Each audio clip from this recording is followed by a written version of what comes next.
I'm Seamus. Thank you so much for coming. You've got a great cause worth fighting for. I couldn't wait to get here. That said, I expected, well, more people? So far, there's only the two of us. But we're highly motivated. Well, it's a start.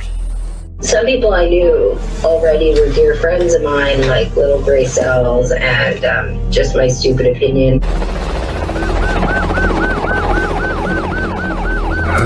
Lots of interesting things. This is absolutely abominable, and the RCMP are really in the shit here, and they know it.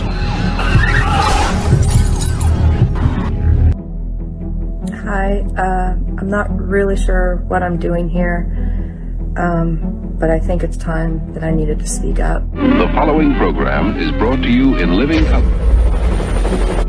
Something to watch on TV, horror movie.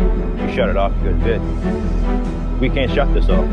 Every time we close our eyes, the horror movie turns on. So I know for myself, when I close my eyes, go try to go to bed, picture my parents being shot. Trying to piece together a story that seems so unbelievable. Let's have a look at this. I'm going to pause it periodically, and I'm going to try and not lose my shit because I was really angry. Really angry. I'm getting really pissed now. I'll preface this by saying I'm strongly urging all of the victims in this, the victims' families,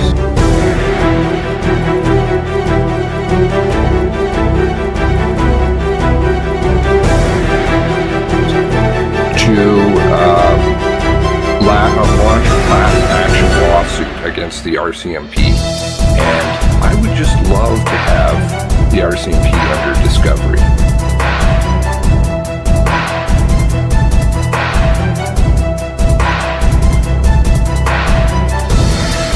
I have a lot of questions, and I'm sure a lawyer would too.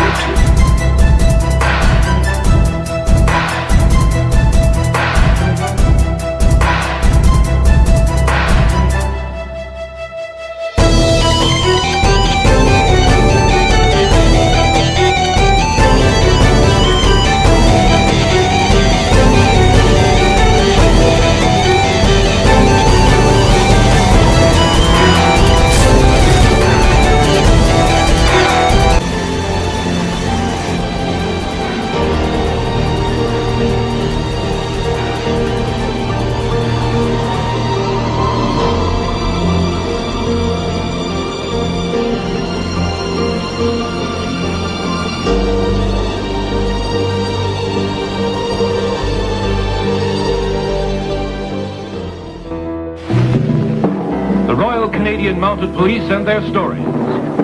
Stories of their courage. Stories of their lives filled with hazard, romance, and adventure. The RCMP story this week, Gunslinger. Oh my goodness, how many windows do I have open? All right, good morning, How's everybody doing? I got a few of you in here today. Excellent. Can.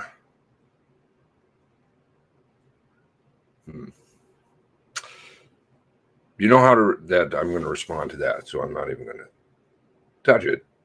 Jumbo, good morning. Okay, I really should have brought my glasses. How's Jumbo doing today? Julia, Rock, Paul Kimber, Crystal Edwards, Brother Paul, live and kicking. Is that figurative? It must be figurative. Uncle Blazer, Crystal, been sad. Straight more for you, show. Nikki Lewis, Blue Nose, KLML. Truth and all. Cheryl Clark. Good morning, all. Still trying to catch up from, oh my goodness. Yeah, yesterday, bit of a gong show. Brenda, Chiang, Dave Redmond, Space Explorer. Do things right. I think people tend to follow. Anyway, enough on that. Now, a couple of things I wanted to say before the new day begins. Oh no, gosh. Still dark. Still dark here. Good morning, NS44. So when I was going through the calendar is a beast unto its own. It changes as time goes by. So if we go back to, let's see, I think I can do the audio sharing balls stuff now. It won't have echo. This is what happens when you're really technologically inclined. Okay. Probably didn't have this quite queued up right, but this is the week. Let's see if I can get it 12:35 or something like that. Something like that. No, of course not, right? That's the way it goes. That's fine. We can just play it through. Let's see if today starts on time too. Oh, all right. Well, it doesn't show it there in this one. I guess I can get it queued up somewhere else. Foundational document yesterday, right? Today, how 911 calls received, dispatched in Nova Scotia, foundational documents, first responders in Portapique, and containment points in and around Portapique. Oh, actually, this is not the right one. Walls. I put it up in the Discord yesterday. The calendar changes. Let's see if I can find it on the Discord. Let's keep an eye on that calendar because it's doing some funky stuff.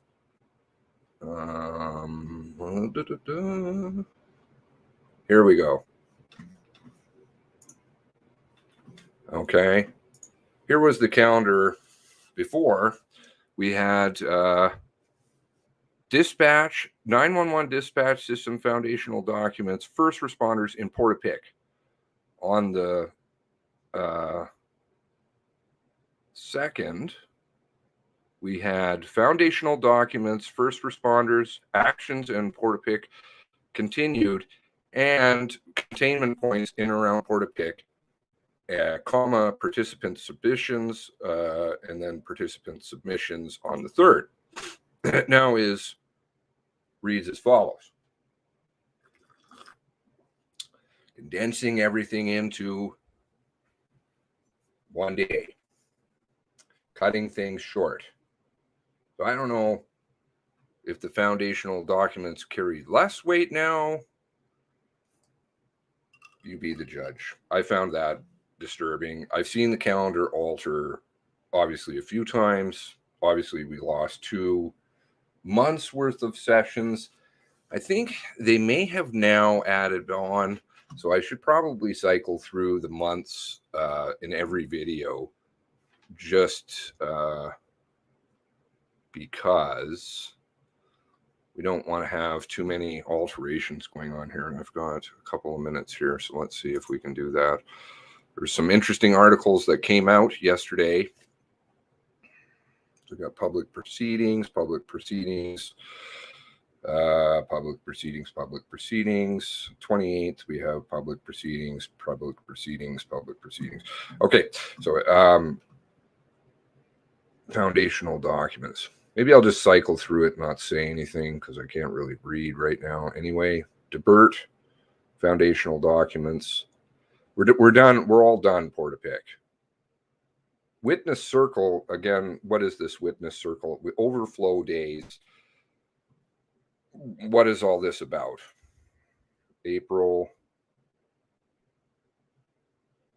we've got DeBert. This is a repeat, sorry. Onslow, Belmont, Witness, possibly one, maybe more on theft. Shubenacadie with Witness, possibly more, to be determined. Foundational document, Big Stop, Witness, to be determined. And then more witness days, 13 and 14. Public proceedings, agenda to be shared soon. Oh, okay. And then you're all done. Essentially, they did throw some new days on there. I saw that.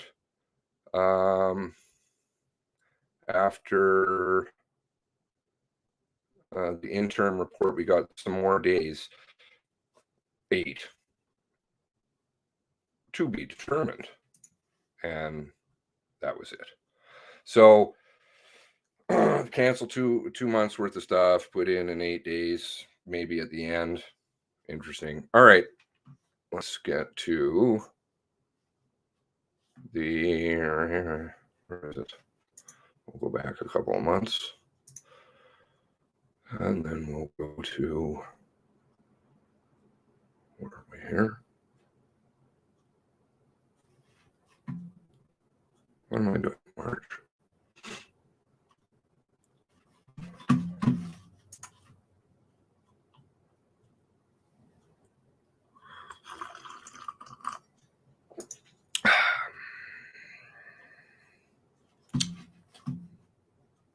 How was everybody with yesterday's stuff? Kind of crazy. Kind of crazy. Got Todd Flanders. Caper Girl. Howdy. Must have been hard on you yesterday from ConCam.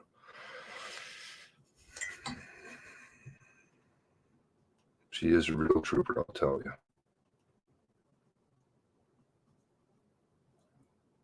Thank goodness we're not. Submissions. Where's lawyers submit? Who they was witnesses, but there no guarantee that they'll call them. How was everybody with yesterday? Big good morning. Good morning, Caper. I may review a couple articles there too.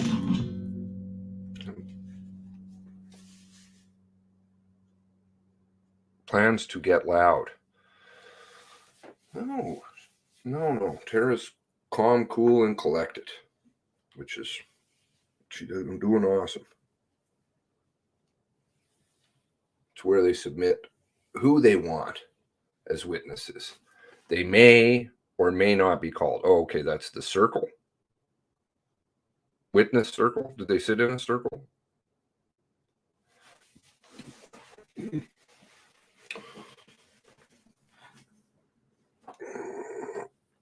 Dukes of Hazzard hypothesis.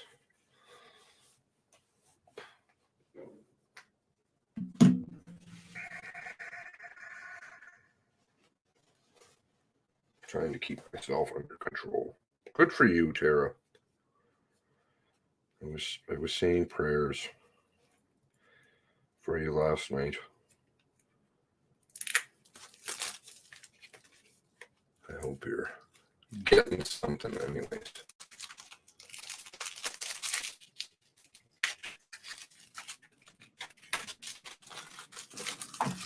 At least I'm not disbarred.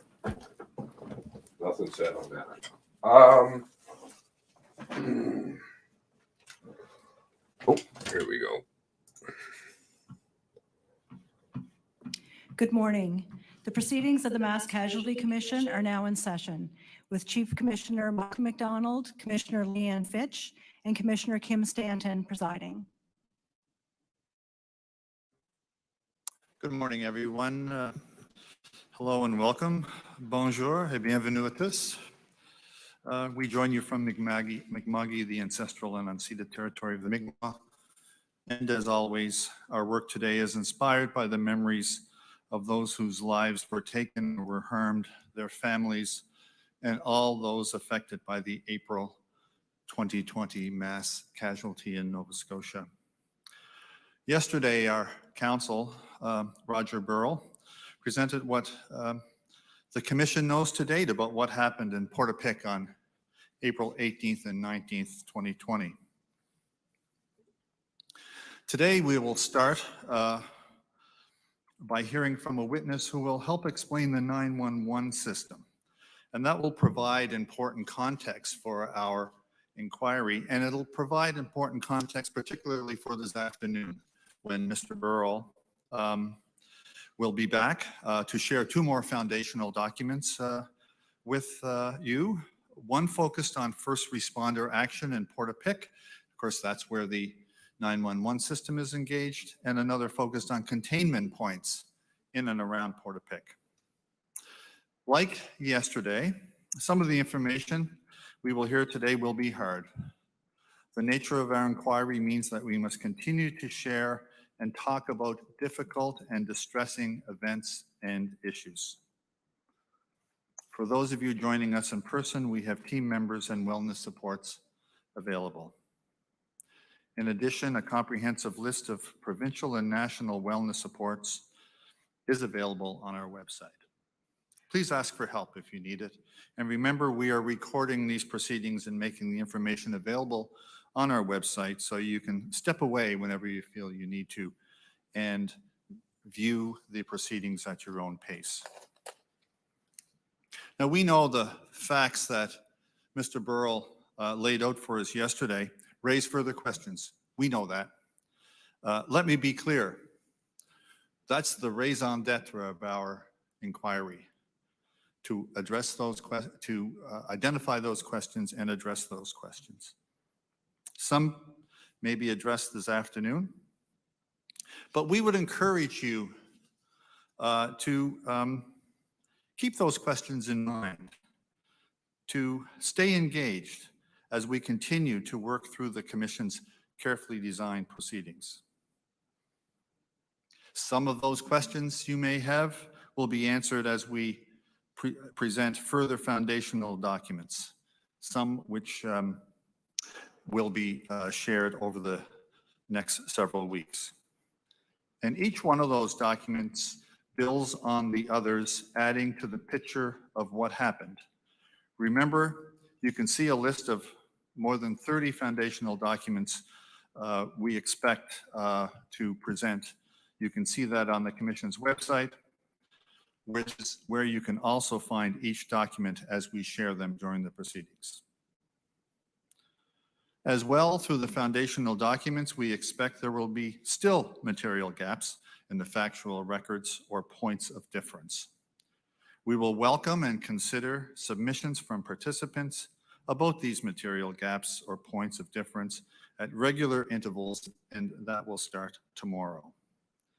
As part of their submissions, participants will be able to make recommendations about who to call as witnesses and what questions to ask witnesses. And where it is appropriate, counsel for participants will also be able to ask questions as well. Through this careful, iterative, and collaborative process, we hope to answer the questions about what happened. Then, this shared factual foundation will allow us to move into the next phase of our proceedings beginning in the spring, when we will focus on the questions about why and how the mass casualty happened. We will be sharing commissioned reports on a range of related issues and expanding the types of proceedings to include expert round-table discussions.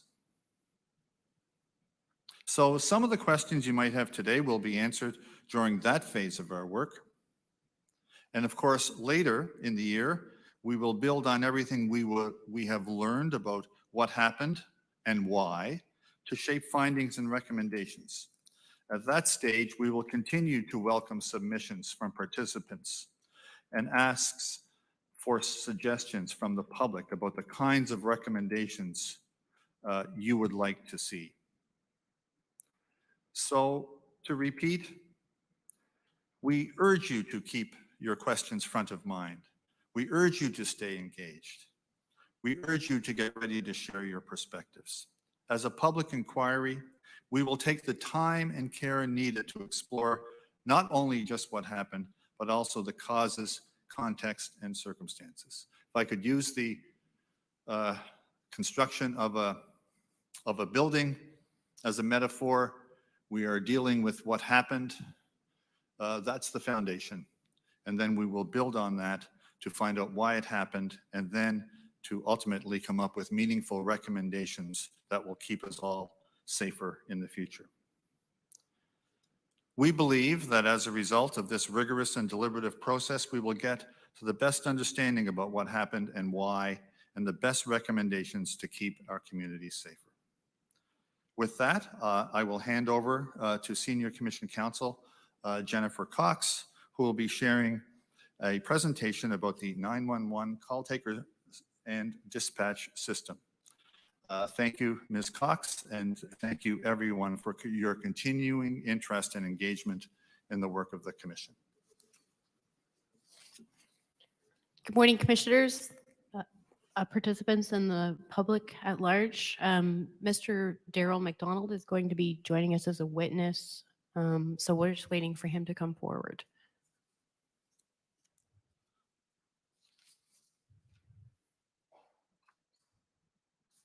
So as Mr. McDonald has a seat, actually we're going to administer the oath first. Mr. McDonald, do you swear that the evidence you're about to give should be the truth, the whole truth, and nothing but the truth, so help you God? Thank you. Be seated.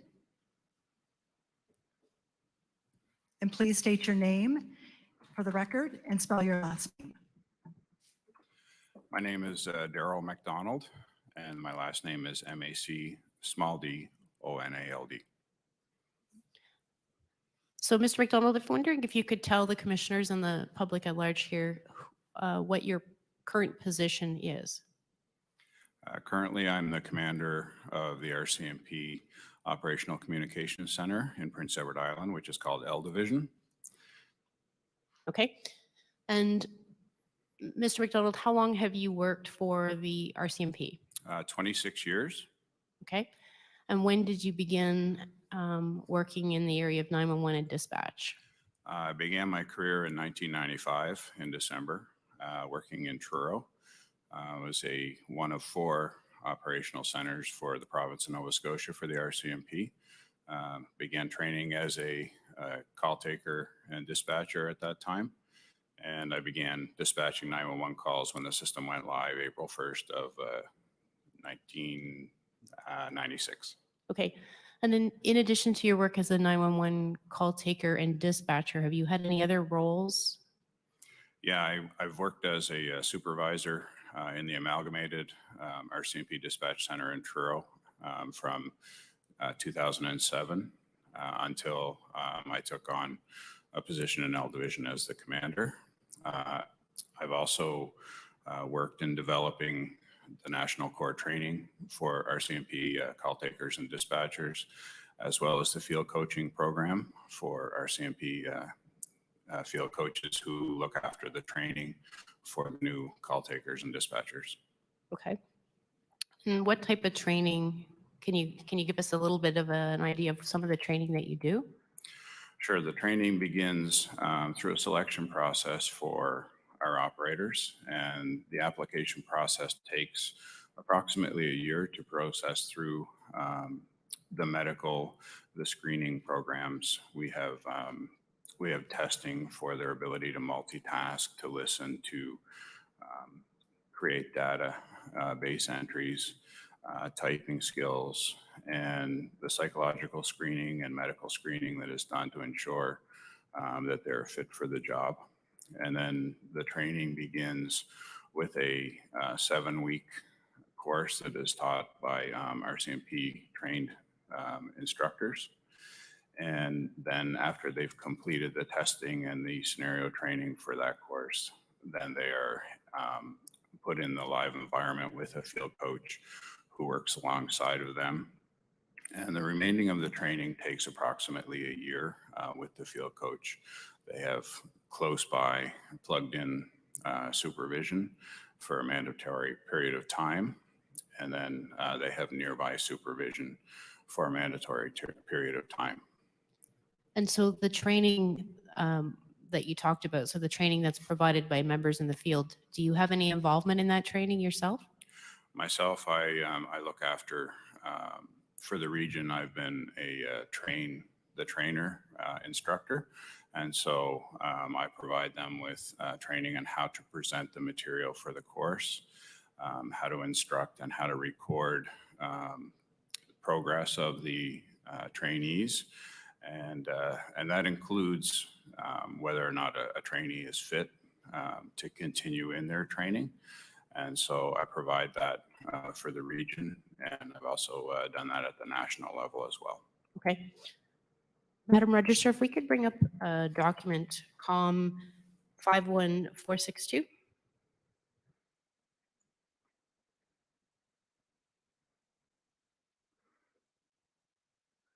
So, Ms. McDonald, you can see the screen in front of you. Yes. Do you recognize this document? Yes, I do. Okay. Commissioners, I'm asking that this be marked as exhibit number 4. Yes, Ms. Cox, exhibit number 4. Thank you. So, Mr. McDonald, if you look at the left side of the screen, you'll see a number of red boxes. I'm wondering if you can talk a little bit about what that represents on the diagram. Sure. The red boxes represent the types of calls that feed into the 911 system. So predominantly cell phone calls now. When I began my career, it was quite predominant that it would be a landline call. We're at about 85% cell phone calls now into 911. Also, we have a voice over internet protocol, which is newer technology, which people using, say, a laptop or a home computer and an application can make phone calls that way. The third box indicates landline, which is about 15% now of calls that are coming into the 911 system. And the last box is telematics, which is basically any other kind of telecommunications equipment that can generate a 911 call, such as a TTY system for the hearing impaired. And all of those red boxes point to the orange box in the middle of the screen. I'm wondering if you can explain what that means or what that represents. Sure. This is just a simplified description of where the call goes. Once you dial 911, it goes to the 911 switching equipment. Currently, the switching equipment for the East Coast is located in Fredericton with a backup system in Moncton, New Brunswick as well. So your telco feeds into that switch, and that switch begins the process of directing your 911 call and obtaining the data for your 911 call. And as we see under the 911 switch box, we see another box and it says MSEG data. I'm wondering if you can explain what that is. Sure. So MSEG stands for Master Street Address Guide, and it's basically a database that is produced in cooperation with the provinces and the telcos as far as the civic addressing and the geolocation throughout the region. So Nova Scotia has a very robust system as far as the database. And so the 911 switch, once it receives a call, it goes and searches that database to try and acquire the information that's needed to both direct the call where it needs to go, as well as bring along with that the data of the location of the caller. Okay, and so beside that, we see on the very right part of the screen, we see the Nova Scotia PSAP with Annie Alley information. Sure. So the 911 switch, once it's dipped into the database, finds the information that it can, and it brings the phone number, which is the ANI, and then the ALI, which is the automatic location indicator. That data is included, and it directs that phone call to whichever PSAP is nearest to the geolocation of the caller, if possible, if that can be obtained. and it directs it to the PSAP that needs to answer it. So it does that for all of the systems within the Maritimes region. And in this case, indicated on the screen, it's going to direct it to the Nova Scotia PSAP system. Okay, so we'll get to the PSAP system in a minute, but just sort of to wrap this particular representation on the screen up, once the calls are coming in, is it fair to say that everything is automated? Yes, at the minute you dial 911, then the system itself takes over, and up until this point, it's all automated. Okay. If we could have screen number 2. So picking up where we, on the left-hand side of the screen, we see the orange boxes again, so the 911 switch and the MSAG data. And I'm wondering if you can explain when it goes from the switch to the Nova Scotia PSAP box. Sure. So once the switch knows that this call is being directed to Nova Scotia, then it will direct the call to the nearest PSAP that is within the jurisdiction of the caller based on the data that the switch determined from the location of the call. So whether it's the cell tower or the landline of where the person is, it will attempt to direct the call to that PSAP. Okay, so we didn't explain what the term PSAP means. Wondering if we can explain what that is. Sure, it's a public answering safety or public safety answering point. Okay. And so that's the general term that is used internationally for 911 call reception and processing. And there's another term called an SSAP, which would be for other agencies who don't answer the initial 911 call, but it's downstream to them, such as local police departments. Okay. There is a slight change happening in North America with the term PSAP. It is actually being applied to both types of centers now. So in Nova Scotia, how many public service answering points do we have? There's 4. Okay. And if we look at the screen here, we have 3 blue boxes and 1 green box on the right-hand side of the screen. Yes. Could you explain what those are? Sure. So the 3 blue boxes would be police-oriented dispatch centers that are contracted by the province to be a primary answering point for 911. And the green box is Valley Communications, which is a call center in the Kentville area. And they're not a primary police agency, but they were the pilot location for the Nova Scotia 911 system prior to it going live in 96. Okay, so we see some initials or acronyms in the boxes. Can you tell us what CBRM is? Cape Breton Regional Municipality. Okay, so that's one of the public service answering points in Nova Scotia? Yes. Okay, then the next one is what? Integrated Emergency Services in the HRM, Halifax Regional Municipality. And so that's the Police and Fire Communications Center for Halifax Regional. And that's one of the public service answering points as well? Yes. And the next one? Is the Royal Canadian Mounted Police Operational Communications Center. Okay, and that's located in? Currently, it's located in Dartmouth. Okay, but it was located in Toronto. That's correct. And the fourth one, you've explained Valley Communications. Where's that located? Just in the Kentville area. Okay, and that's also one of the public service answering points. Yes, it is. So just to sum it up, how many are there in the province of Nova Scotia? There are 4. Okay. And to go back to what you said a little bit earlier with respect to the location. So explain to us, a little bit more sort of simply, when the call comes in, how does it go to which public service answering point? So based on the 911 switch and where it determines the location of the call originated, it will direct it to the PSAP that's nearest to that location that has responsibility for it.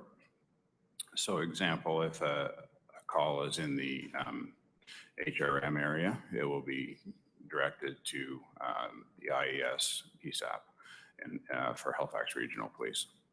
And so we didn't talk about the acronym ANI or ALI. Yes. And we will see a screen here shortly about that, but let's talk a little bit about what ANI is. ANI is the actual number that you are dialing from.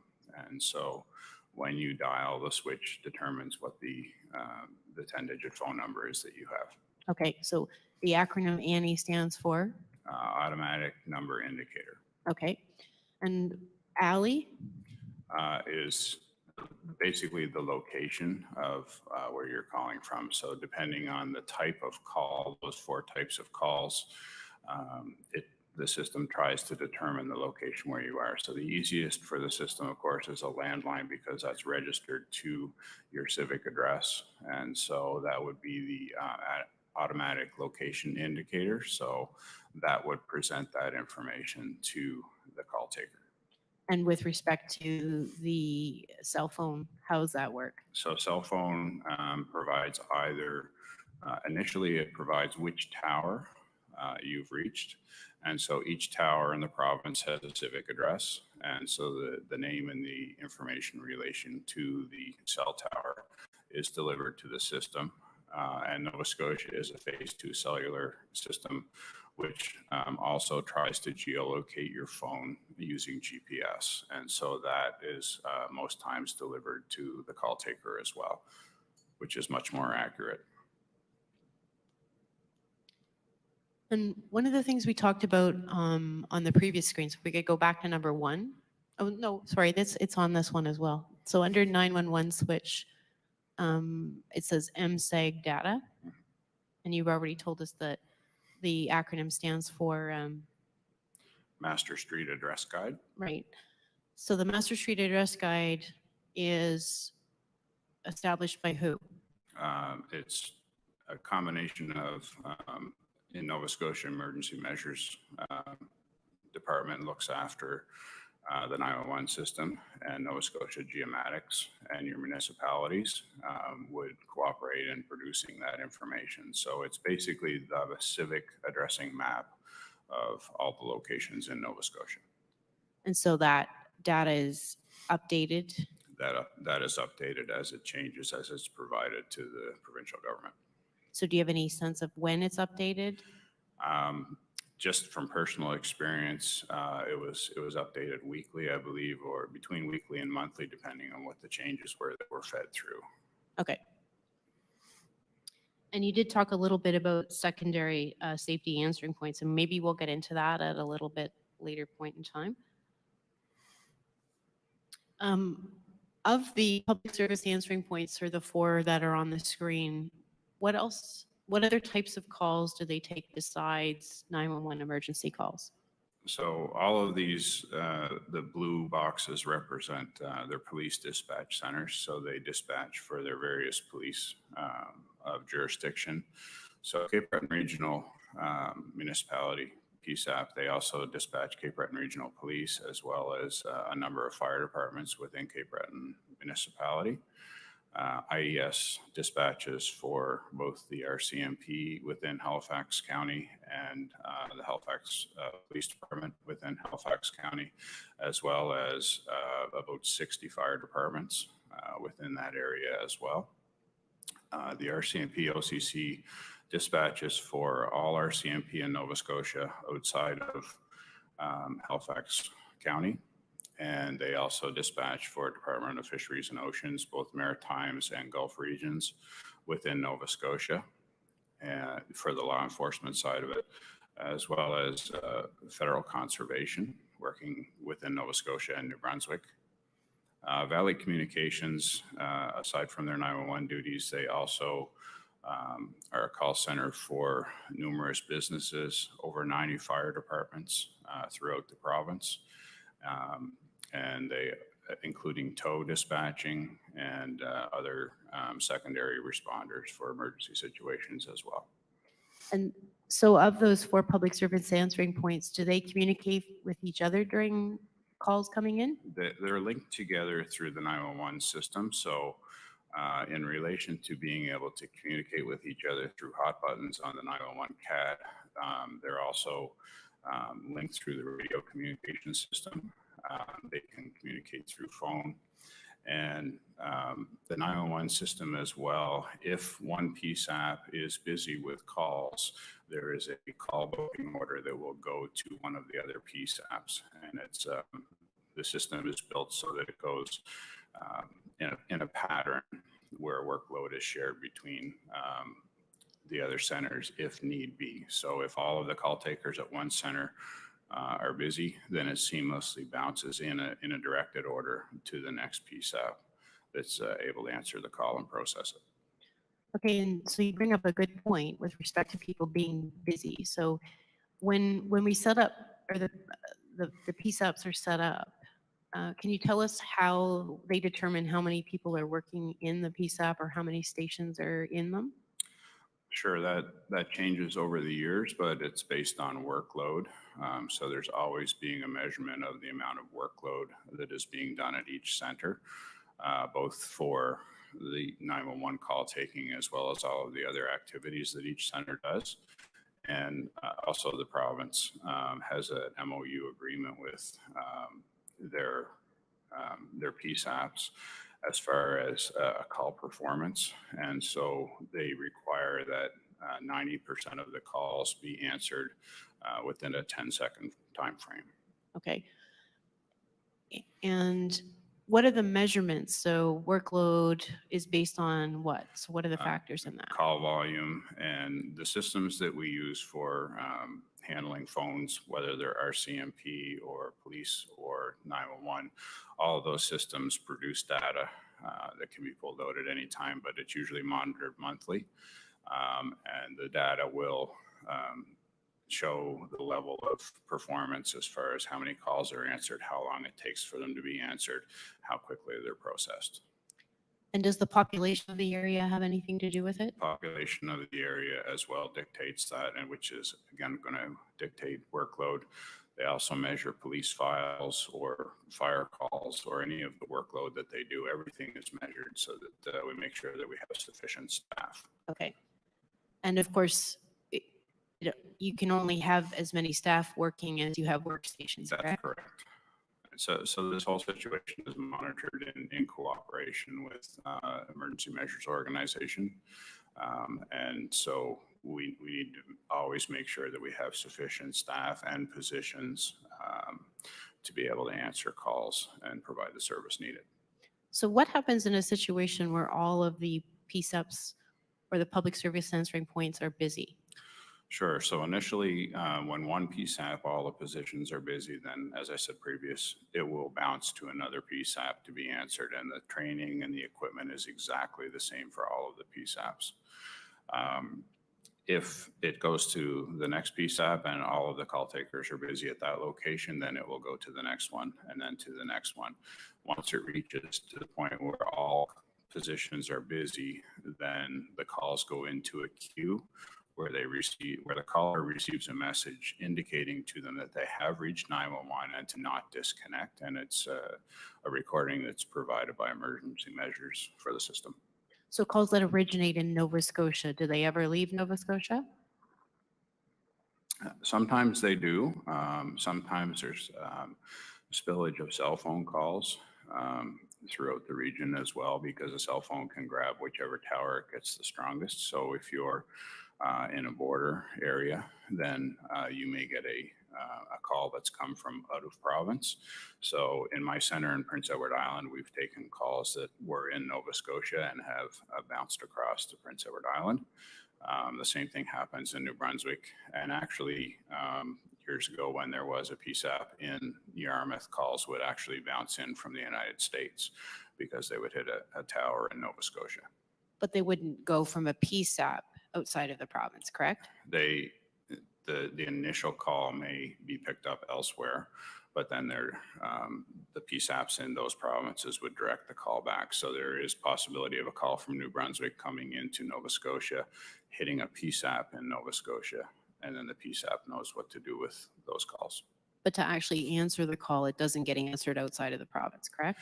Nova Scotia's calls get answered within Nova Scotia. Correct, okay. With respect to who makes the rules or who is responsible for 911, can you talk a little bit about that? Sure. The 911 system is owned and operated through EMO in Nova Scotia. They provide all of the training, the equipment, and they monitor the system as well as quality assurance. And EMO stands for? Emergency Measures Organization. And earlier you talked a little bit about an MOU, so a memorandum of understanding between, who is it? Between all of the PSAPs, there's a memorandum of understanding for service delivery. So basically, Emergency Measures is contracting each of the PSAPs to provide the 911 service. Okay. And the one you're familiar with is obviously the one with the RCMP. Yes. Okay. So when you're in a public service answering point and the call is coming in, who can hear that call? That call is heard by the 911 call taker. Okay. And if they are in field coaching, it will be heard by their field coach as well. Okay. But typically it's only just heard by the caller, the call taker, sorry. That's correct. Okay. If they want to share the call with somebody else, can they?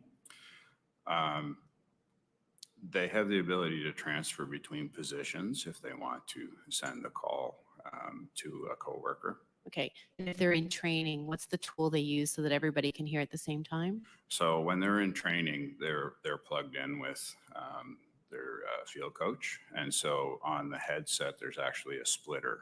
And so they are physically connected so that the coach can hear the call.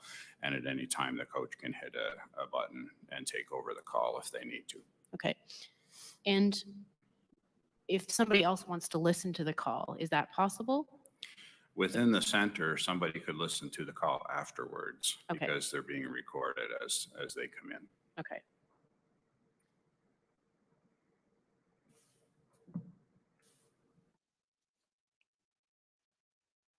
So when a call comes in to a 911 center, they're reaching a call taker, correct? That's okay. I think. So they're reaching a call taker? Yes, they are. And what are the main goals of the call taker? So the call taker for answering 911 is actually trained by EMO. I want to make that clear that the RCMP side of it is what I was involved in training, but EMO provides training for the call taker. So the goal that they want is to, number one, determine if the call coming in is in fact an emergency and what the nature of that emergency is. The second is what is the location that the emergency is occurring. And thirdly, after that is what resources do we need to send to this emergency location. Okay. And what are the tools that are available to the call taker to assess the information? So they have, as I said before, the information that comes from the 911 switch is a tool. And so it could be a landline civic address that comes in. And associated to that, the system also knows which responding agencies for that geolocation are responsible. So whether it's police, fire, or ambulance, it knows which agency has to respond to that location. So that's one of the tools that's primary to this.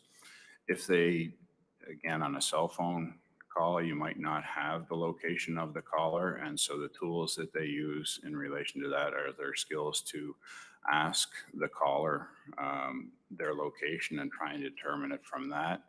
They may get a GPS location come in at a later time as the system bids on what the location is. They also have the ability on a cell phone to do what's called in-call location, or ICLU, and that is where this is using the 911 calling equipment. They can send a signal to try and obtain another location or an updated location for the cell call.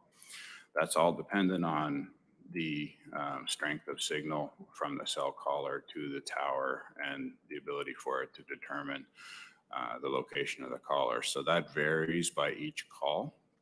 So within the call, you will receive an area of uncertainty or a radius of uncertainty for each call if you actually get GPS coordinates.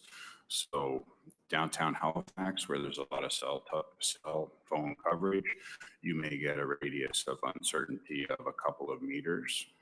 If you're in a rural area of Nova Scotia, a very remote area, you may get a radius of uncertainty of kilometers, multiple kilometers. And so the shop word is rebid. So Yes. one of the tools that the call taker uses is a rebid. Right, so that's using the technology that exists in the cell phone 911 side of things. And so they can request that the system try and geolocate the phone again. Okay. And so that becomes a rebid. They can do that multiple times through a call. It's usually around every 30 seconds that they can do that. Sometimes the rebid comes back with the exact same coordinates and radius of uncertainty that they originally had. So if we could have slide number 3. So could you tell us what this is? Sure, this is one side of the 911 screen that's used in Nova Scotia. And so what this displays, there's no information being displayed on this particular screenshot, but it will show the ANI information, so the phone number of the caller, the location through the alley screen, and which PSAP the call has gone through. There's quite a bit of data that is on this screen. There's also an indicator if they're receiving a TTY call, gives them the ability to do a rebid as well. And it also will populate with the agencies that would be responding to an emergency. So it will present which fire department, which police agency, which ambulance base that would respond to an emergency at that location.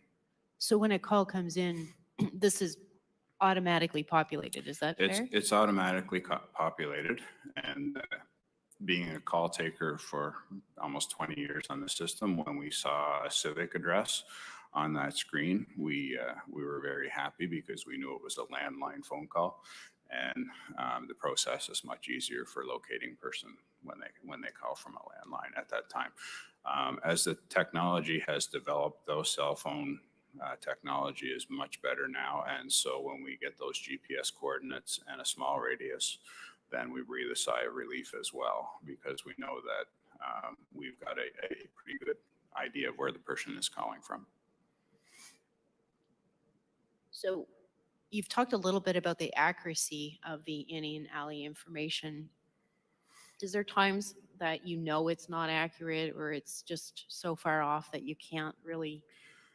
Especially on cell phones, there are times when it's off far enough that you cannot use that information, other than you kind of have an idea of the geographic area of the province where somebody is. And that's just based on the service on the cellular towers and other factors. So weather may have a factor as well.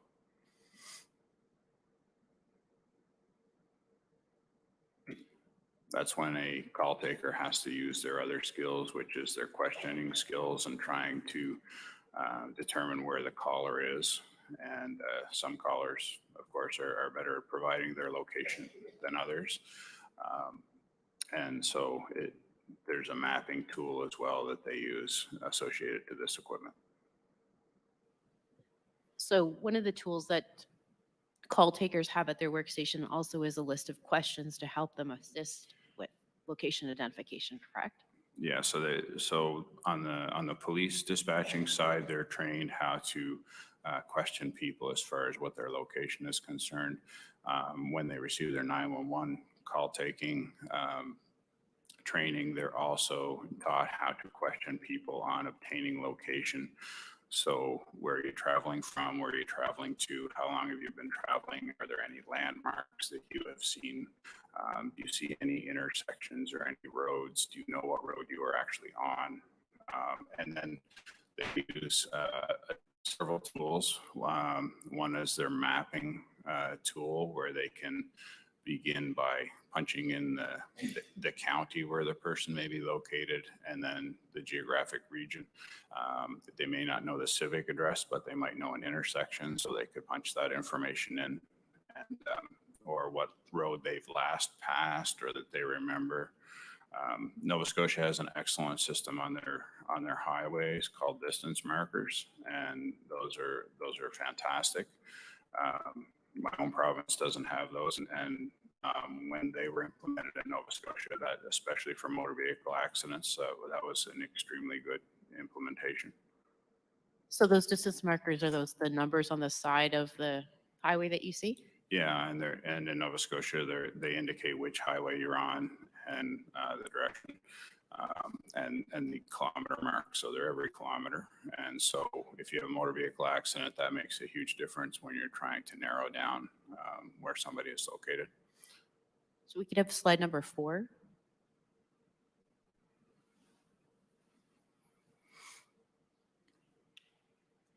Can you describe what this is?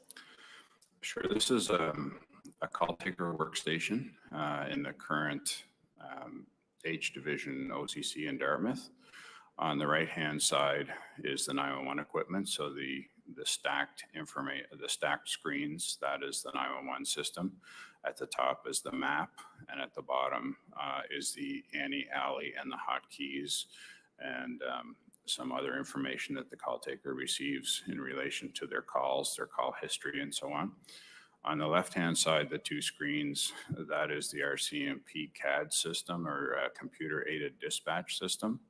And that is used throughout Canada by the RCMP, except for in British Columbia, for dispatching and call taking RCMP police calls. So we could have slide number 5.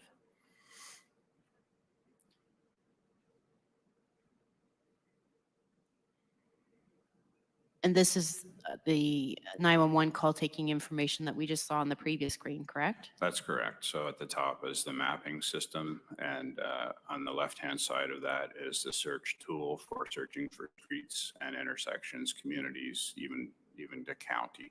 So if you search a county, it will list all of the streets, and then you can work it down to a very specific location as you go through it. Also, when a cell phone call comes in, and if there's GPS coordinates, it will map on that top screen, and there'll be a circle with the radius of uncertainty on it for where the caller is located. So if you could go back to screen number 4, please. So we talked a little bit about the CAD, or you mentioned the CAD system. Can you explain what CAD is? Sure. CAD is computer-aided dispatch, and it's used by police departments right across North America and around the world, actually. The RCMP has a specific CAD that's integrated with numerous systems.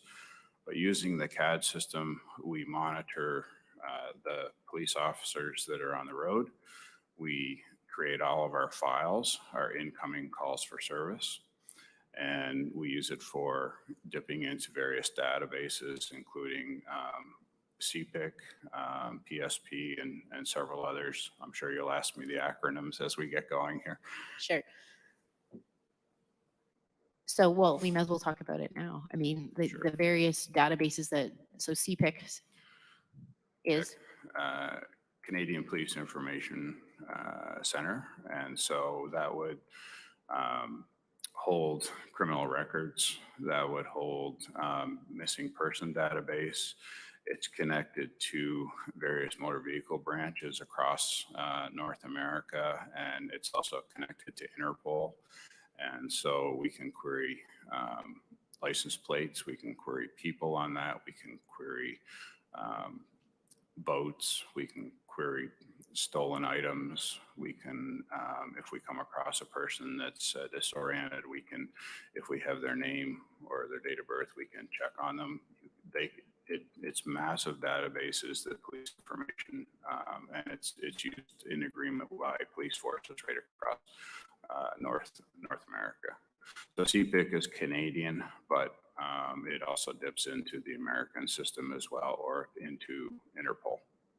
And PROS is another database, correct? PROS is another database that this CAD connects to, and that's the police reporting occurrence system for the RCMP. So it's our records management system nationally for the RCMP. And there's also a number of police departments across the country that are on the PROS system as well. So in Nova Scotia, you would have most of the police departments outside of Halifax Regional would be on that system, and they would be able to dip into those databases. And so once the response is done. So the CAD looks after the response of the police to the initial call, and then PROS is the records management system or the filing system where all of that information and data goes, and then the members, when they're doing their investigation, would put all of their information into PROS. Okay. And there are other databases that the call taker can access as well, right? Yes. So also in the system is it used to be called Police Information Portal, so I may call it PIP by mistake. They just changed the name, but it's PSP, Police Services Portal. And so that actually is connected into the other records management systems of other police agencies across Canada as well. So if it dips into PROS, but it also dips into like the records management system that Halifax Regional Police uses. And here in Nova Scotia, we have some other databases, correct? Yeah, so not integrated into this CAD, but also on their screen database that they would have would be the GEN system, Justice Enterprise Nova Scotia. So that includes the motor vehicle branch records. So everybody's driver's license and all the plates and VINs for all the vehicles. But also a part of that is the court system as well. So anything that's going into the court system for Nova Scotia. So the call takers have access to that, and it's another tool if they need it in querying somebody for response. So when they start a shift, do they have to log into various databases? Yes, they do. Okay. So which databases are automatically accessed and which databases do they have to go and look for? So the very first thing they would log into is the CAD system. And that's because it gives them the quickest access to CPIC and to PSP. And that also shows them all of the police cars and all of the files that are going on in Nova Scotia for the RCMP. Next, as a call taker that's on the 911 side of things, they would log into the 911 equipment and the backup phone if need be. There is a manual phone as well on the desk for the 911 system. They also log into their phone equipment for the RCMP side of things, and then they have to log into PROS. They would log into the GEN system. They log into the audio recorder, which records all of the incoming call traffic in case they need to play something back. Most of them will bring up RCMP standard operating procedures on their screen. The 911 system has standard operating procedures for it, so that comes up on their screen as well. And many of them will log into various map, such as Google Maps or Bing Maps, as well, to be prepared to take calls. So they want to have as many tools at their fingertips as possible before they take a call. So if we could look at screen number 6, please. Can you describe what this is? Sure. So this is from our training information. So there's nothing on here that's actually from the real world, but this is our CAD system, computer-aided dispatch. So this is the main screen that RCMP dispatchers and call takers use for processing police calls. And so it's got a large amount of information. So we actually have this screen, you just see it as a single screen here, but we have it spread over two 36-inch screens for the call taker to see. So they're basically looking at almost 6 feet of CAD information in front of them. So on the left-hand side, with the colors, that would be the patrol units that are signed in. And in that box, it tells them how long a patrol unit has been at a certain status, who's in the car, and the location of them. The middle lower is the incidents that have been dispatched to police cars. And just above on the left-hand side, the middle box, that shows files that are ready to be dispatched to a police car. And those are listed in priority and chronologically as well. Does that we see that as active incidents? That's active incidents, correct. Okay. And so once that's been posted from a call taker who's taken the information, it goes to a dispatcher and it fills the dispatcher's queue. They read the files, they put them out in order of priority and call type and chronologically. So if you have a bunch of priority 3, which is just routine files, then you would dispatch those chronologically. But if you have a priority 1 file come in, then that goes to the top of the queue. You'll see on the screen it happens to have a red box around it and the number 1 beside it. So that's an urgent file that needs to be dispatched as soon as possible. And when it comes to who prioritizes, so who puts the number beside it? The call takers do that initially. Okay. And they do, when I train them, I usually train them to fill that box in last on the CAD, because during a call, the priority may change. But they will select that priority based on the national standard from our training. And that may change even after it's been dispatched to the dispatcher. So they may go back and change that as well. And there may be an update that goes to another call taker, and that call taker may change the priority as well. So we see the map view on the right-hand side of the screen there. Can you talk a little bit about that? Sure, and that's a basic civic map, and it indicates jurisdictions. The blue dots are basically civic addresses along a road. It's a street map basically, but it's based on the civic addresses. And this is from the training environment that's used nationally in the RCMP. And it happens to be from Nova Scotia because Nova Scotia has such a really high quality civic addressing system. And the map view, I guess what would be the purpose of that screen or that part of the screen? So that map interacts with whichever piece of information you're going to open up. So if I clicked on one of the police cars that's on the screen, the map would go to the location of where that police car was. If I clicked on a file, the map would go to the location of where that incident was going on. Okay. So for clarification, there's a number of buttons on the left-hand side of the screen. So they're green, gray, yellow. Those are what you would determine to be police cars, right? Yeah, that's a police car, or if we're dispatching another agency, then it will be numbered however their agency is. Okay. And we'll get to how you know where their location is in a minute. Sure.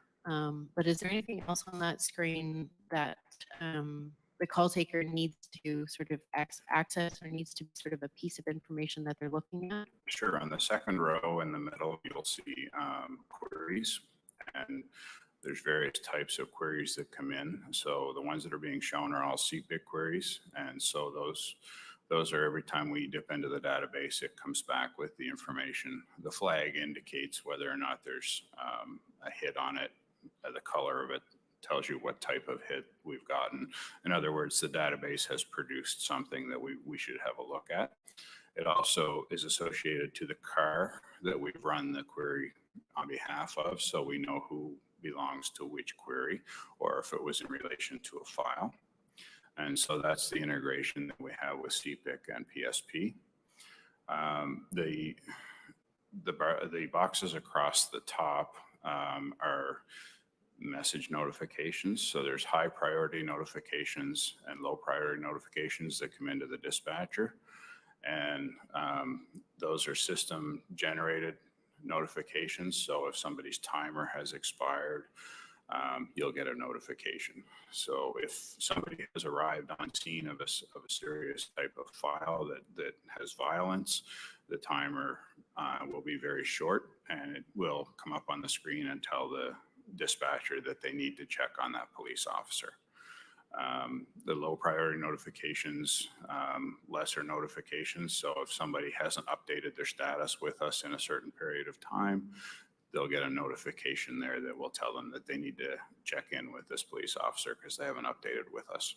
So what you're talking about right now is the role of a dispatcher, not the role of a call taker, correct?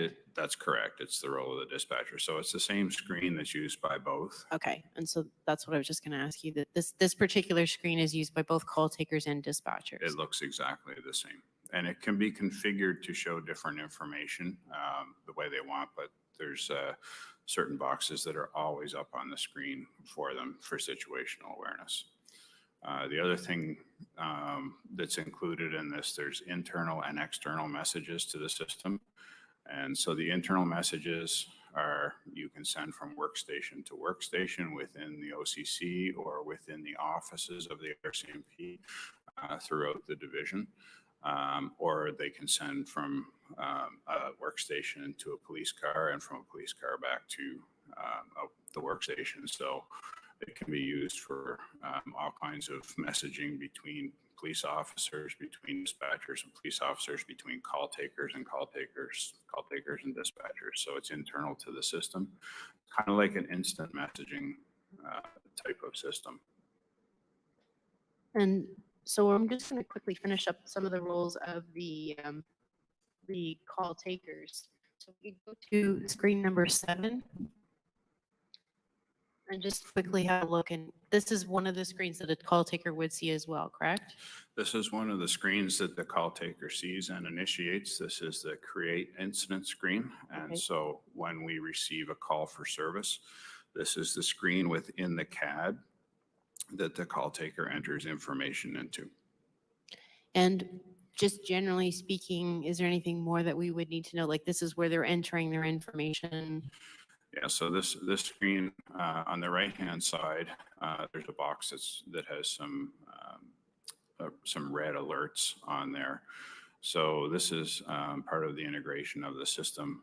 And so this will indicate if there's a history for the location, for the type of call that you're taking, if there's some special instructions for it. You'll see on the screen possible duplicates. So there may be 2 call takers taking a call on the same geographic location or the same type of incident. So the system lets you know there's somebody else working on a file, or we've already received a file from this location. The history will go back 2 years and tell you if we've received calls from this same location in the last 2 years. And also the 911 information is populated from the 911 system, and the 911 call taking equipment is populated automatically into this screen as well. So if the GPS comes in from a cell call, it will be populated in that that opening on that screen or that portal. As well, if there's a tactical response for the type of call that you're taking. So if it's I'll give you an example. If someone dies suddenly, policy says we'll send a general duty member and we'll send a supervisor. And so that screen will tell you that this is the steps that you would take, who the people are that you need to call as well. So if we could have screen number 8.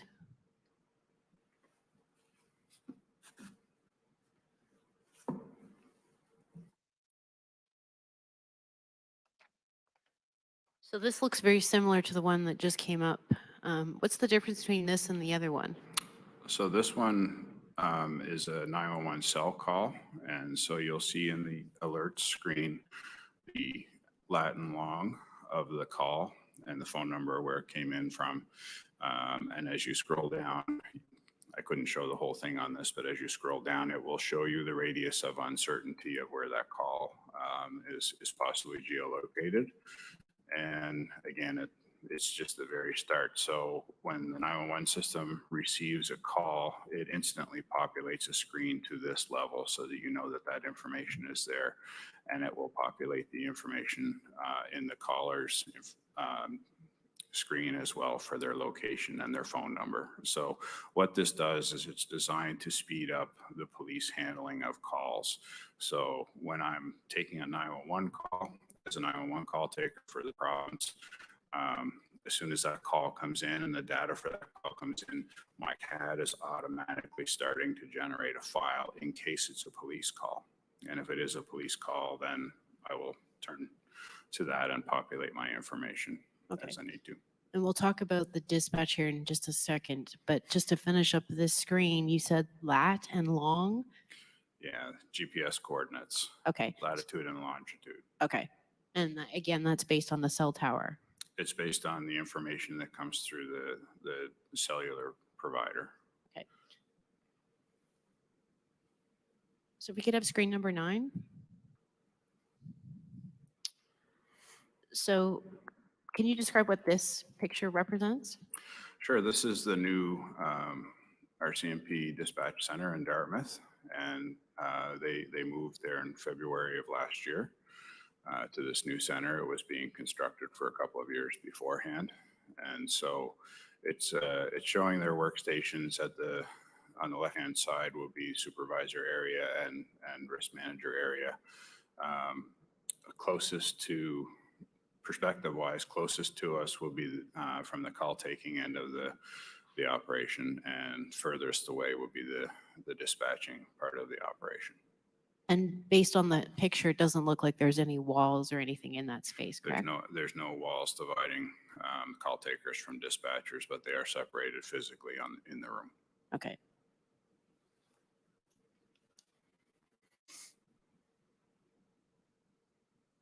Number 10.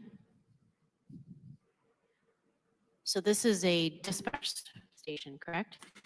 So this is a call taking position in the old OCC in Truro. Okay. So number 11.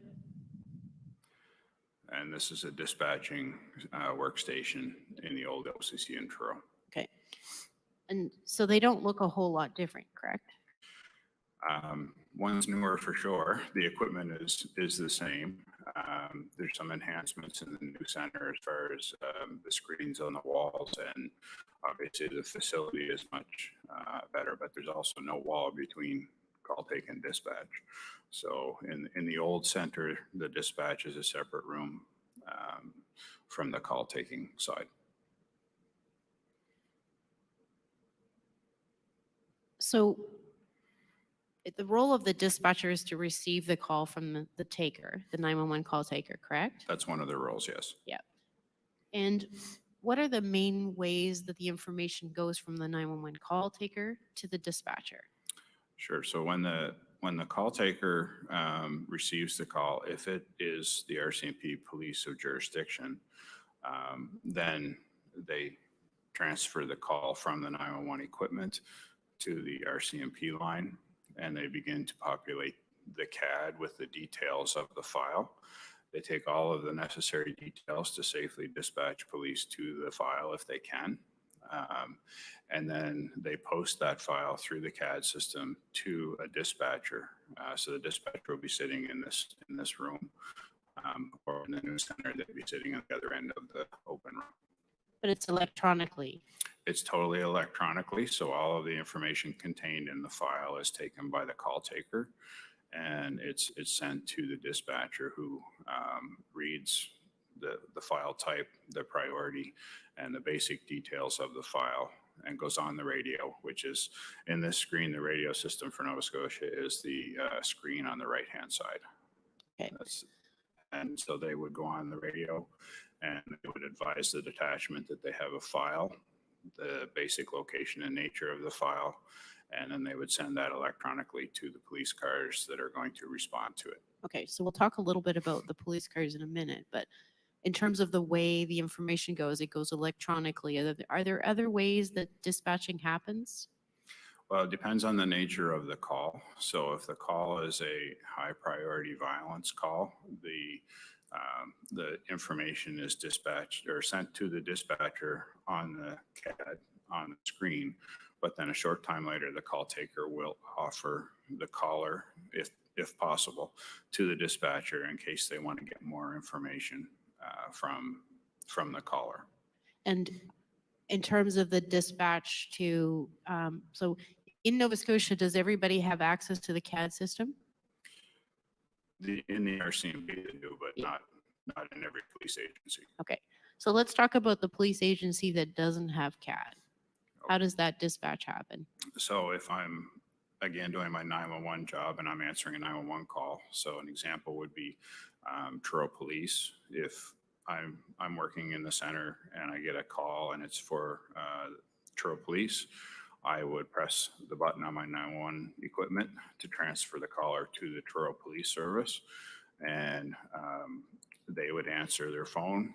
I would advise them this is 911 Dartmouth with a police emergency at, and I would provide them the location, and I would confirm the phone number of the caller and any other information that the caller relayed to me while I was taking that information. And they are basically getting that information by voice only. Right. And that's called hot button. We have quick dials for all of the police agencies or any responding agencies. Those buttons are populated by the data that comes from the 911 switch. And so it knows that for this geographic area, that's Truro Police's area. We press the button for Truro Police and it goes through. If those buttons don't populate, then we have the list of all of the agencies that would respond to any emergency, and we would use those buttons to transfer the call. Okay.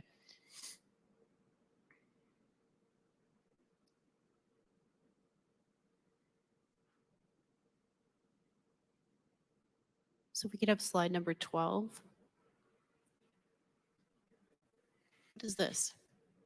Okay, so this is a file that has been posted to a dispatcher. So it looks very similar, except for you'll see that there are units associated or attached to it where the details of the file were.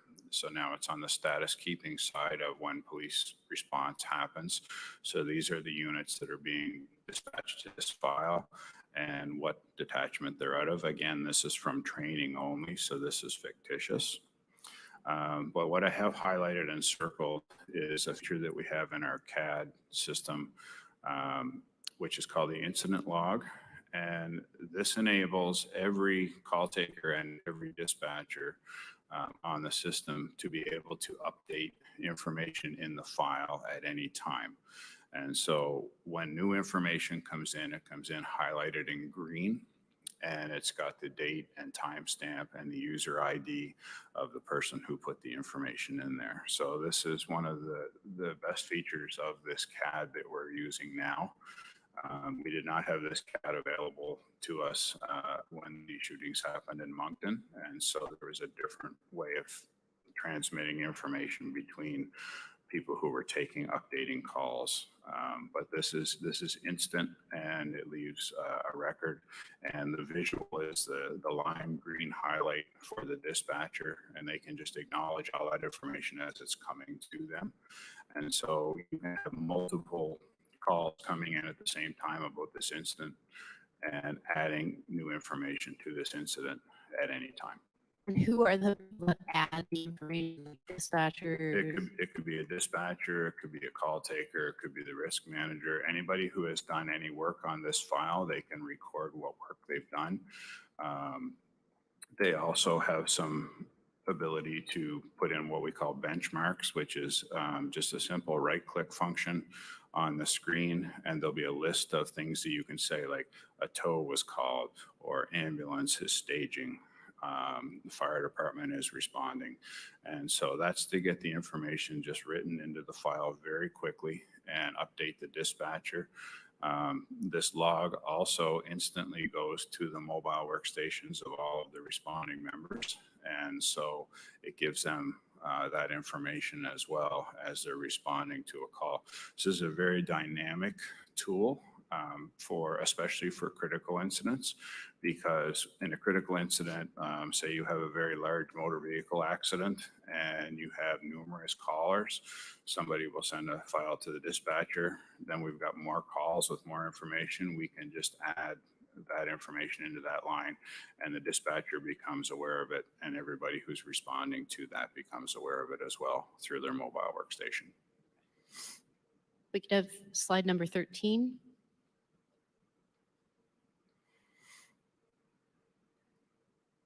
What's this? So this is a map from the CAD. So it's just a blown up portion of it. And again, fictitious information, but it is the map. I believe this one is from Ottawa. And so you'll see the black triangle is where the file is located. And surrounding that is a perimeter of police cars. And so the dispatcher can see where they are relative to the file. And So a risk manager could use this as well if they wanted to locate resources in specific areas for checkpoints or roadblocks or anything along those lines. And so you mentioned that it's police cars. How is it that they're located? Like, how can the dispatcher tell? Is it the individual members or is it the car itself? So there's just an icon with a car, and you'll see there's information there. So on the right-hand side, there's, my eyes are failing me. I think it says 1 Charlie 01. So that will be the call sign for the police car. If you click on the car itself, it'll actually tell you who's in the car. We also will know by the color of the car what their status is, whether they're stationary, whether they're responding somewhere, or whether they're just available for a call. And so this allows the dispatcher to know where the resources are, or the risk manager to know where the resources are. And then there's building footprints included in this, and some of the building footprints are very specific. So you'll see the brown building, so we know that that's a school. All the schools on the map appear as a brown building. The blue building is a law enforcement building, so we know that that's what that is. The gray buildings are footprints of large buildings in the neighborhood. As we zoom in, you'll see the little blue dots for civic addresses. So the signal that's there with respect to the cars, how does that get picked up? So the car has a mobile workstation, which is a computer, and it has a modem in it that is a GPS modem. And so the modem itself is always keeping track of the GPS location of the patrol unit, and it's feeding that to the computer. And the computer is sending that over the network, the RCMP network, to the CAD system. And that's updating. In Nova Scotia, it's set to update every 30 seconds or 150 meters of distance traveled. And we're talking only about the RCMP? Yes. Okay. So Halifax Regional would have their own system. okay. So if you were a dispatcher, could you see the Halifax Regional Police in that picture as well? No. Okay. If you were on the RCMP CAD system. If they were logged into the RCMP CAD system, okay, we would see them, but we don't see Halifax RCMP cars. Okay. Commissioners, wondering if it's appropriate time to take a bit of a 15-minute break, and we'll have an opportunity to get some questions from the participants if there are any, and then we'll come back at approximately 11 or 5 minutes after 11, whatever pleases. Yeah, thank you very much. That's what we'll do. Thank you, Mr. McDonald and Ms. Cox, and we'll break then till 11:05. Thank you. Thanks. Thank you. The proceedings are now on break and will resume in 15 minutes.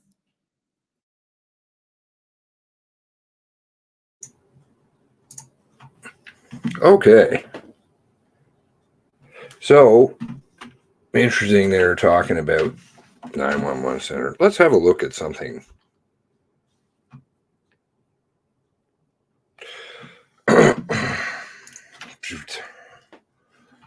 Leave this link. I think I've archived this, so should be good to go. Royal Canadian Mounted Police, Nova Scotia, Glen Bryan, or Byrne, I don't know. Commander, Nova Scotia RCMP Communications, Operational Communication Center, OCC, right? One in the reports. Glen Bryan, Commander of Nova Scotia RCMP Operational Communication Center, has been awarded the 2020 National OCC Award for OCC Commander of the Year. This national award recognized consistent excellence at work in alignment with RCMP core values of honesty, integrity, professionalism, compassion, accountability, and respect. Here's what his supervisor, Inspector Dustine Rodier, said about Glen. Glen has dedicated his career to ensuring that our OCC is running efficiently and successfully. He is subject matter expert on operations, technology, and administration.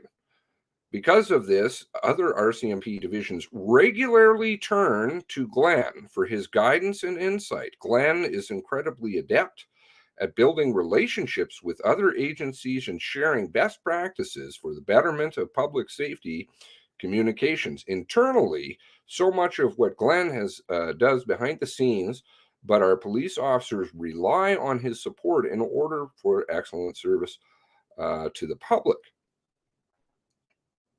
Glenn's top priority is always safety of our employees, the members on the road, and the public we serve.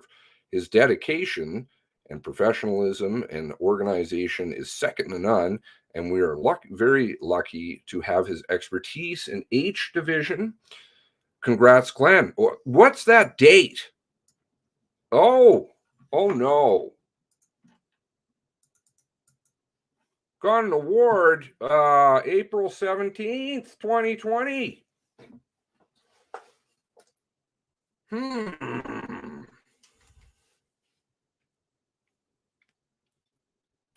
So if you want to throw the OCC and 911 under the bus, I'm not understanding why you're giving them an award. I'm not saying anything about Glenn or Justine Rodier, but really? You want to give these people an award and you're going to have everybody turn to them, but now you're going to say they didn't do their job. Or are they really trying to snow you? April 17th, 2020, the day before all of this went down. Okay. How does that work exactly? It's an awful big award.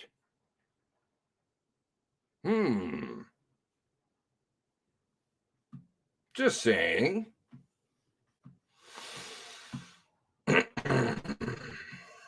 Lots of good points you guys are making. This story is really big. It's so big, I have no idea. But I'll tell you, it's all beginning to come together. And it's big.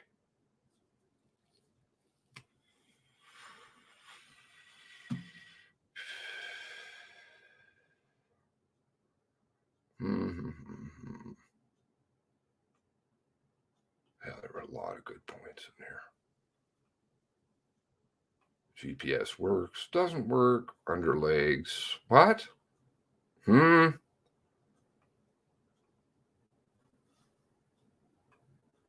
going to get it. Did they do any pros? Did they do any CPIC on Lisa Banfield? Ever? Who is she to them? Who is she to somebody? Get those American warnings out really quick. Lots of psychological stuff going in there too. Good to have Steve and O'Dear in here as always. That's great. Uncle Blazer, how you doing? Cop cars, would it be able to keep track of cop cars? Have they firmly established that this is a quote replica police car in anybody's eyes? Think about this. Well, there's multiple items. Badge, uniforms, car. Now let's look at the car a little bit. Think about this for a moment. The little tiny pieces in that car. How would he know about that? You know how many people know about the little tiny pieces in the car? The ones the RCMP specifically use? You know how many officers know what's in their car? They get in their car. You know why? Because I talk to them. That's why. They don't know. They don't care. They get in the car. It goes. Point A to B. If it doesn't run, they take it in. Do you know how many people are privy to those secret files the RCMP have. It's just like the, what was it? The Laser Perfect guy who came out with the decals at the beginning. The guy who puts the decals on the RCMP cruisers. Badge. Never mention the badge. But they did in the press conference. They acknowledged it. And it's in the warrants from the sister. Oh my. If it walks like a duck, quacks like a duck, it probably is a duck. Why do we just take the word and just say, no, can't be? Can't be. Just, you got to believe whatever we're spoon-fed. Really? That's what they're spoon-feeding. You get an award. But then they're going to say, all those articles that came out yesterday, all of them that came out yesterday,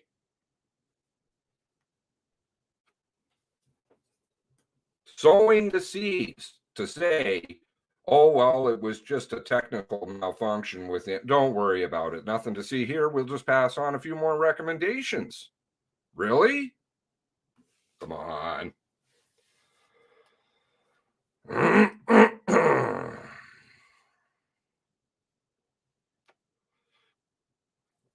Interesting in the intro that Steve made. I think I need a new intro. One of these days. One of these days I should make it, right? Get off my lazy ass. When did I say Sue? Oh, right. I brought that up. Let me look at this again. Oh, no, actually, I think it's fine. The one that's in the intro. Oh, why is that? Show all. Let's see here. Oh, boy. There's a few mentions of RCMP in titles.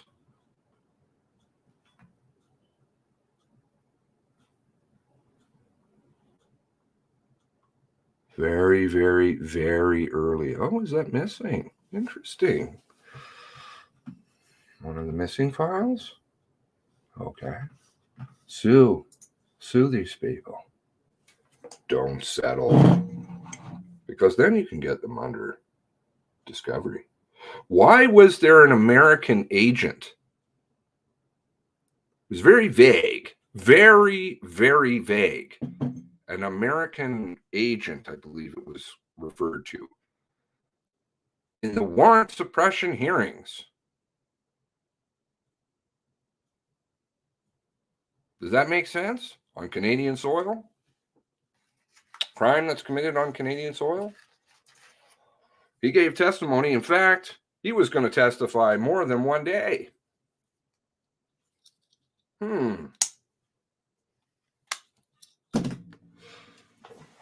Why would you need to have an American agent come in and talk about a Canadian crime?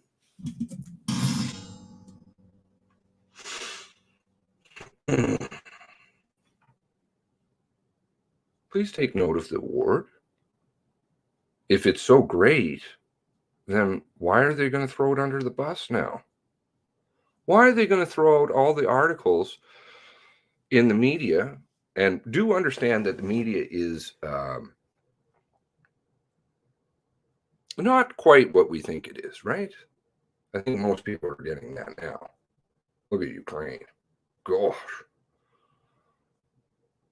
Not saying that nothing's going on there, but the plethora of just fake material that they're throwing out there, provable, all over the place. Video games.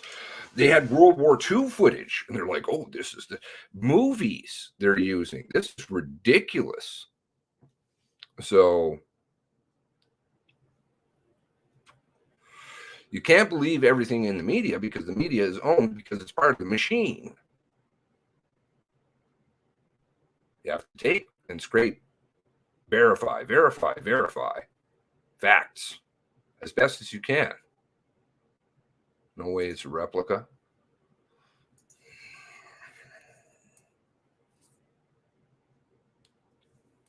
Where do I have that article?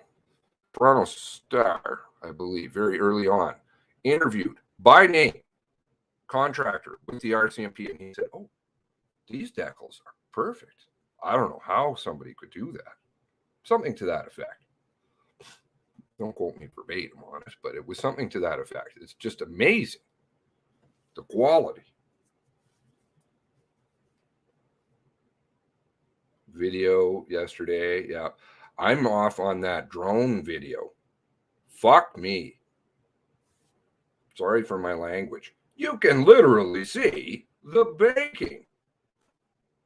banking of a drone.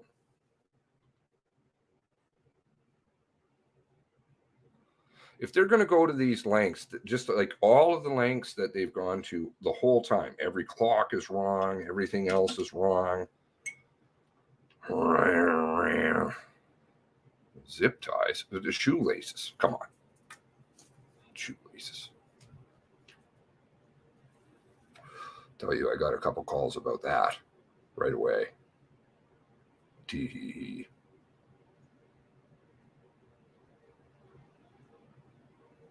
Salacious. What?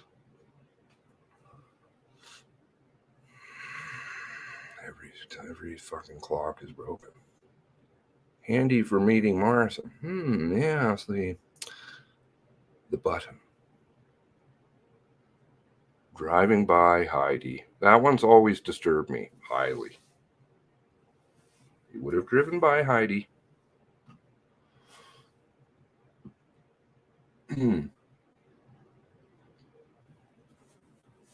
So I don't think. Keep in mind when they're going to try and say it's somebody else's fault, then they're saying that it's screwed all across the country because this is what they look to. It was absolutely from a drone, 100%.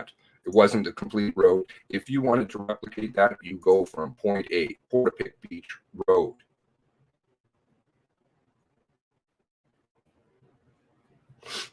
Portapic Beach, right? You leave the gravel road, just go from the Griffins, just drive straight on through with a dash cam on a Taurus. No problem, right? Nothing to see here. Come out and end up in front of the Blair house, right at the red gate. No cuts, no bullshit, right on through. You know why they didn't do that? You know why they used a drone? Oh, that would be because it's not possible.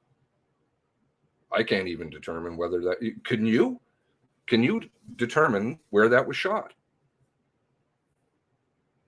It doesn't complete. Starts, they have a picture at one end, start at the wrong end, as he so said, and go for a distance. Okay, and with a drone? Point is, what? Thanks. Got something to bring to the table or no? Don't waste my time.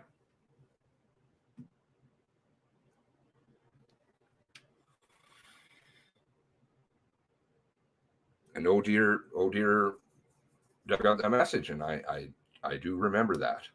I do remember that distinctly, not from a message. Time is wrong. How now all of a sudden has the witness at Brownlow, the time changed? He didn't go out that road. Not at least in the time that they're saying. See? Where was that?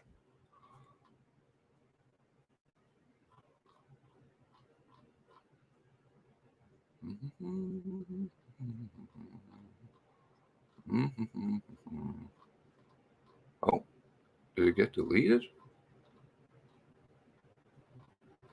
I swear it was in here. I saw it last night.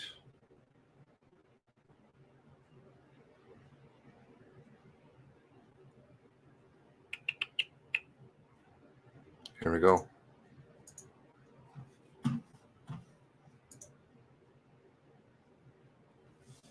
It was my son sitting in the brown loop that Gabe was supposed to have exited from, but he didn't. My son was sitting in the exact spot from 10:38 to 10:58, and he did not exit brown loop during that time. That's pretty specific. I spoke to this person. Now, does that mean that I spoke to somebody who's not real? Possible. I don't think so, though. So why is the time changed? Why does it always change? Why is every clock wrong in this digital day and age that's hooked up to the internet? Drone in August as opposed to a Taurus in April. Makes no effing sense. Of course it doesn't. They want to prove things. You can prove things. You have people, witnesses. This is how court is done. You replicate things. You take the car, you drive it, you show people. Lots of crime cases, they actually take juries to the crime scene, reenact the crimes right in front of them. This is how it happened.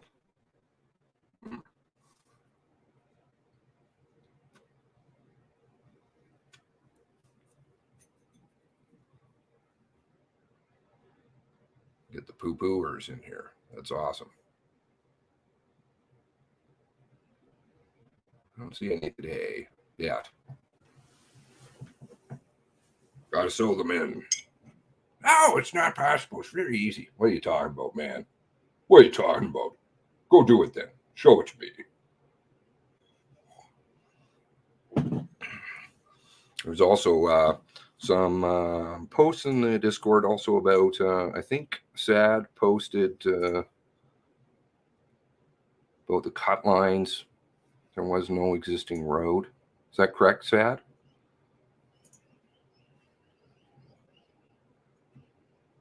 They had 1.5 years to work on this one.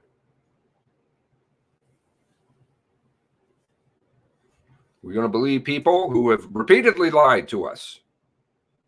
That's what it's out. So what is it that they're covering up? That's the real problem. They're going to go to these lengths, absolutely crazy lengths. He stated testimony yesterday. I did not. Did I miss something? I didn't see testimony. Testimony from what? Sorry. But we're not fools. That's the thing. And that's why they're having such a difficult time. That's why things are cut short. They're stuttering and farting. Might as well get. You already had. You saw the pens. Conscience. You're going to get PTSD. You're going to get PTSD. You can't go through this process and not know. Those people know what they're doing. They have an option. Walk. That's the right thing to do. If you're sworn to the court, as an officer of the court, most certainly. People are going to bring this up in the future.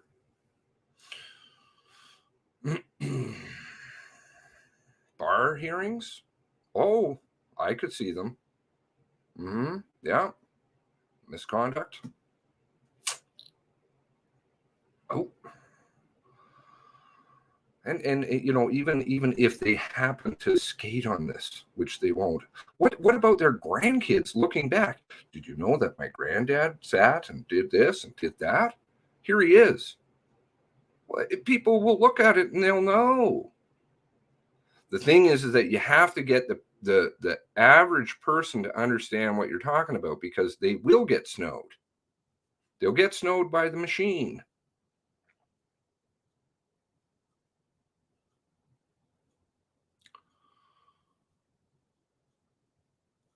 Am I thinking of coming to Nova Scotia during the hearings? Oh, I don't think they want that. God will take me where I need to be. I don't know how I'm going to take all of my data. I got a lot. Somewhere actually, okay, and I wanted to find an award. How long have we been on break? Anybody timed that? Can't believe they're going to ram 2 documents in an afternoon, which they were supposed to allot a day and a half. The ever-changing schedule. Don't need to change the schedule. Isn't this about? It's not about expedience. You wanted to stutter and fart for all this time. You better do a good job. Don't fuck around. We're still requiring data. Yeah, to fit into your story. Please come forward and tell us. First, I was like, yeah. But the system, you kind of know how it goes. Forensic experts. This is another thing. Yesterday, they stepped in it badly by mentioning the boot and DNA. That means they processed somebody's boot, whoever's boot. Okay, so there should be lots of DNA all over that boot. Right? The perpetrator's boot. The one that they don't want to name. Okay, so now you can produce all the DNA reports. Schedule is fluid and dynamic. Everything is fluid and dynamic. Pissy pants. Welcome back. The proceedings are again in session. Ms. Cox? Thank you. So we left off on screen number 13, and I'm wondering if we can go back to screen number 12 for a minute, please.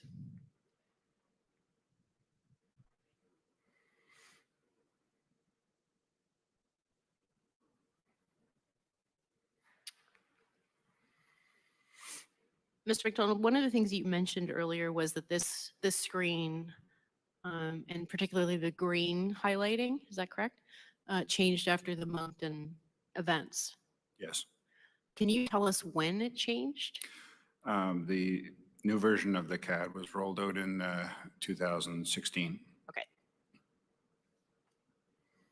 And the other thing that I'm wondering is this screen, is this available to members through the mobile workstation? Not this specific screen. No, this is just in the CAD, but the information from this is presented in a different way. Okay. And we'll get to that in a minute. Sure. So screen number 14, please.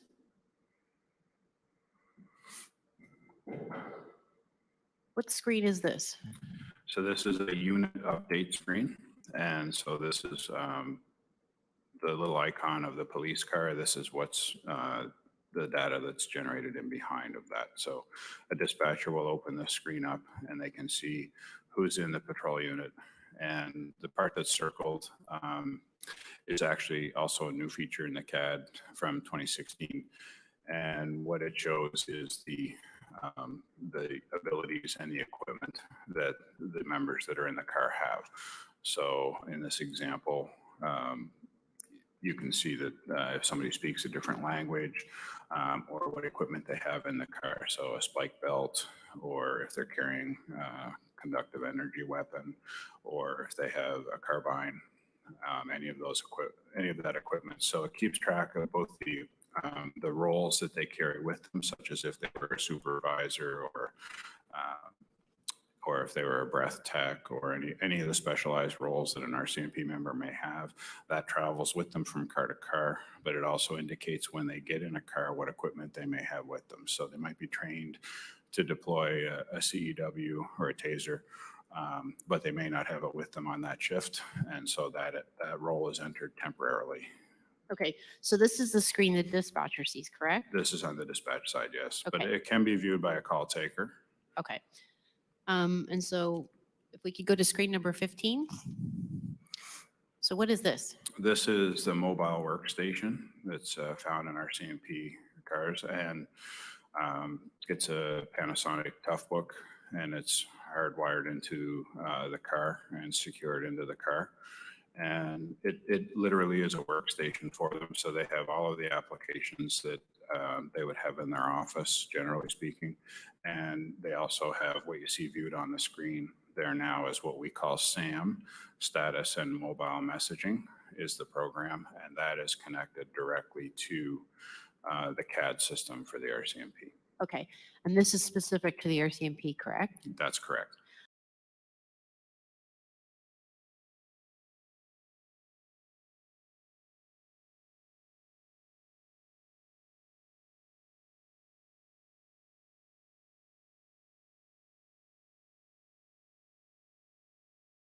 System. Okay.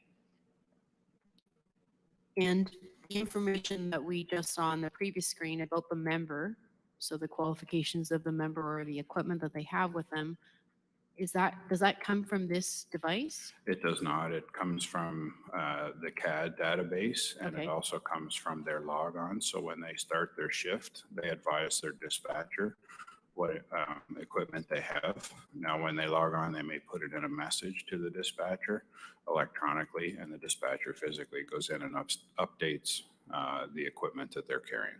And when you say log on, do you mean log on to the mobile workstation? Log on to the mobile workstation, or if they just manually, they can radio in or call in and log on their shift for the day as well. And then they can log into this device when they get in the car.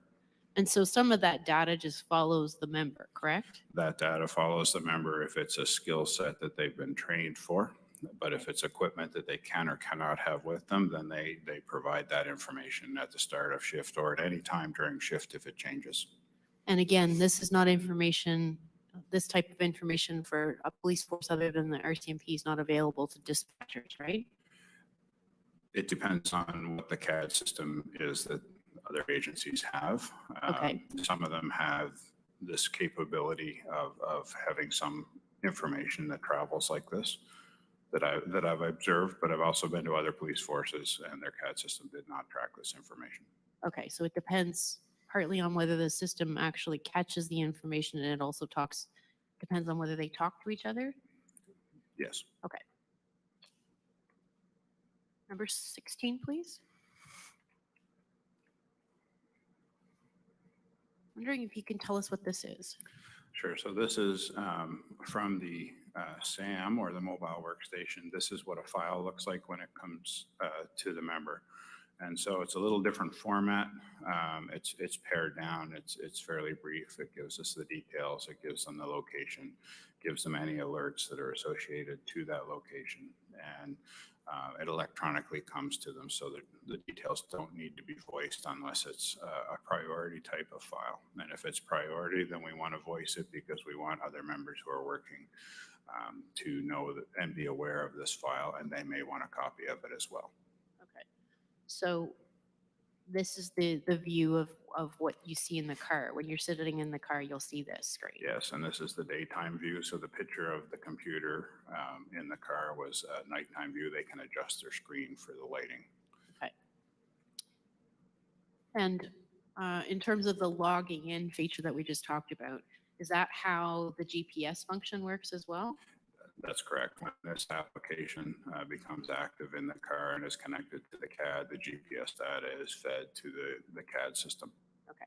So what we saw on some of the previous screens where we could see the police car locations, it depended on whether the mobile workstation was logged into? That's correct. Okay.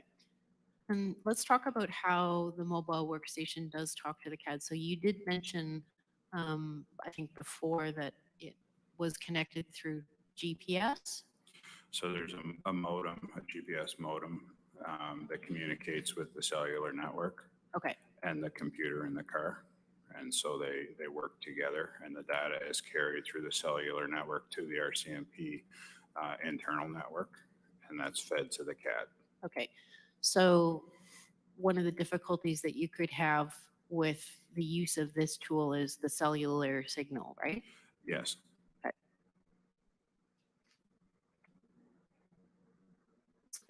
slide number 17.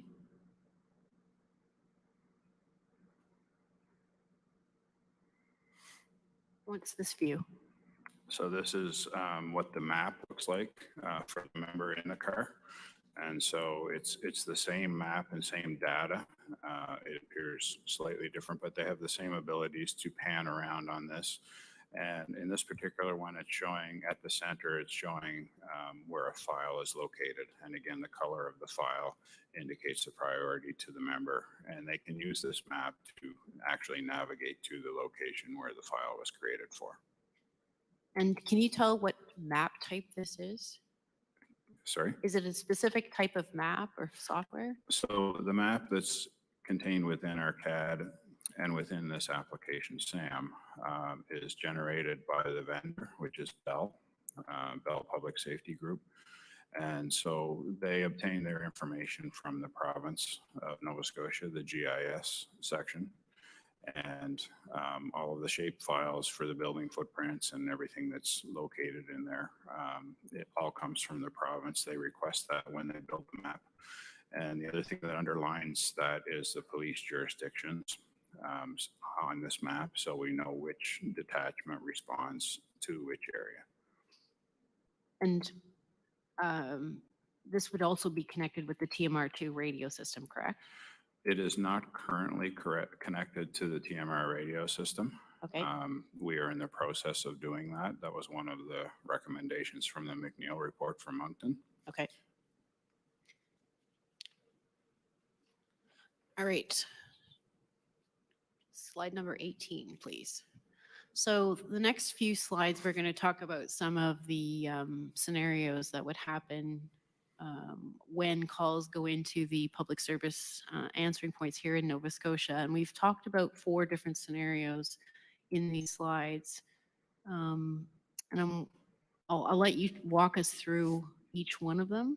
But the purpose, just for the edification of the commissioners and the public at large, is so that people can understand that the process of a 911 call and the way that it tracks through the system is different depending on the type of call that comes in and the different PSAPs that we have here in Nova Scotia.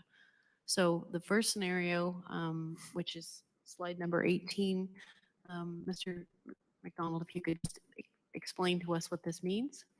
Sure. So this is a call, a very common occurrence. Somebody calls in an impaired driver, and the location of this is on the 125 highway between Sydney and North Sydney in the area around Leeches Creek. So a caller would call 911. It would go through the process of going through the 911 switch and so on. Then that call is sent to the PSAP of jurisdiction for that area, which in this scenario happens to be Cape Breton Regional Police PSAP. And so they would take the 911 call, determine the nature of the emergency, which is an impaired driver. They would determine the location. And in this scenario, because it's on the 125 highway, the police of jurisdiction is Cape Breton Traffic Services, which is an RCMP detachment that patrols that area. So despite it being in Cape Breton County, there's a section that the RCMP patrol, which is for traffic offenses on those highways. And so the PSAP in Cape Breton Regional would then transfer that caller to the RCMP Operational Communications Center, where this file would be dispatched to the police of jurisdiction, which is an RCMP police officer. And just for clarification, Leeches Creek is in Cape Breton. Cape Breton County. Yeah. Okay, if we could have slide number 19. So this one is a little bit different because of the type of call, and I'm wondering, how is the type of call, what difference does that make in terms of how this is routed? The type of call just determines what agencies are needed. So in this situation, there's somebody injured, but it's also a police matter because there's violence where an assault has occurred. Okay. And so it dictates the type of response required. So if we could just talk a little bit about how this comes in. So again, this person called 911, and what happened was in this particular scenario was the incident occurred in the town of Amherst. But the person, the victim, called their mother who lived in Halifax to report that this happened to them. So the mother, of course, needing police for the victim, calls 911. Because the mother is located in Halifax, the call goes to the PSAP in Halifax. But the incident was occurring in a different geographical location. So the PSAP in Halifax would determine the location and nature of the call. Once they do that, they determine that they have to contact Amherst Police. So they connect the caller to the police department in Amherst via one of the hotkeys on the 911 equipment. And because there was injuries, they also call into emergency health services dispatch for ambulance to attend. And so they're doing 2 notifications of first responders for this situation. And even though the caller and the PSAP are in a completely different county, they again follow the 911 process and protocols for the province of Nova Scotia, where they send the first responders for the location where this happened. And so let's talk a little bit about the way that this dispatch happens. So you said there's a hotkey. Yes. So there's a call essentially to the Amherst Police Service, right? Yes, through the 911 system. So the call taker would transfer the caller to the Amherst Police Dispatch. And depending on whether they wanted to keep the caller on the line and take more details, or if they wanted, if the injuries were significant enough, if the 911 call taker wanted to take the caller back once police had their information and then transfer that caller to the ambulance dispatch, they may do that, or they may just notify them after they've disconnected with the caller themselves and left them on the line with the police department. And let's talk about how the ambulance dispatch happens in Nova Scotia.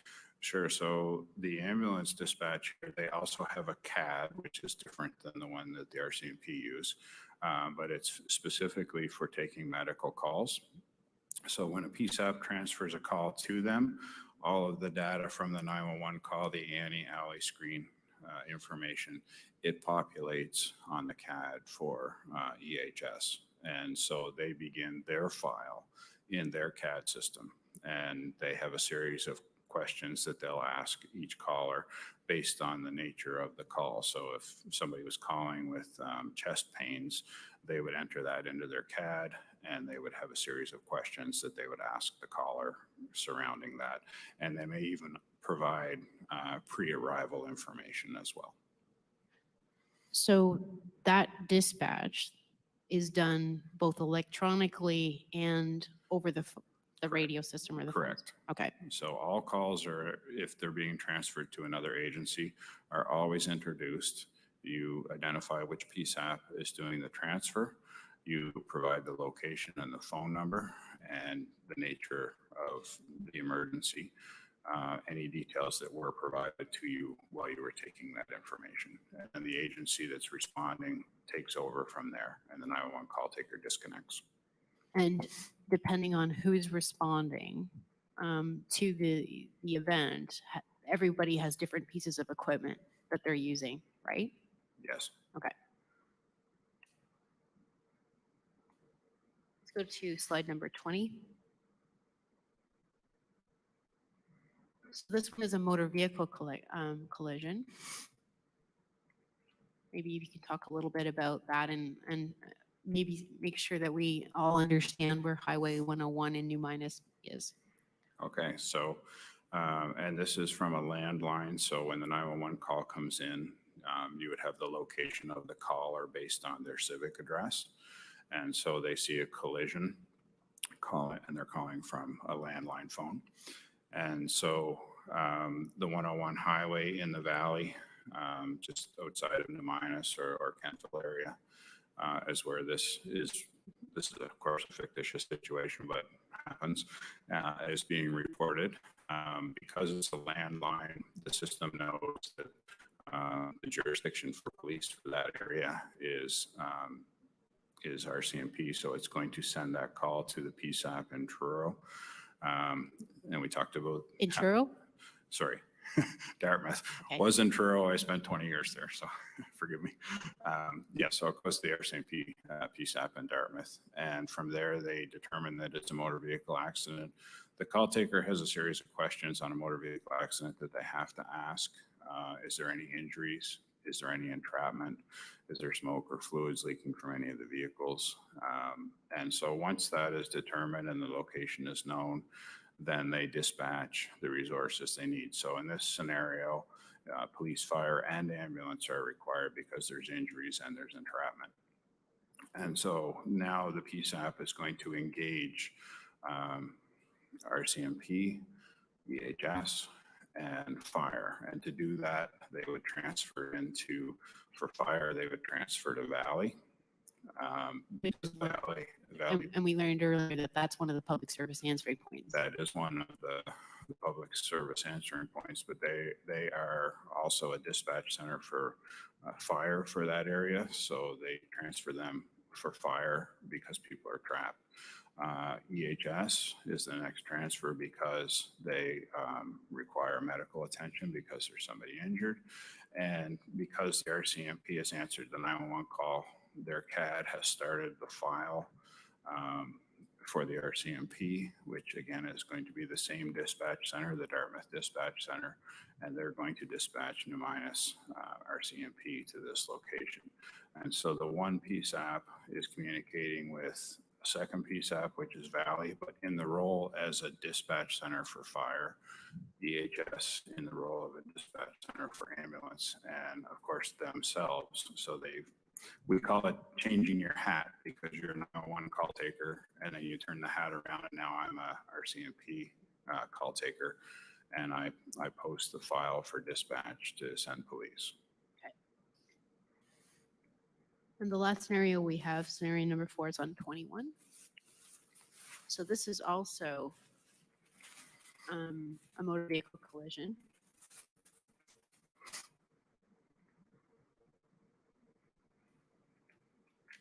The same one.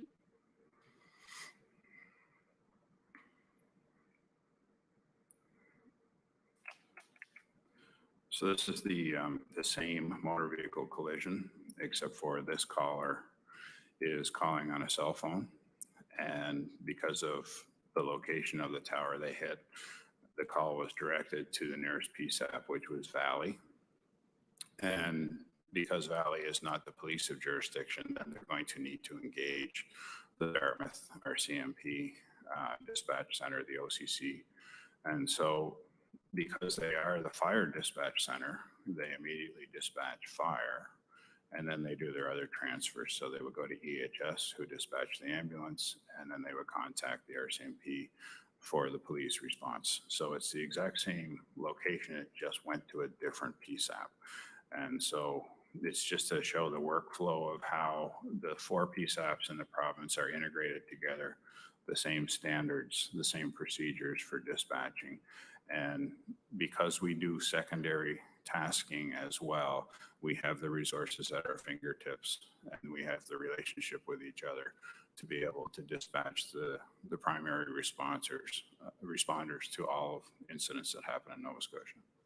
So in some cases, there's 2 levels of dispatch, right? For the most part, there is, yes. Yeah.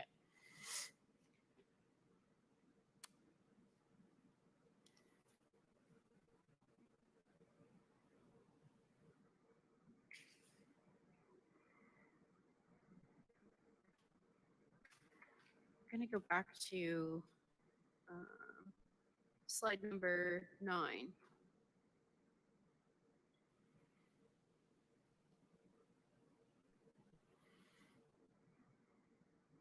So you told us that this is the Operation and Command Center for the Dartmouth OCC. Yes. And it's an open space. Yes, it is. Okay.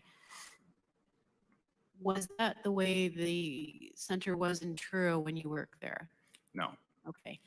And is there a reason why there's differences of, to your knowledge anyways, why the rooms are set up differently? At that time when there were Originally, when I started my career, there was 4 dispatch centers for the RCMP, one in Sydney, one in Yarmouth, one in Halifax, and one in Truro. And the decision was made to amalgamate us through a process that took a number of years. The final result was to put us into the building in Truro. That building was completely renovated on the upper floor for the dispatch and call take center.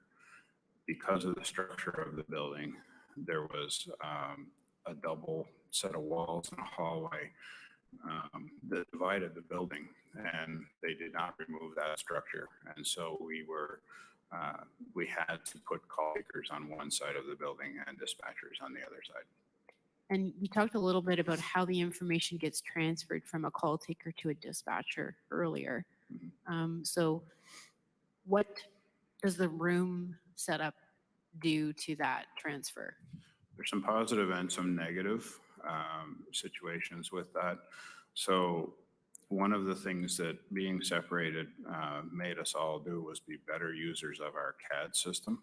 So when I worked in Truro, and then when I traveled and looked at other dispatch centers, most of them were an open concept, but they didn't necessarily use their CAD as well in some places. So the CAD forced the operators to, instead of verbalizing in the room information, having to type it into the CAD and send it electronically. So there was a record of everything. So that was a help in many ways, because the OCC here in Nova Scotia uses the CAD to its fullest.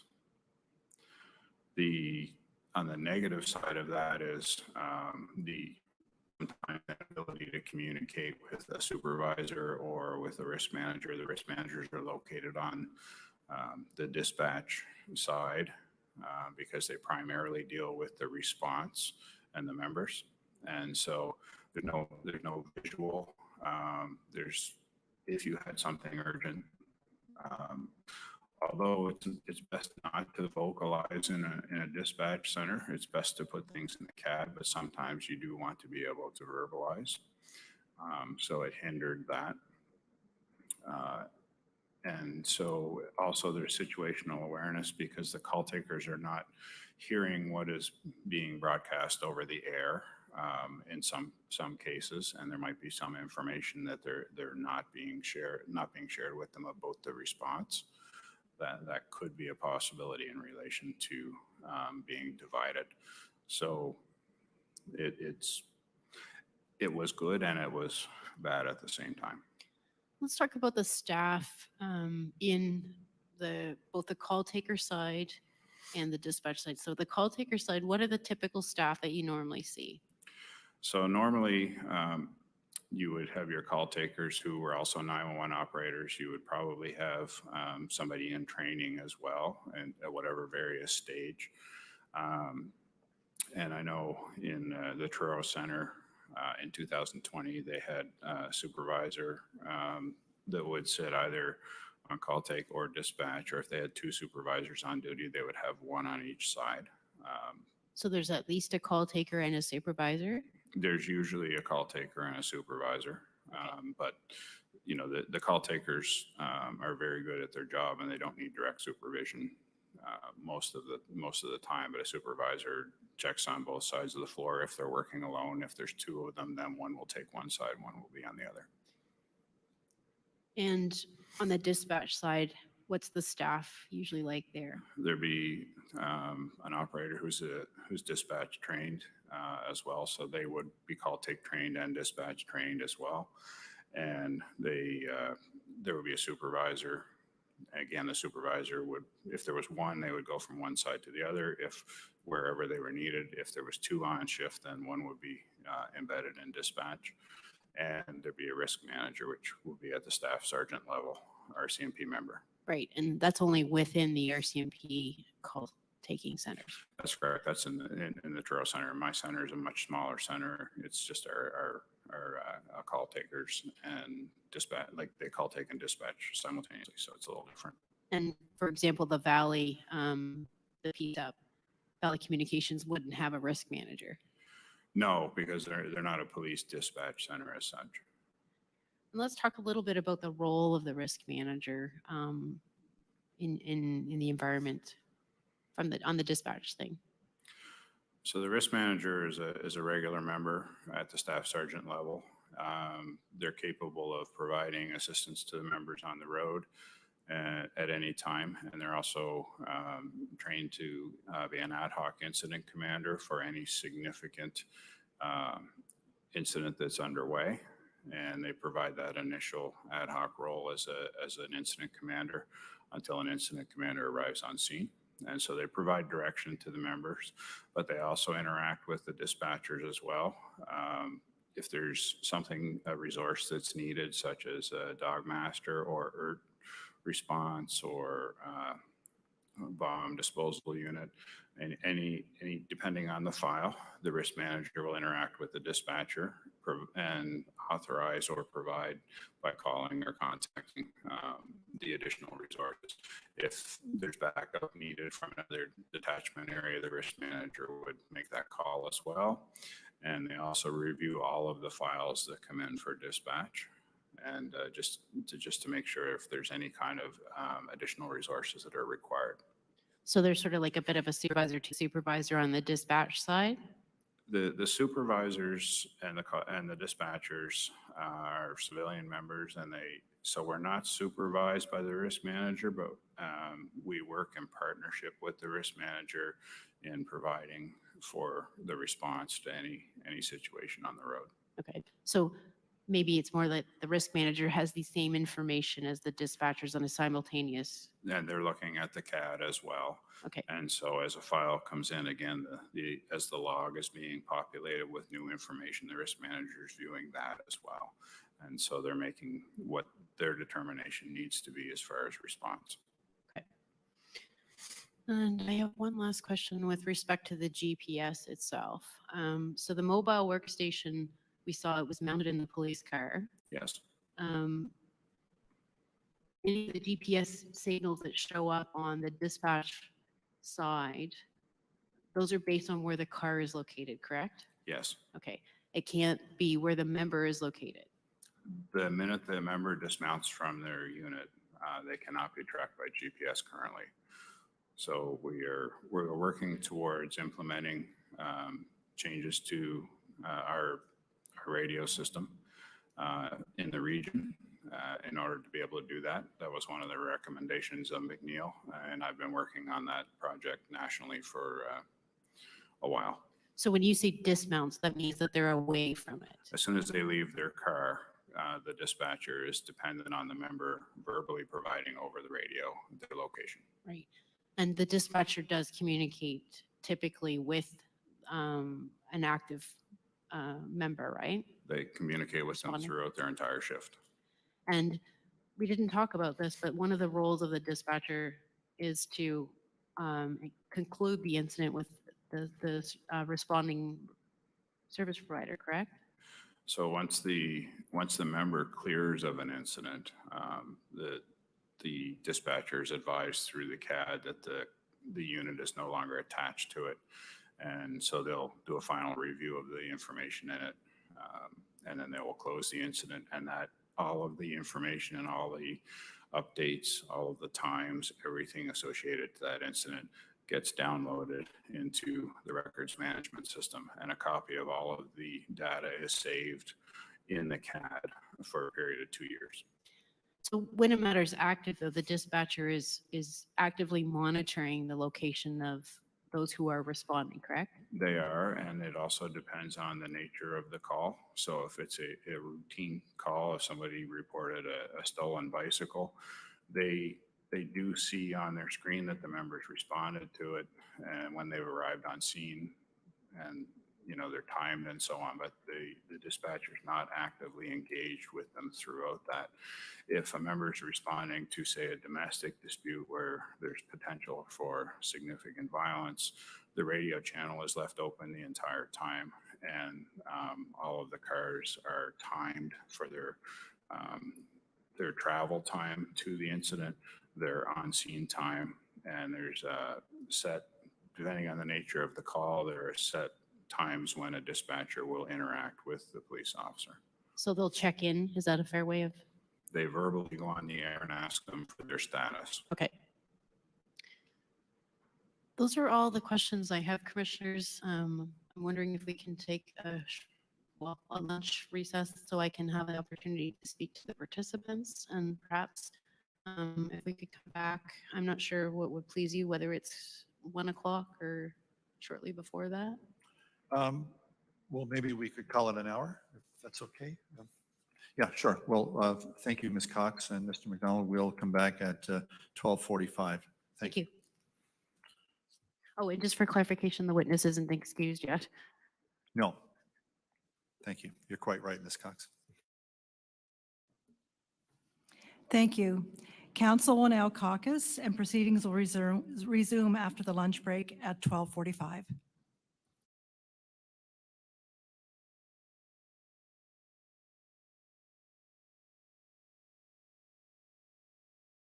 Okay.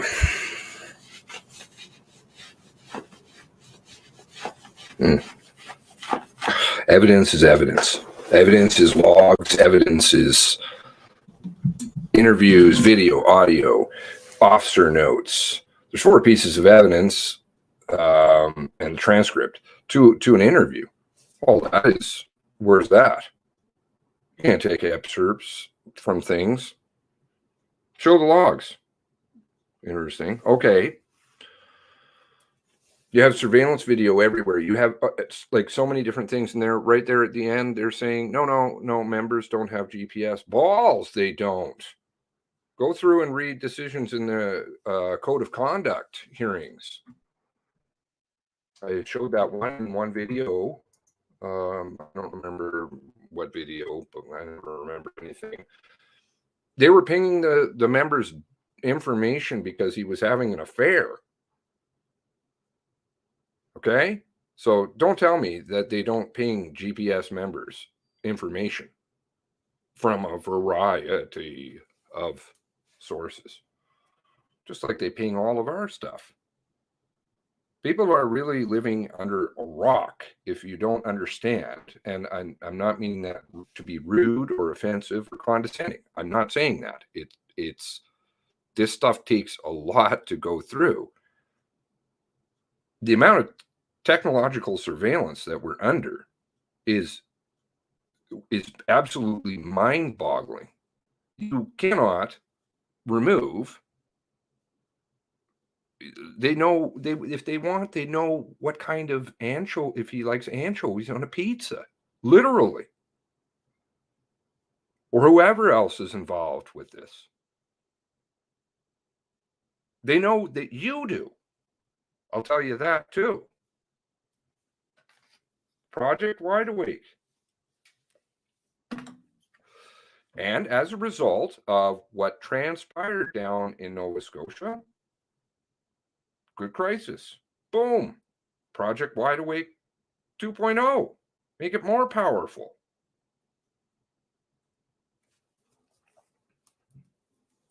Don't tell me you can't ping somebody. Yeah, because the phone is underneath somebody's leg. But you ping Clinton.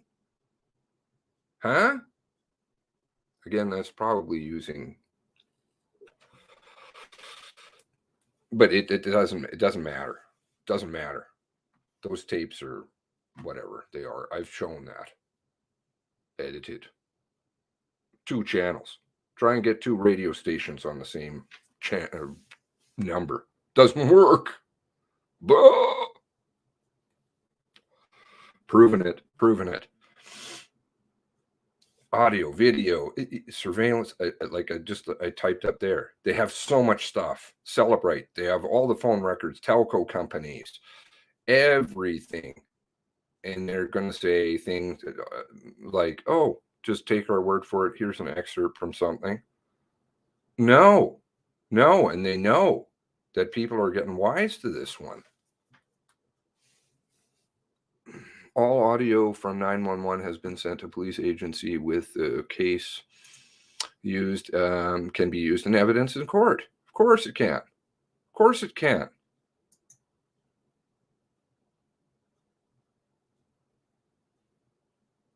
Where's that? Where is everything? Destroyed evidence already. Yeah, we've got cases where they're destroying evidence. A plethora of them.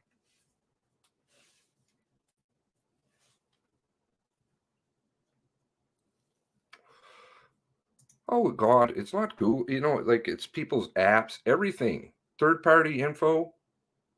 Everybody's selling it. 500,000. There's somebody. I know there's somebody in here. I know that there's somebody in here who whose spouse works in that field.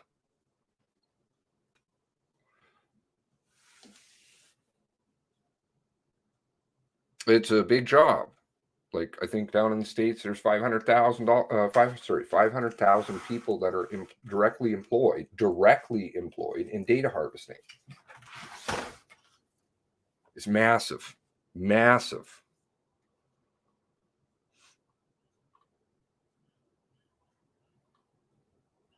The files are gone with 2 months, 2 years.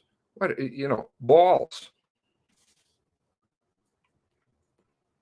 Secret servers. That was another good. I think that was the same video. Was that the same video? No. RCMP secret servers, internal secret servers. Nobody has access to those. All the good stuff. I showed the court documents where they admitted it. Yeah, we have internal servers. Totally secret internal servers that they had to be subpoenaed. I don't even know if they did turn it over in that case. Massive. That was the out in BC. Huge case. What was that video? Did they delete that too? Probably. O drives. That's what they're called. That's what they were then.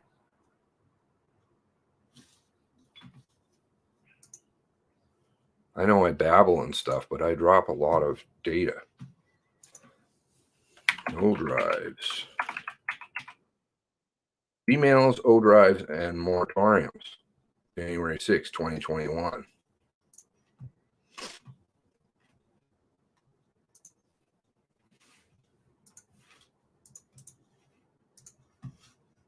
I still haven't heard back from that fellow who did give me the moratorium, which then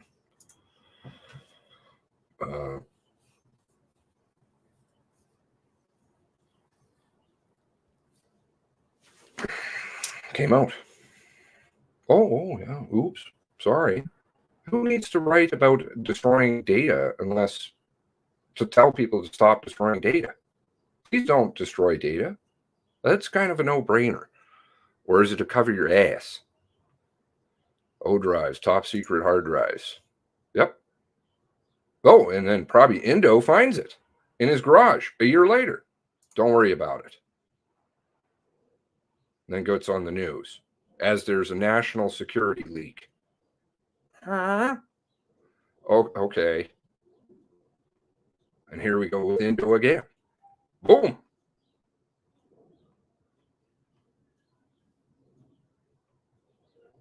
The amount of glow in this one is crazy. Glow everywhere. There is glow. Like, I'm not talking about my ass. Let's see. Since we got an hour, maybe I can find that piece.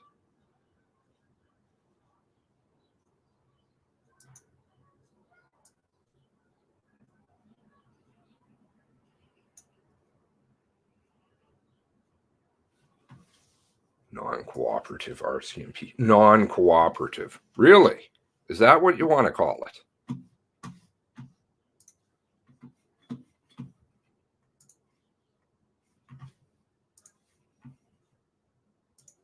Document in here about the YVR tasing incident. There's a huge case going on to do with that. I won't get into that because that's a lot of stuff. But in amongst 295 pages of documents, let's see if I can get that up here. Give me one moment just so I know it's not doing something funny.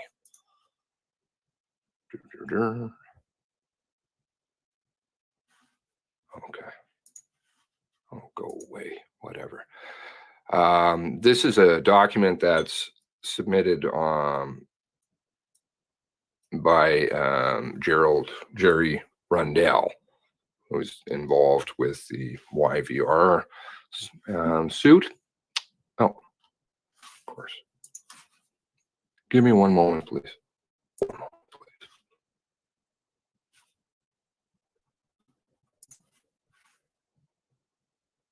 Oh, screw right off. Where is this? Is this on my secret server? Oh, no. My secret server.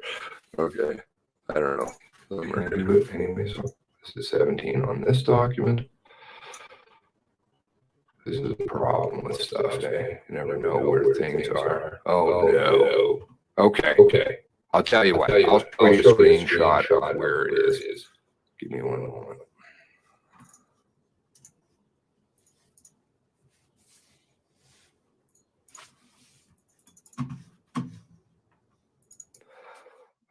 And I can give you the link for that also because that's helpful, right?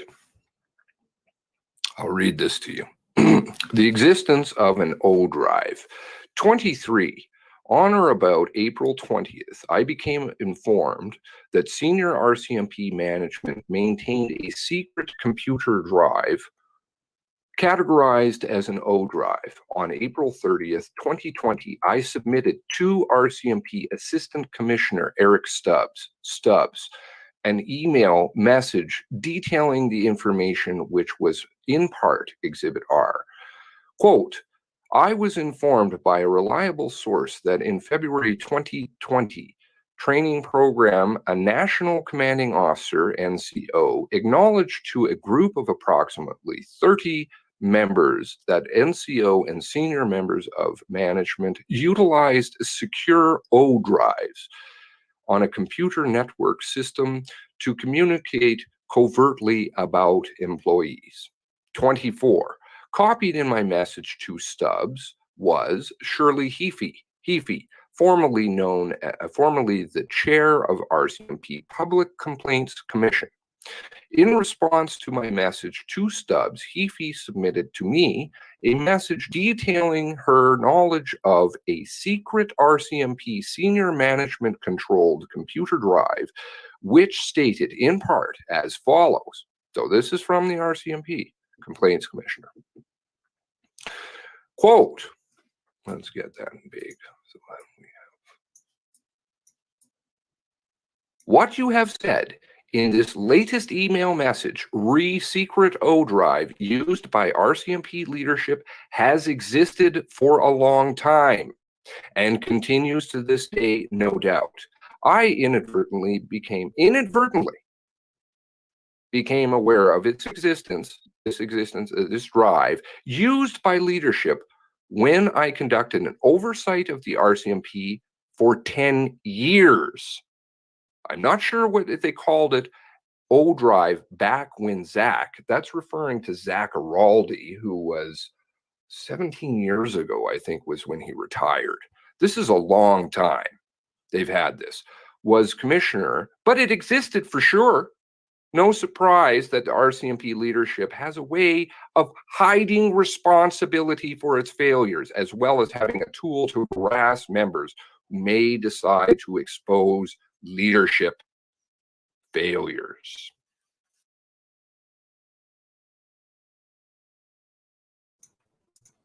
Okay, so there's a lot of stuff that I've been telling people for a long time about different things. Questioning that has been done in this case using Gmail accounts, okay, by senior RCMP members, over 23 years, okay? They know how to do this. They know that they need to use an official RCMP-GRC account. Why? Because then you could ATIP it if you could ever get through, which would never happen. But if you question somebody and then you're using a Gmail account, and I showed excerpts of an email, I believe, was it in this video? Yeah, Gmails. of a witness. And this officer, who had decades of experience and knew how things are done, wasn't just kind of newbie to the game, shall we say, was using a Gmail account. Why? Because then you could never ATIP that. So anything, any information that he acquired, well, doesn't exist. Do you follow? This is the way they do things. Good video. I know I don't think people understand necessarily the way that I communicate, but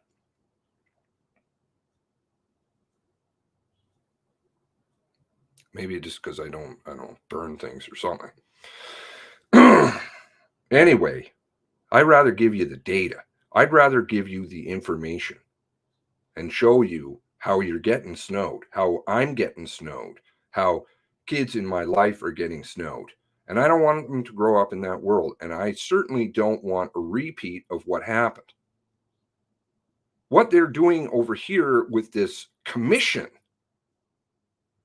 I'm sick and tired of seeing it called an inquiry. With a commission,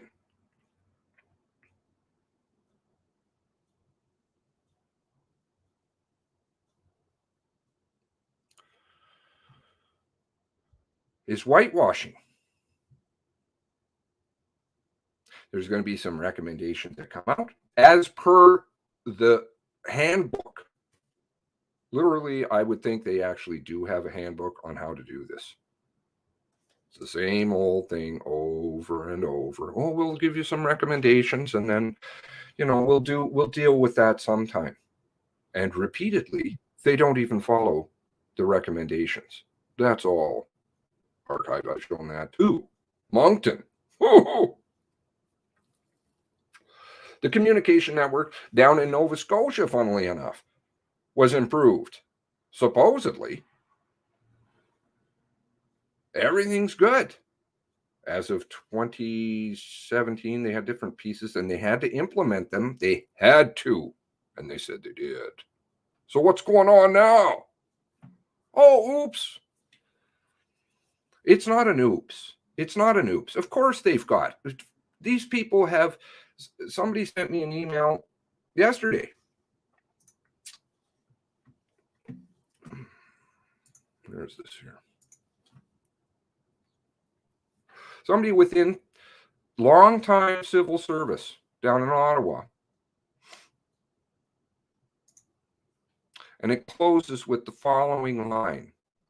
However, obviously there is no limit on the expenditures for this cover-up. Again, that's coming from somebody who has, I think, over 4 decades in Ottawa. Yeah. And I've seen it. And it's crazy. If you were in my shoes, you'd understand. It is absolutely absurd. Anybody who is involved with this by any association, and people who are associated with them, well, they know about you. And they're watching you like a hawk. Because they don't want you to do anything. See, that's why they come out with things like, oh, then you're a report to people who are anti-authority. Who's fucking anti-authority? I'm pro-truth. Get on with it. I'm anti-corruption. How about that?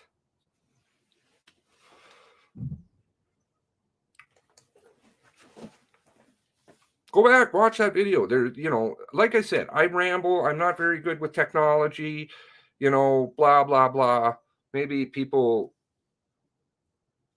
don't like it because it's not shiny and got all kinds of pretty thumbnails and all kinds of fucking garbage. You want to understand this stuff. You really want to understand it. And I'm sorry, I'm not meaning to get angry. If you want to understand it, it takes time. Okay? And I don't sit around with my thumb up my ass all day, every day for the past fucking decade.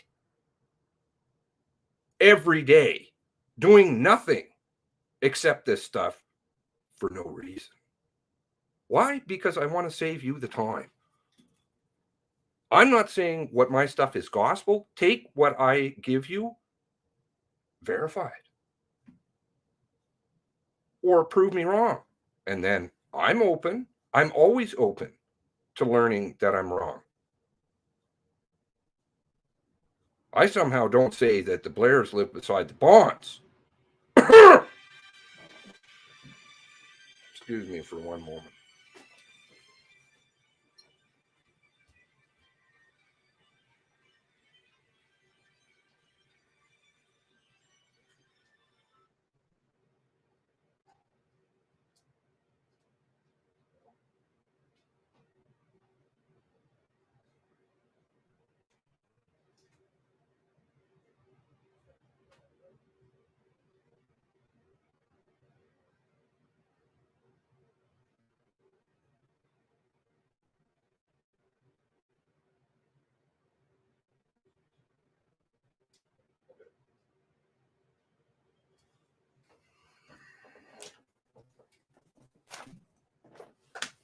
That was a phone call to tell me that I was losing people. Okay, well, you know what? If you don't want to know what's going down, then fine. That's my response. Like, it's just not going to work. Telling people, holding people by the hand, or having them all snow us, it's got to end. Okay, so we'll go back to. I'm sorry. I just.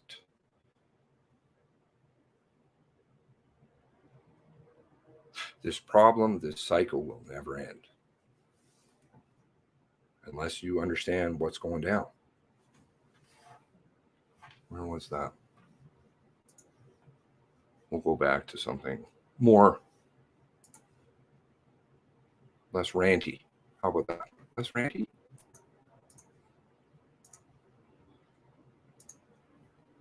Why do these people give me junk mail? Fuck off.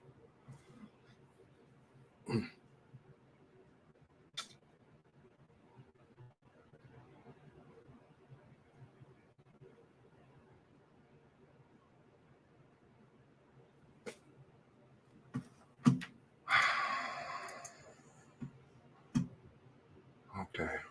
Oh, more junk mail. Great. Now,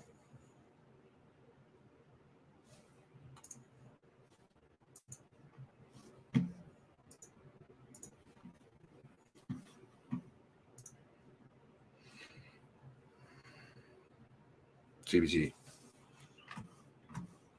Elizabeth knows a lot of stuff.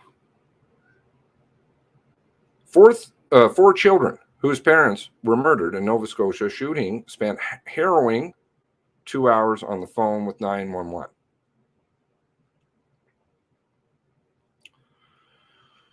Four children reported gunshots, saw the shooter driving outside, heard gun steps in the house during harrowing 2 hours, which they hid, relayed 911 information to a man who killed their parents in Nova Scotia.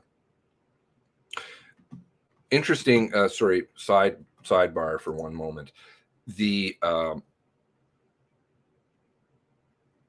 fellow that was presenting yesterday, Byrne, was very clear at the beginning to say, we don't want to use names. We don't want to use this person's name, or we don't want to use a name, right? Okay. That's all part of it. I'd say that that's plausible deniability. Within yesterday, he stumbled and he said, he. And then he said, oops, the perpetrator. What's wrong with he? What's wrong with he if the perpetrator is a he? Funny. Interesting. Burl, thank you. Thank you, Nikki. I'm not meaning to get upset. I'm not meaning to get upset. I just want to help. That's all I want to do. I want to help all of us because this is a fucking hole we're in. Transcripts of 911 calls. Really? Which was released. A summary, which was released Monday. Yeah. Did you get the transcripts? No. You got a summary of a summary of a summary of a summary that they fucked around with for a year and a half that they're still trying to figure it out. Could you tell us? So that we can fill in the holes. Shed light on what the children of Jamie and Greg Blair, Lisa McCulley, experienced as they huddled together McCulley home avoiding windows after Blair boys witnessed their parents being murdered. They identified the shooter by name, profession, and said he was driving a police car. The details of what two pairs of siblings endured together are outlined in a document released by the Mass Casualty Commission. Interesting, the hyperlink to this, dead-ended, of course, at the Mass Casualty Commission because they didn't release it last night. Examining April 2020, again, I did archive it somewhere here. One moment. Boom. Okay, I'm going to drop that in chat. Please get a copy of that. Review it for yourself. Compare it to facts that you know. If you don't know something, ask other people. Fair. I don't know diddly. So that's why I rely upon other people. And the reason that I say that, by the way, the reason I talk the way that I do is because I'm not a braggart. Who the fuck brags? Losers brag. Okay. Massacre, just because you puff your chest doesn't mean you know nothing. Speaking balls language. Examining 2020 Examiner by a man disguised as a Mountie that left April. 22 people left dead. Have they established this firmly? I'm not saying, tinfoils and all kinds of other stuff. I'm saying, where is the evidence? Give it to me. You have lots of it. I typed out like a huge list there in chat earlier. And that's just like a partial list. That is what should be presented. That would be what is presented in court. That's what the public deserves if this were an inquiry. Better yet, a royal commission. Instead, you get a omission, as somebody said yesterday. Great. Omission. I like that. It offers by far the most detail. If that's what the most detail is, oh my. What in the hell are we going through? About what happened the night of April 18, when Gabriel Wortman began killing friends, acquaintances, and later strangers in rural communities. Interestingly worded. As children hid, 3 RCMP officers who entered the subdivision on foot checked them 3 times, urging them to stay in the basement and only open the door to someone with the safe word pineapple. I've heard this word before. Freaky. Radio transmission showed the Mounties. Oh no, now I'm going to F11.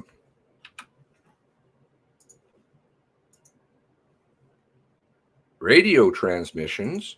Did you hear those? Did you hear those? Where are these? Showed the Mounties. Well, who did they show it to? You? Me? Families? Families? Did the families hear them? who were the first ones on the scene and the only ones to enter the subdivision for the first hour and a half, repeatedly told superiors they were worried about the kids being alone as they tried to track down the gunman they believed was also on foot. Why did they go down Portapique Beach Road when everything was taking place over on Orchard Beach? You go to a burning home, or supposedly burning home, which then a car later spontaneously combusted. I like that. Caught fire. That was what it said. Later caught fire. Really? It's like those vans that just drive into people and things. No. Somebody lights a car on fire. They don't catch fire. Told superiors they were worried about the kids being alone as they tried to track down the gunman who they believed was also on foot. Then they went on, of course, to take and traversing through the forest 3 times. Okay. Records of their communication show numerous times. Records. Where? You seen them? I've seen them? No. They raced towards possible gunshots, and amid the chaos, several burning buildings, otherwise unlit and heavily wooded rural roads. Another RCMP officer who, for an hour, was told to stay at the entrance of the subdivision due to risk, eventually went in on foot with another constable, unnamed, all unnamed. Well, if there's records of it, well, shouldn't they have names? You'd think. Then drove the kids out of the community 2 hours after police first arrived on the scene. Or is that all part of the redacted stuff? Did they poo-poo the archive copy?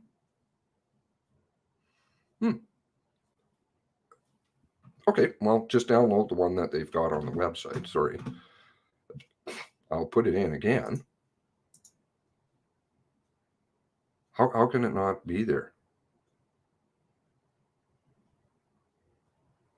Wow, okay. Well, somebody else has also got it up on...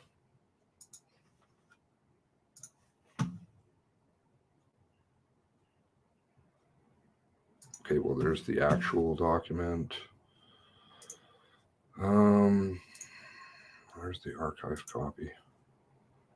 What? They poo-pooed the archive copy already? Interesting.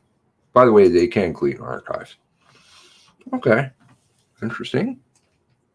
Can't archive stuff off their website. Well, at least I was having difficulty with the calendar.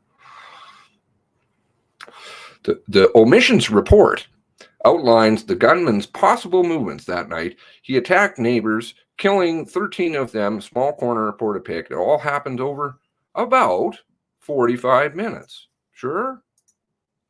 What was their evidence that they used? Oh, right. He escaped down the Brown Loop. Oops. That doesn't line up with what I was told. Now, again, maybe that person is not who they say they are. That's possible, but given the fact that they came out and said that long before anything, and I'd spoken to them, I believe, before they posted that, actually 90% sure, that be kind of difficult, but maybe they're just, I don't know. Interviews with police and radio communications that tends to lead to credibility, that they would know about it before, months and months and months before, over a year. Radio communications show that RCMP did not realize that the gunman drove out of the area, and officers feared that he could be waiting to ambush them or residents. Okay, again, I would say, if we're going with the 1045, why do we have three independent witnesses saying that shooting was going on until at least 2:30. Why do we have leather exchange of gunfire?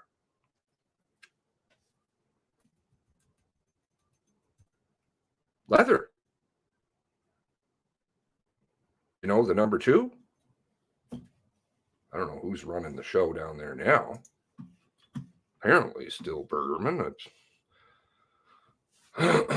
10:01 p.m. 911 call from Jamie Blair. Jamie Blair was the first person from the community to call for help around 10:01 as she frantically tried to protect her sons from the man who killed her husband Greg moments earlier on their front step.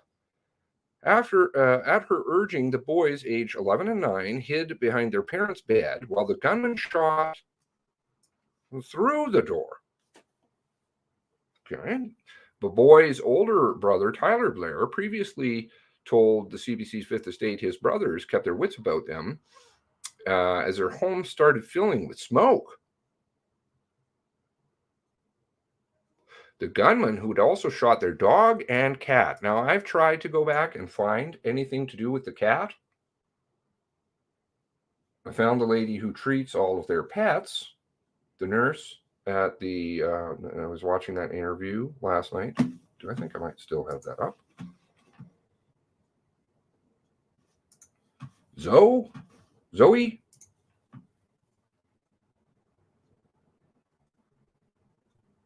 She didn't describe that there was another pet killed. The obituary seems to mention 4 pets. Pets and children. Just saying. Had pulled logs from the wood stove and strewn them around. Oh, you have been able to archive it? Wow. Okay, good for you. I wasn't able to, but I'm obviously not tech savvy or something.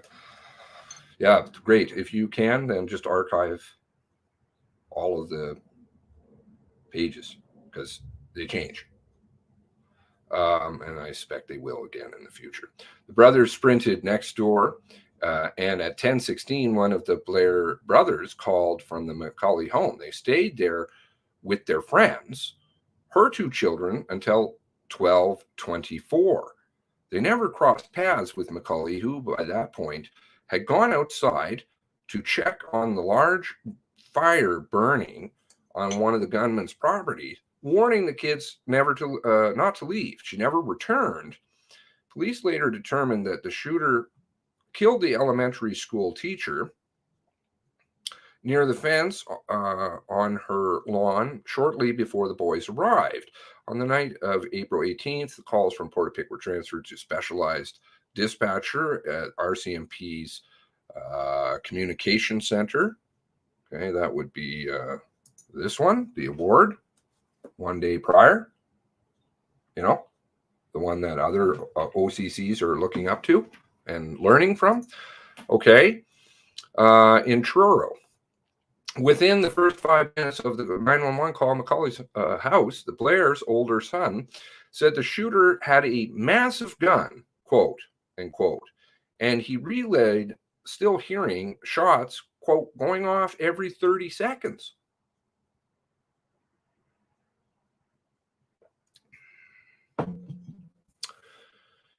Early on, 2 younger children ventured outside, hid in a ditch, passing on that, quote, he's outside shooting everybody when they returned. Where are these transcripts coming from? I guess she's got them. Do families have them? At 10:30, the children, remember, Elizabeth McMillan was the only person who was able to get an interview with Darren Campbell. The highly anticipated, lengthy interview with CBC, which never appeared on the media, wrote an article a while later. Suddenly it was inserted in there months after that. Interesting. Okay. 10:30, the children warned dispatcher the gunman would blend in because, quote, he has a cop car, and, quote, with symbols on it, he has multiple white Ford cars. Lawyer Roger Burrell, who presented the commission's findings at the public hearing in Halifax Monday, said he had listened to the call numerous times, and while it was, quote, alarming, psychological, I would say, the children were calm, responsive, and observant. Quote, the children's poise, their presence, their capacity, their ability to engage with the call taker is simply outstanding, he said. Quote, at one point, the kids expressed concern for elderly members of Portapique, given the fires, expressed concern for the officer's safety. It's an interesting line when I was going back and reading the Frank magazine article about the tapes.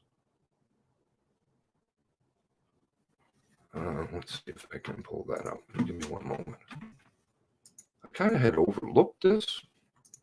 I don't know if it plays any relevance into it.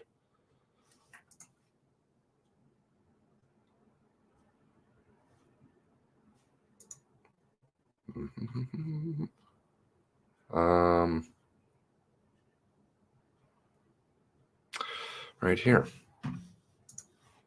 Of the 3 911 calls we obtained, lots of things going on right around then. Darren's affidavit is dropping. Very interesting. 2 of them were provided to us in pieces. Digital audio software allowed us to piece them together, put the pieces together. What? They're like a minute and some long. I think they said they had 7 cars on the 911 recaps. Interesting. Okay.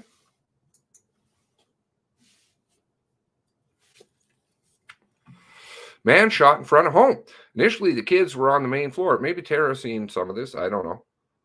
I think she can acknowledge whether she's seen something or not. Yes or no? I don't know if that's a no-no. Man shot in front of home. Initially, the kids were on the main floor of the house, had big windows overlooking the front yard. Around 10:40, they reported seeing the gunman's car pulling out of his garage property, hearing gunshots over several minutes.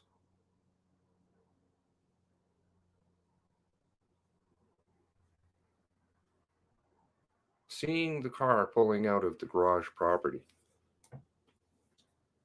Okay. Based on timing and location, the omission believes this is when the gunman shot Corey Ellison.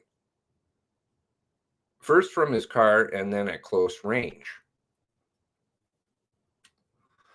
By then, the 3 officers, Constable Stuart Basselt, Constable Adam Merchant, and Constable Aaron Patton. Oh, there's a name missing here.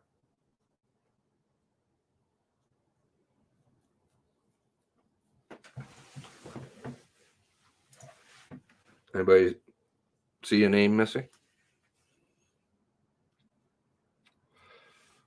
Radio about hearing multiple gunshots at 10:40 as they were making their way through the woods from a parallel road, Portapique Beach Road, which connects to Highway 2. Why were they spending all this time over there?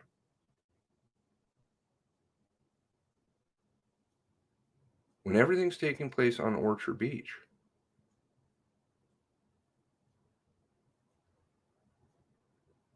That's where they went first.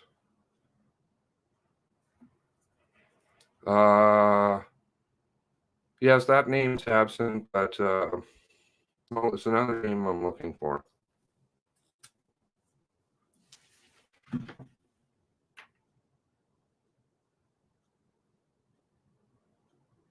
Why do you go to the wrong place?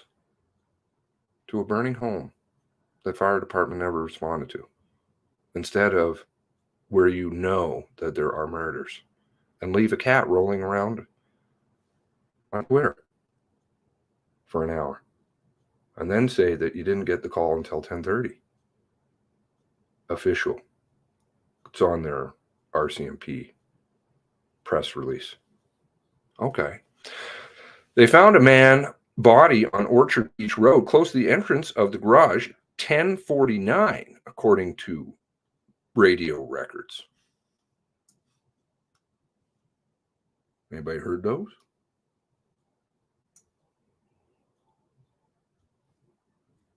Yeah, that name's also absent. No, there was one that was said that went down there.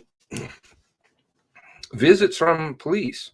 Those officers stopped by the Macaulay home first time at 10:50, but for 3 minutes after hearing knock on the door, the kids stayed quiet, lying on the kitchen floor, and the call taker told them not to answer. Eventually, the dispatcher directed them to the back door, where Basselt, the first officer to arrive in Portapique, told them to lock the doors and go to the basement.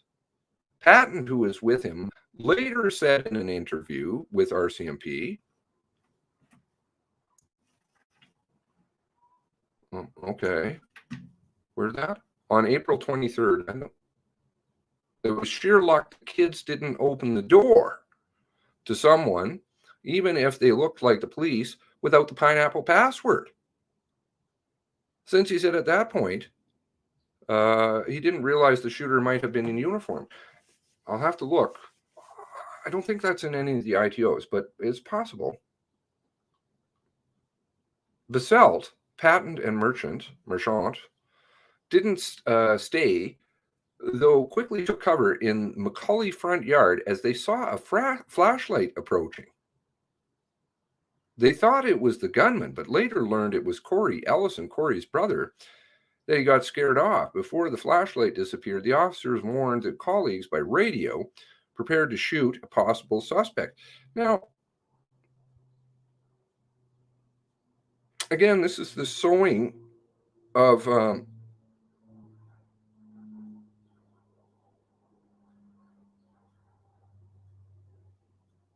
there's a .40 caliber casing, right? And I've shown that regular members, of whom all three of these people are regular members, to the best of my knowledge, they're not ERT, carry 9mm standard issue. I can't remember the model number off the top of my head. Standard issue is 9mm. That's what they get. So I'm not sure how 40 caliber casing ends up beside Corey. And then we're supposed to kind of, we're led to believe that it's the police that possibly shot him. It's kind of sewn out there. I'd like to see how that is possible. Basselt told RCMP in an interview a few days later that they debated trying to follow the suspect into the darkness, but thought the risk of the ambush was too great, and decided to go back to the house and make sure the gunman didn't approach it. And we get some pictures of bullets into the wall.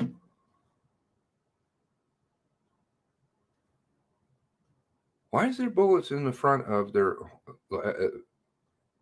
I'm not understanding how that's happening, because that wasn't described. I thought it was through the door.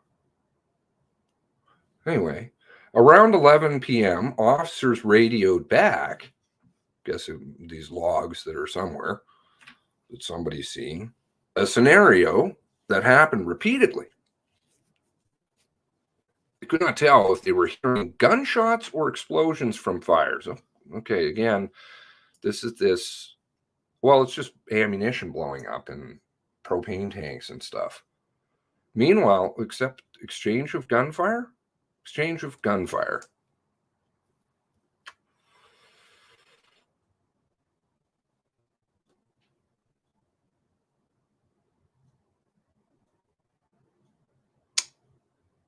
Meanwhile, Constable Chris Grund arrived at the entrance to the subdivision, where two officers were checking cars and radioed asking where he could help. Grund later told Mass Casualty Commission he tried calling Staff Sergeant Brian Rehill, who was the risk manager working at the RCMP Communication Center. That's which one? Where's that? This one, right? This communication center that gets the award the day before. But didn't get through. Bible Hill Staff Sergeant Al Carroll radioed around the same time that his officers needed to be mindful of each other's locations so that they did not shoot each other. Rehill also told officers by radio that the emergency response team was on its way and it would be best to stay shelter in place.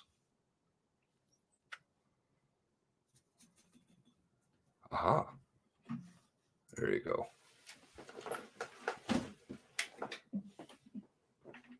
That's a name I haven't seen. I'm still trying to figure this one out.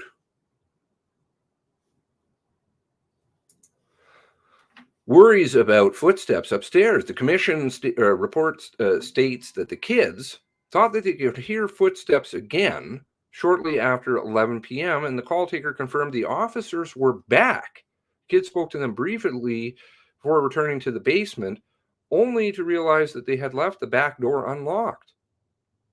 Though the trio of officers planned to stay put with the kids, they were redirected after hearing a loud pop and a woman called 911 to report that her house was about to catch fire.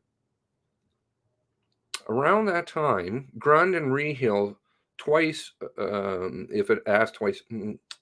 around that time, Grund asked Rehill twice if another team should go and help out. Given that there were several officers at the entrance, Sergeant Andy O'Brien, lots of sergeants going around right now, said that he was worried about sending in a second team. There was a possibility that they could be caught in a crossfire.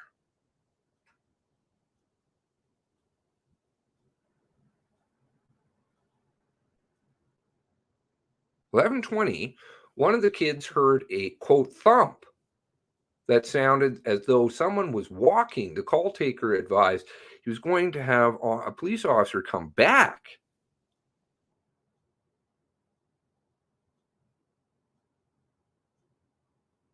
The commission summary states, there's nobody there. I'm not understanding why they're not removing these children, but they do go to remove Griffin and his family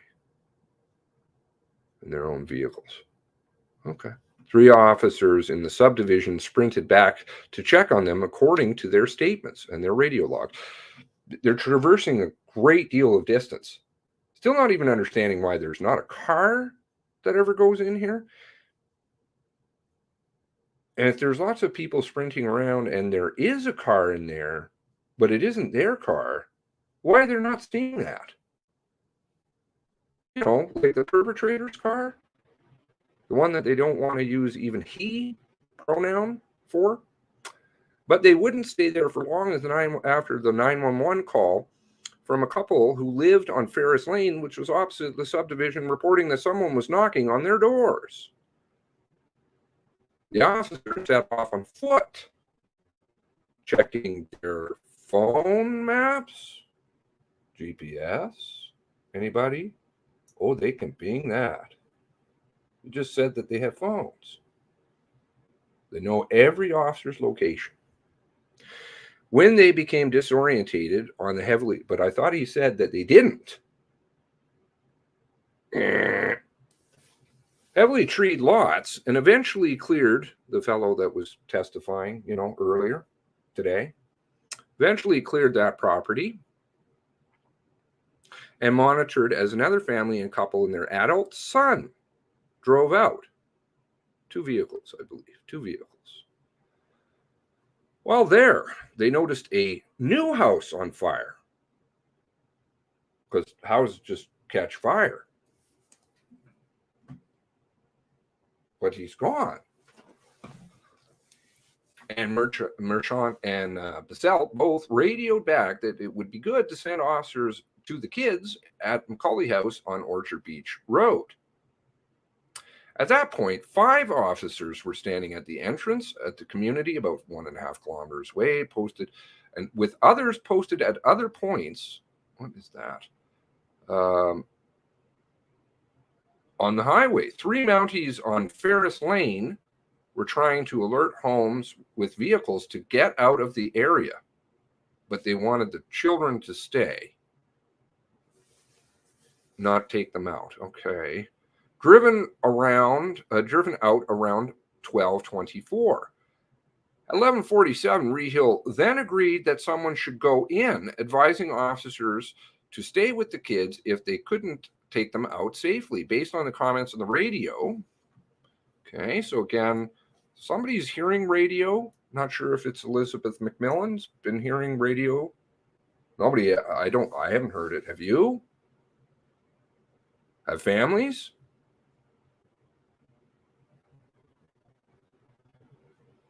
I think the answer to that is no.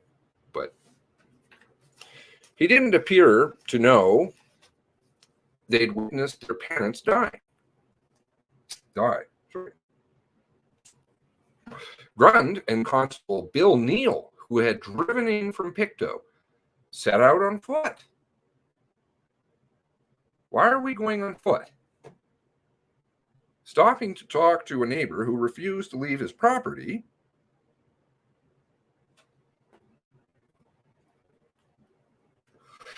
Also to assess the sound of whose was gunshots or explosions coming from the man's burning garage.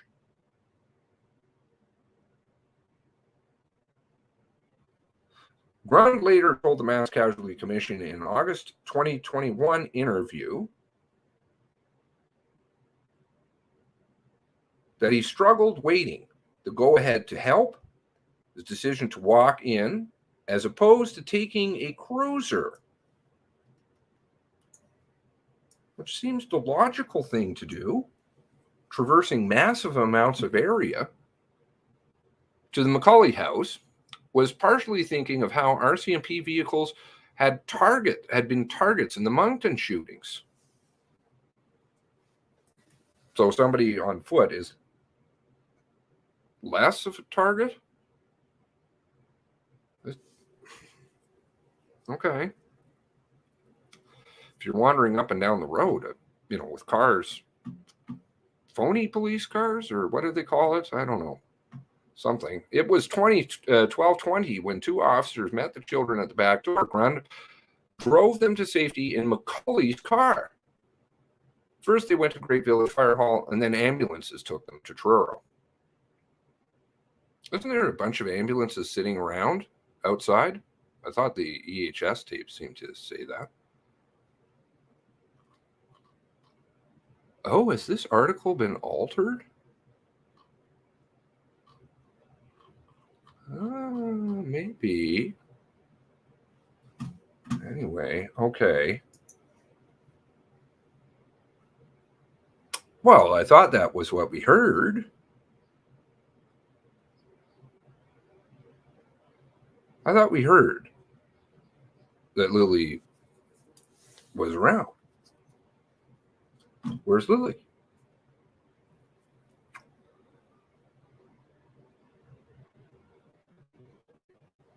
He's mentioned.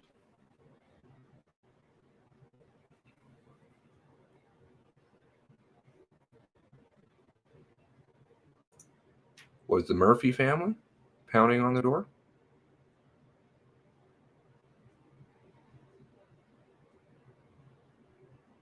Lily seems to be noticeably absent from everything that I've seen.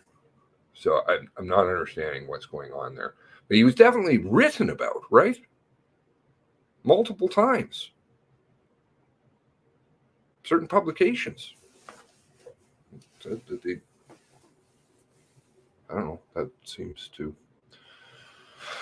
They don't want him to fit in the narrative. Wasn't he told, if you go down, you'll be last shift?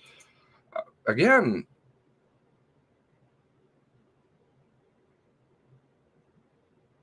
maybe it'd be good to go back and look at those articles now. knowing what we know.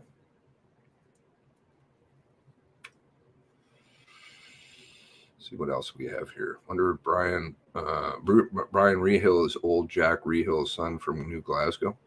I don't know. This is all the stuff, all the things down there that you guys know. Church that used to sell antique path. What's that? What's with the antique church?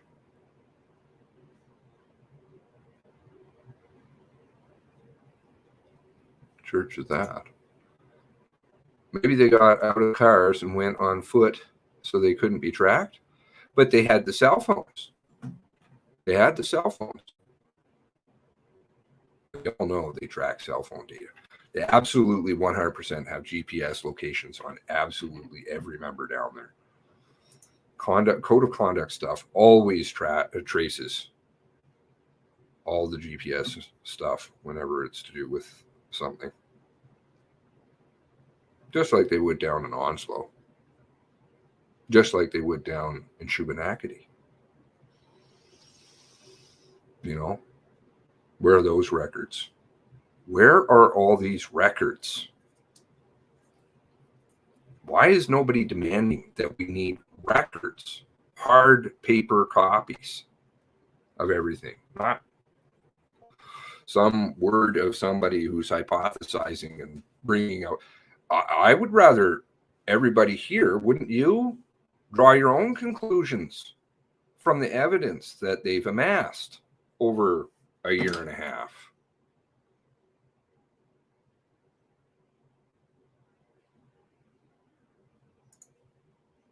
Yeah, I don't know. Would they have seen the car? Do you think? No mention of seeing the car.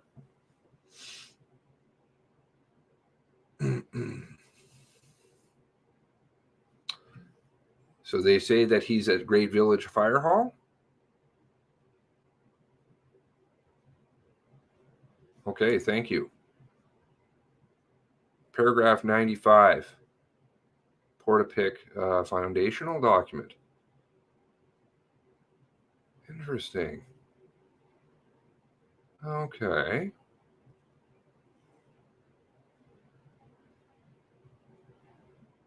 Okay. Well, I mean, things always need to be corrected. But you trust what's on paper.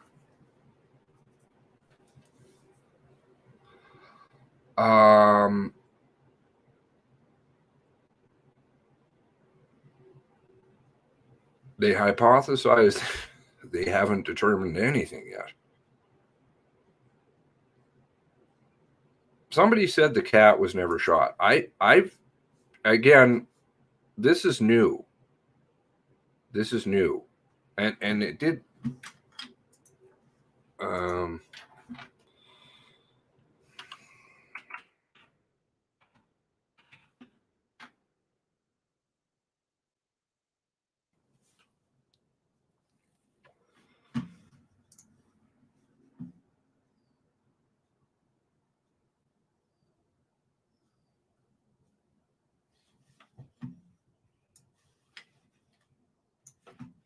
I don't know if one of these 5 animals is the cat. It doesn't seem to mention anything about the cat being killed. And this lady treats all of their pets.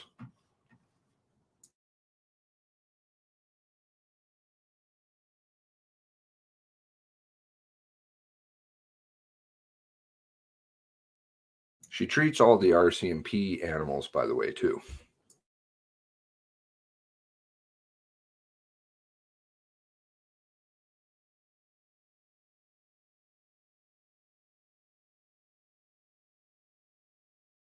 Well, as the chaos was unfolding, the smallest shooting victim was raced to surgery. Carolyn Ray has the story of a beloved family dog and her rescuers. It was Sunday morning when an RCMP officer called the Central Nova Animal Hospital. A small dog had been shot. At the time, I didn't really know what was going on, so you just say, yes, I'll help you out. And Dr. McKay is the one who treats the dog, RCMP dog team, just so that people are aware. And you go help out. I was pretty shocked when I first saw it. I've never seen a gunshot wound in a person or an animal. It wasn't before long that 9-year-old Zoe was in their care. They faced a horrible realization. The dog was a client at their clinic. Their dog was a client at their clinic. So I'm presuming, I think I went through all of the animal clinics way back then. I believe she treats your dog, nice lady. Okay. I'm presuming that she probably treated the cat. Her parents were Jamie and Greg Blair, who were victims of the massacre. McKay's sons played hockey with their children. Renee held it together a lot better than I did, she pulled me back together and we did what we had to do. For McKay, saving Zoe was one of the most important moments in her career. She says the dog's recovery is nothing short of a miracle. When the police officer tells you that there's three boys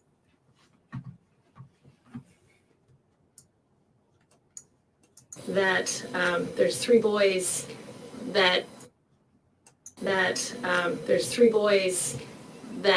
love this dog and they've lost both of their parents and everything else they own, and this is the only thing they have left. You are hoping beyond hope that you can pull out some sort of magic. As word spread, the phones here started ringing off the hook. Countless strangers offered to pay for Zoe's care. That you can pull out some sort of magic. As word spread, the phones here started ringing off the hook. Countless strangers offered to pay for Zoe's care, asking people to donate directly to the Blair family. Amazingly, Zoe isn't the only injured dog who made it. Now that Zoe is back on her feet, she'll spend a few more weeks at the clinic as she heals. Then she's going home. We can't wait to reunite her with her boys. Carolyn Ray, CBC News, Truro. Okay. And I was going through some other articles I have and stuff. What was the name? Somebody said the name is Molly. Well, okay. Molly appears in the obituary and it doesn't say that Molly was killed. I'm just simply saying predeceased by. Just simply saying.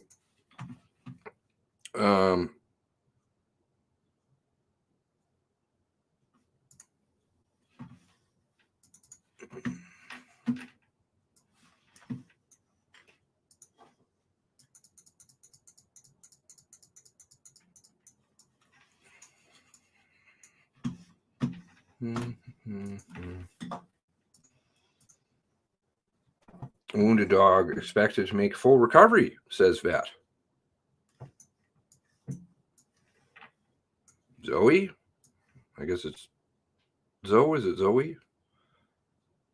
Babineau undergoing, but nowhere in here does it mention anything about a cat. Maybe the cat ran off in the woods.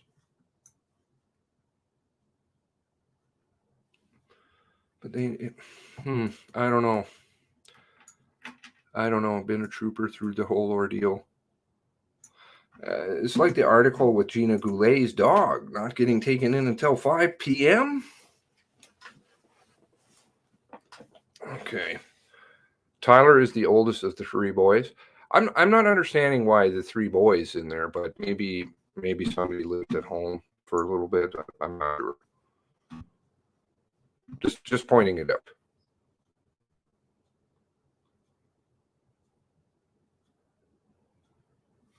Okay, so Brian Rehill is Jack Rehill's retired RCMP son.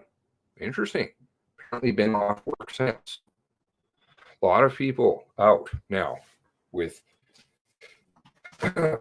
just on sick leave.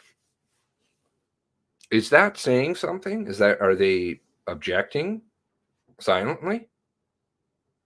Are they suffering from PTSD?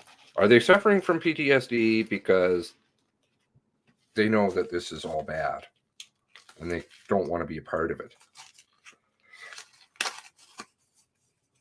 Officers have been known to do that in the past. Silent protest. But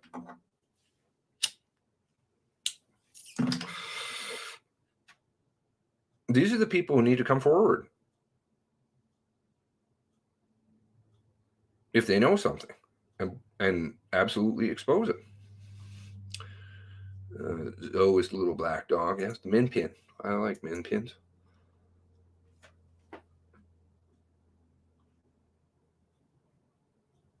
Why would they send people down there on foot to extract kids?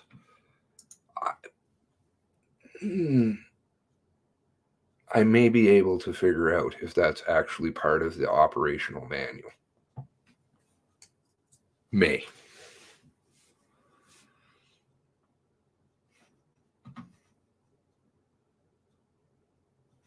Why is nobody speaking up? Well, the RCMP don't speak up because of this little ditty.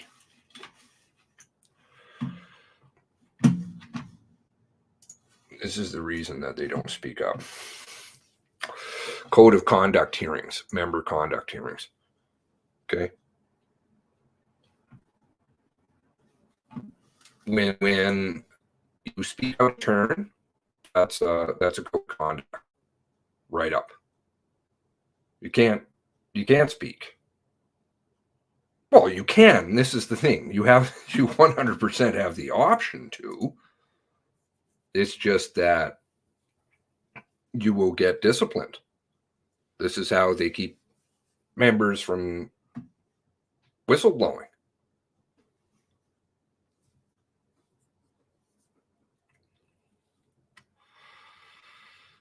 "10 minutes late and counting." Okay, thank you for that. We'll just bring that up on the screen here, just in case. Okay, the clock is still running.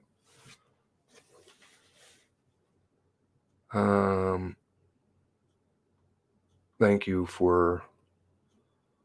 Did Dave Lilly's name show up in the foundational documents?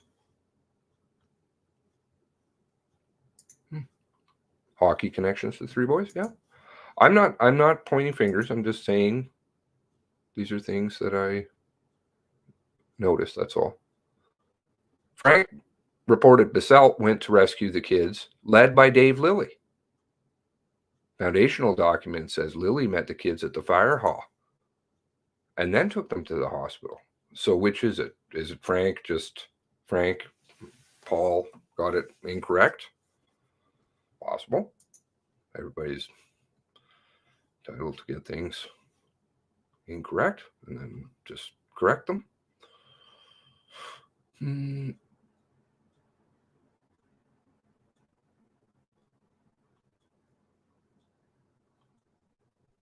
Terror picked up on the Three Boys. I hadn't listened to that interview in a long time.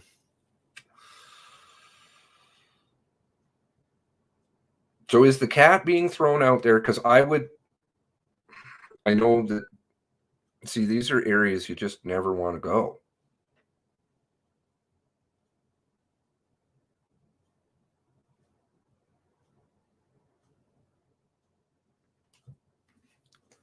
Children and cats are weaponized against people. And women. It's just like the old days, women, children, lifeboat first. There is a way to do these things, and society thinks that way. And we feel terribly when that gets mentioned. It's very, very different. Man, if something happened to a man, well, that's a man. And that's fine. I'm not bemoaning it. It's just that you can utilize that, right? That's the, where is it here?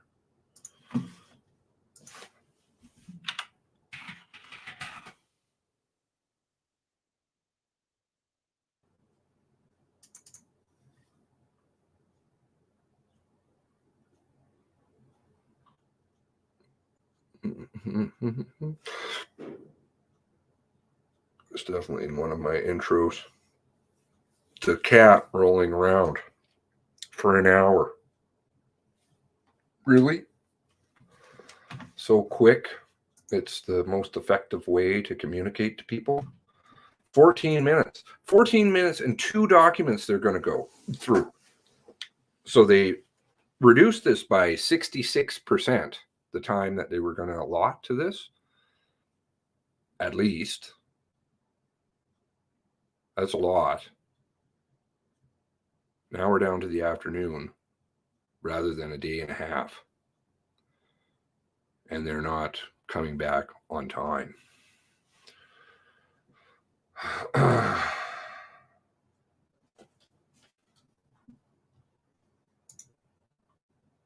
I would think, given the fact that, I don't know how many hundreds of hours of video that I've done, or maybe it's over 1,000 now. I have no idea. It's a lot, but there's a lot to talk about. Geography lessons and far and aways and all that kind of stuff. Or where was that fellow from the other day that was speaking? Somewhere in Africa. I don't understand how this is relating. Unless, of course, it eats time. Takes you away. Takes your mind away. He is a second cousin to me. Okay, interesting.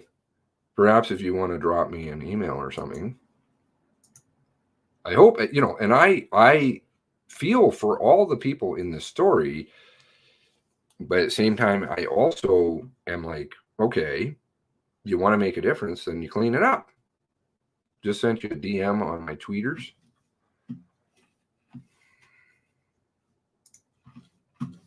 I took the term tweeters from I know other people do use it. I just never had heard it, I don't think, before somebody was involved with this a long time ago. Who sent me the tweeters? Or what were you talking? Oh, okay, here we go. I just got it. Went through Project Wide Awake cleaning. Takes time. Police on scene. Oh, okay. So do we have another distracting story coming up? Is that what's going on? There was something about a white truck and a fire or something like that. That happened too. All these stories take you away. Let's see what we got. Thank you for the tweeters. That always makes me laugh, the tweeters. Oh, I miss him. I wonder if I hope he's well. If he's watching, he'll know who he is. The tweeters. Police are on scene in the area of Halifax Shopping Center, located at 7001 Mumford Drive, in relation to a weapons complaint. Police asking to help public stay away from the shopping center, allow officers to conduct their investigation, avoid the area. So now you know. Is this like Confederation Park up in New Brunswick, which was a distraction story? Or is it like the, I don't know, the Canadian Tire? Anybody remember Canadian Tire? The Tweeties. Okay, Tweeties. Tweeties is good. The tweeters. I don't know. It doesn't maybe make me laugh anymore. Updates will follow. Walk by, lots of police, more coming. Okay, well, hopefully that's not a bad scene. Do you guys remember the... Oh, yes, then they decided to use the provincial alert for an airsoft gun and some construction noise. But had everybody terrified. And then Leather came out in the press conference and he said, see, this is why we don't use it. It's your damn fault. Because we got flooded with phone calls. You who pays us. We don't want to keep you safe. It's your fault. I'm like, whatever, man. Keep throwing out, or the badge that was getting lost. I mean, you always have these stories. Indo's finding drives in his garage after a year. Come on, man. Get real. Let's start. Oh, okay. Canadian Tire, Dartmouth. Yeah. There you go, Patrick B. Right on. Yep. Then the other one, there was construction noise at a different one. Oh, they had a bunch of them thrown in there. I think there was 3 stories and, panicking everybody. And why? Because it's a CYA.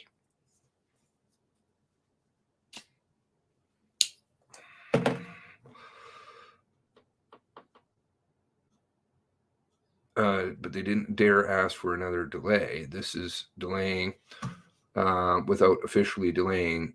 They weren't ready. Well, you'd think after all this time they would be ready, right? Of course they would. With all this money, way more than 13 million, too. Way more. You know that. I know that. And yet what are they doing? But you need it because these facts, there is facts, and we need the facts. Oh, just arrived. Hey, nosy. 21 minutes still. Okay. Oh, the link won't copy. Yeah, sorry, the links are disabled. If you have something, send it on my tweeters. Oh. Excuse me, ladies and gentlemen. The proceedings will resume in 2 minutes. Okay, so we're, half an hour late? Thereabouts? People get on the tweeties and say something.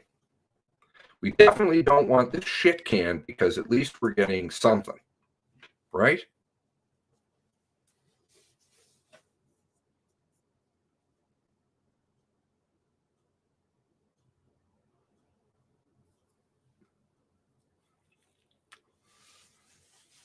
Oh.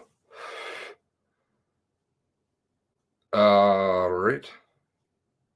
If you want to send it to me on the tweeties, I can pass it along, Strawberry.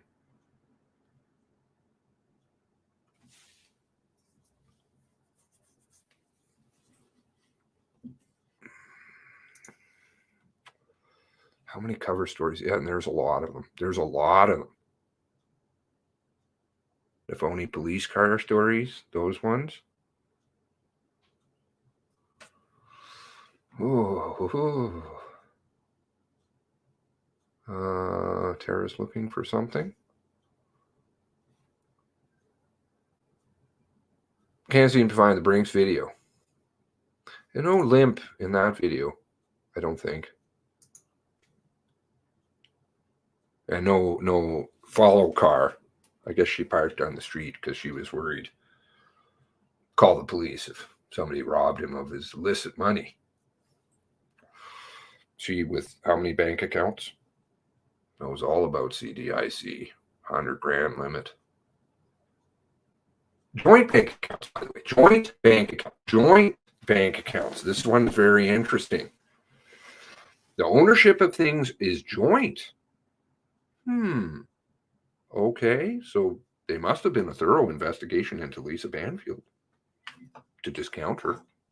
Because, of course, that's what one would do. Oh, I hear the mic.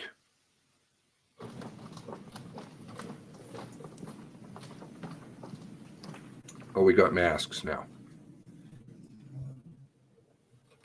Oh, bird mask. Welcome back. The proceedings are again in session.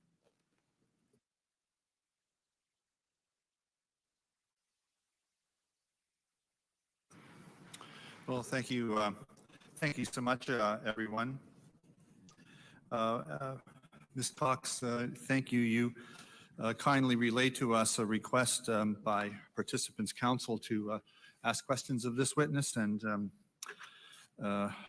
considering the fact that all Participants Council have been meeting on this and have been heard from, and considering the fact that Participants Council haven't had a lot of time to prepare questions in advance, and considering the nature of this witness who is here to essentially assist us in terms of understanding the 911 system, which of course will be the subject of the next session, we think it appropriate that that Participant Council, in fact, ask the questions, and I think you kindly provided during your meeting a list of those questions by category at least, and Ms. Cox has those, and she can certainly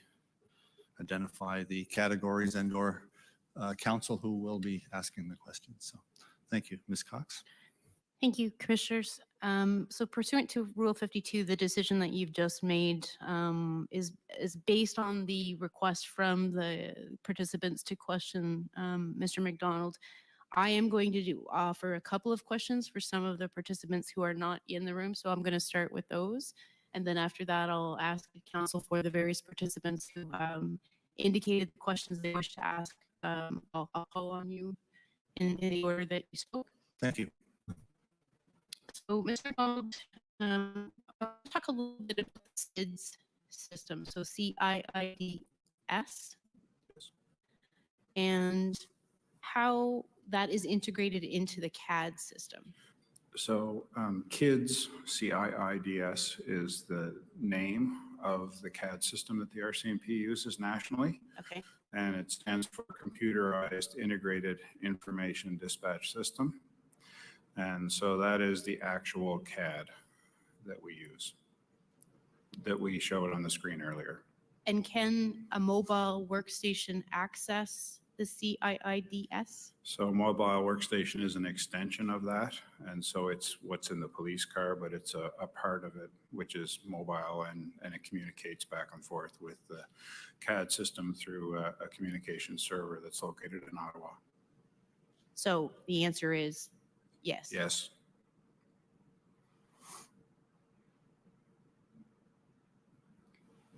And photographs, the sharing of photographs. So if a dispatcher has a photograph, can that be sent to the mobile workstation? So currently a photograph can't be sent directly to a mobile workstation in a messaging format. They can retrieve them through a PSP query if it's something that's on the record system.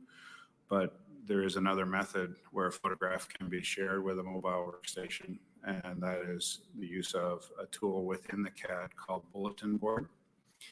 And so the photograph can be uploaded with information to the Bulletin Board, and the member in the patrol unit is able to retrieve that information through a web link on the software that comes with SAM. Okay.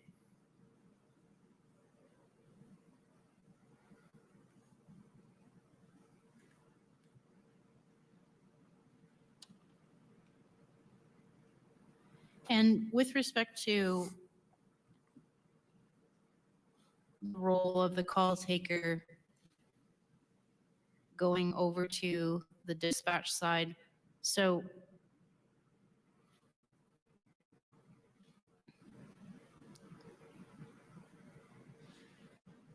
at what point does the call go from the call taker over to the dispatch side? Sure, and that's Usually, for the vast majority of calls, the call is what we call posted to the dispatcher once all of the necessary information is obtained to dispatch the file. But on a high priority call, perhaps a file with violence or weapons involved, or say an armed robbery, then the call taker can post the file with the location, detachment area, and the nature of the call. And once they receive that, they can post that to speed up the process by sending that directly to the dispatcher and then continuously updating the file as new information is obtained from the caller. And one of the other questions raised was with respect to the software. So what are the tools available, like the specific list of all of the tools that are available or technology that's available to particularly the dispatchers? Can you list? Sure. Primarily is the CAD system, and that is integrated with CPIC and PSP. And it also contains the internal, external messaging from CPIC. And so you can communicate with other police agencies through the CAD using the CPIC system. That's the primary tool that's used for basic dispatching. The other tool that's used is the trunk mobile radio system, and that's throughout the region currently, and that's used to communicate with the members in the car or in the detachment. There's radios located in both of those locations, plus their portable radios that go with them. The other tools they use is the motor vehicle branch, the GEN system in Nova Scotia. They use that for running plates and running driver's license, and also accessing the court system to obtain information in relation to anybody that they're dealing with. Through CPIC, they reach into various databases as well that include firearms registry for people. And also they log into PROS, which is the records management system. And they also have a login for the audio recorder, which allows them access to both call taking and dispatcher phone calls, 911 phone calls, and all of the radio channels within the province that the RCMP record. That's their basic equipment that they use throughout their shift. Okay. And they have email and a few other applications that are RCMP provided as well, if needed.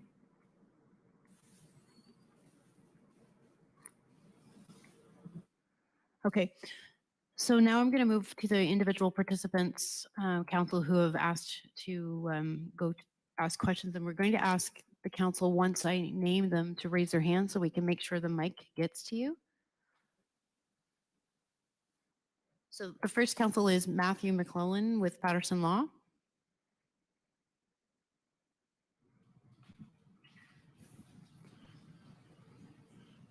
Mr. McClellan. Good afternoon, Mr. McDonald. I just have a few questions. It shouldn't take too long. So you had mentioned that the GPS systems inside the officer vehicles to some extent rely on the cellular networks in the area, correct? Correct.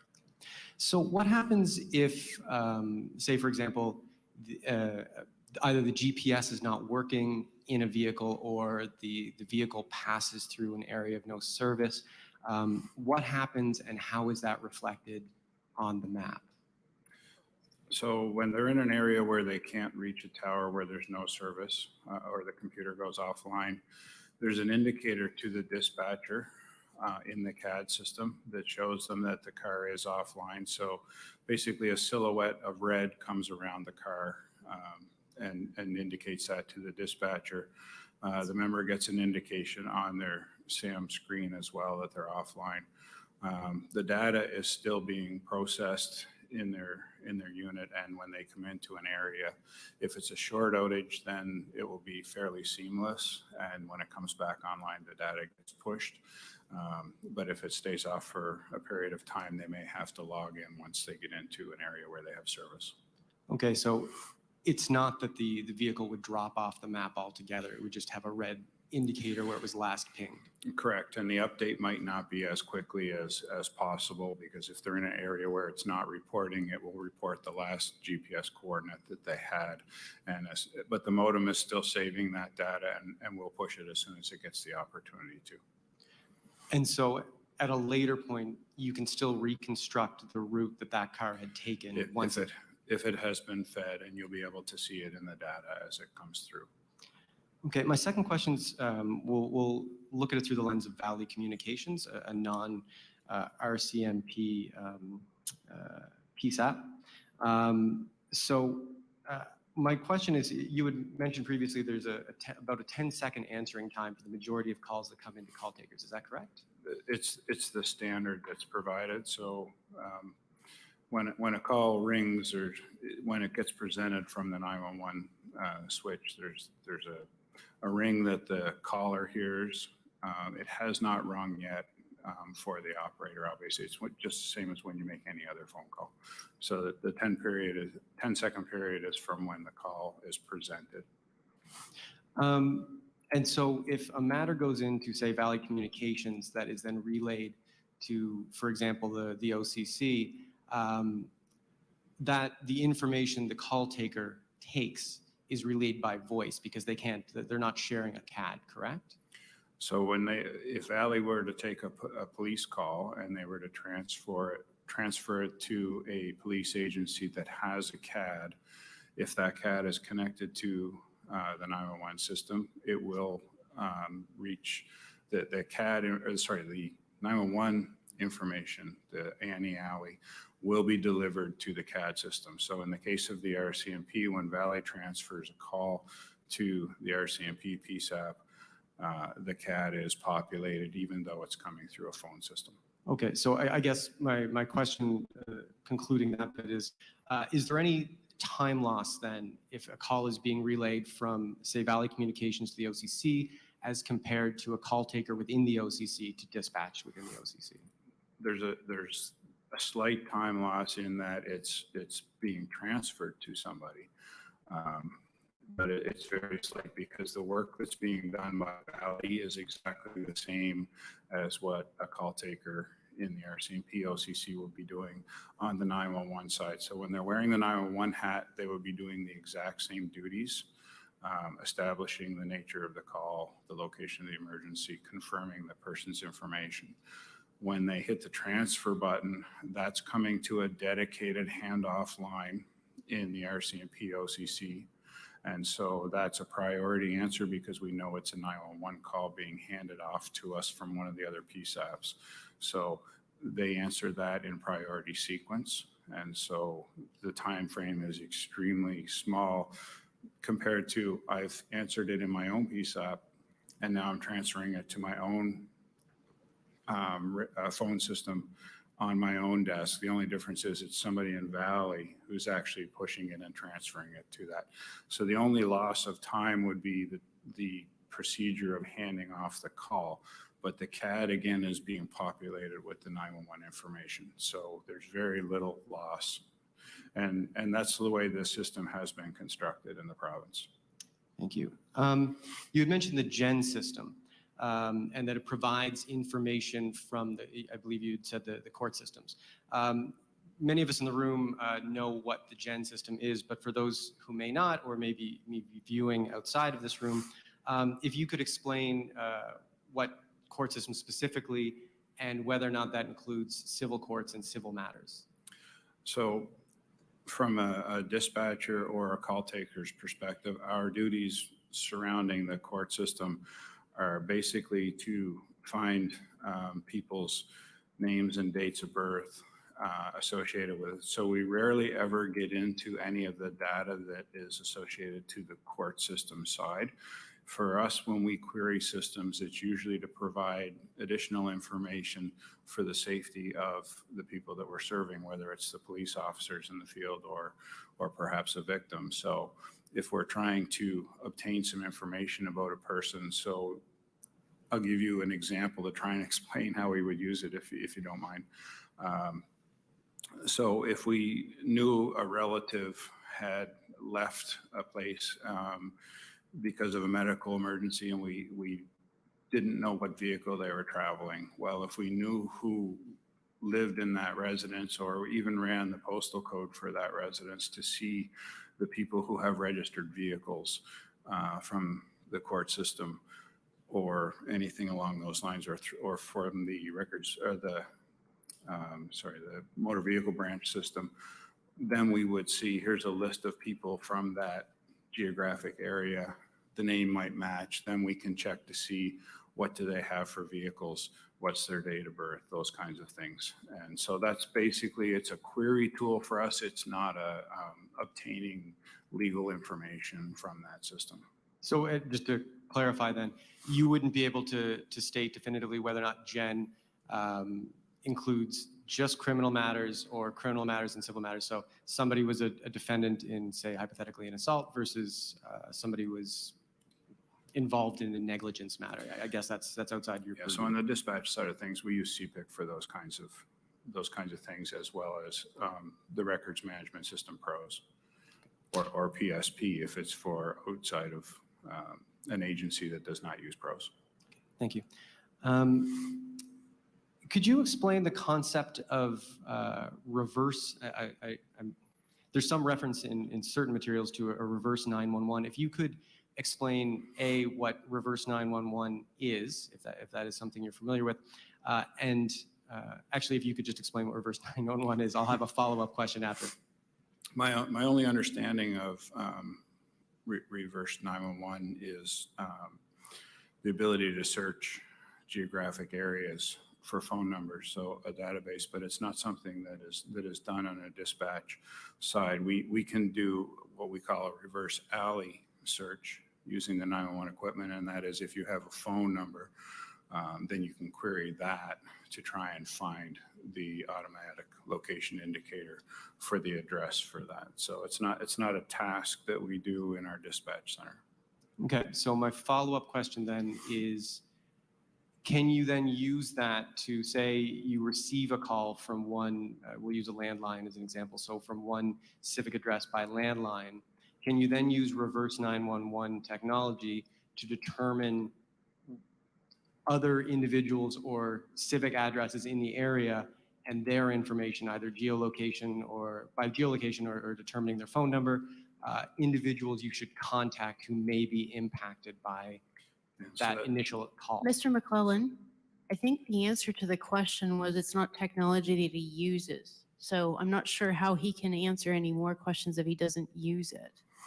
Maybe if I was about to say I'm familiar that the technology exists in some areas, but I'm not familiar with how it is used or under what circumstances. Okay, I appreciate that. Thank you. If I may, I just have a couple more questions. So if you could maybe speak to, and again, this may be outside your purview, speak to the protocol that is used for entering officer notes into CAD, either during a call or after a call, or how officer experiences would be incorporated into CAD based on what happens during a call. So officers, my understanding of officers is they enter their information into other systems, so not CAD.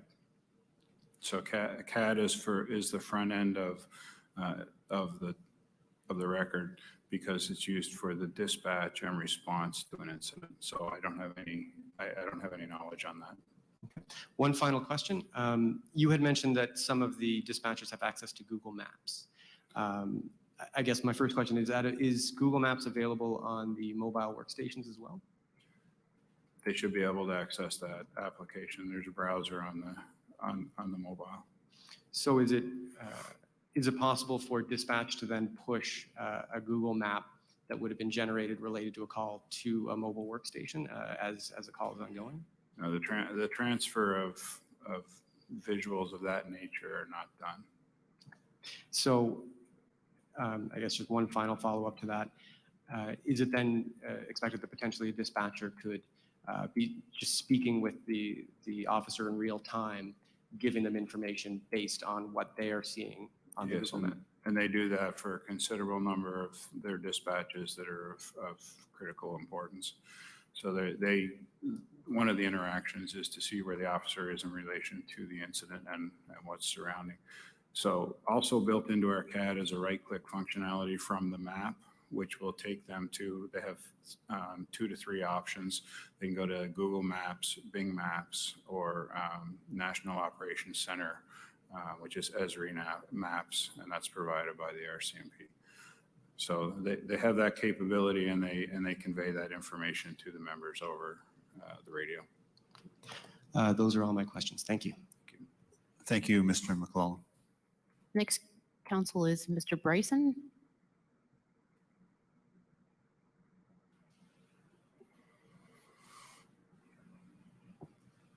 Thank you.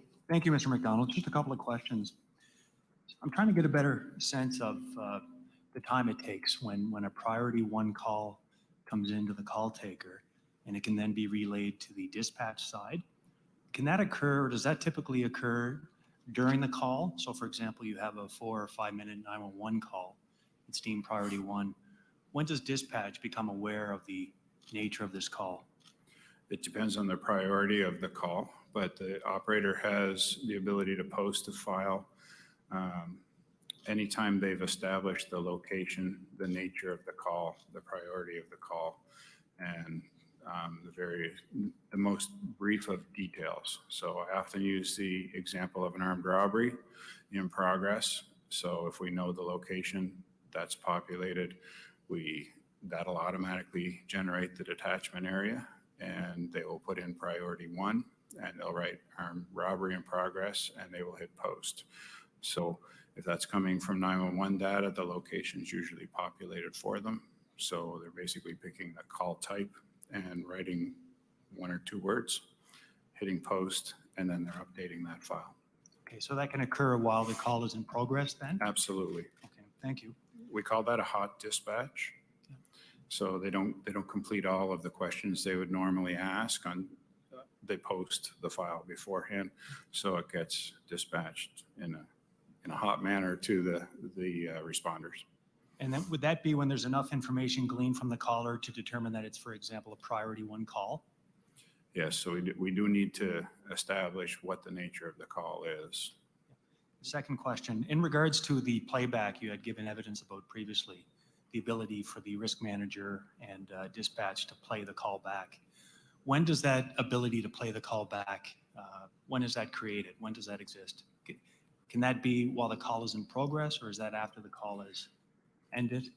So the recorder is Vox controlled. So when there's voice on the line, it creates a track. If there is a break in the discussion, then it'll create another track. So once the track is completed, it can be immediately brought back up by another user. So what's classed as a break? Is that a disconnect? No, it can be a pause in the discussion. And so you'll see in some recordings where there'll be a initial discussion, and then there'll be a stop, and then it'll continue. The other time that there's a break is if somebody makes a 911 call. The 911 lines are recorded. Once the call taker transfers to the police agency or to themselves if they are the police agency, that's picked up on another line. So there's a break at disconnect from the 911 system. So you would only get everything that was said on the 911 line, but that call has continued on a police line. And so that's where it would be picked up on the call taking equipment for the police side. Okay. So you would have a break in that situation. And each break generates a Vox log? Yes, it does. Generates a line on the call. Yeah, thank you. Final question is in regards to the priority status that you had indicated is accorded to calls based on seriousness, and that it can change. Yes. For the duration. Does that create a paper trail?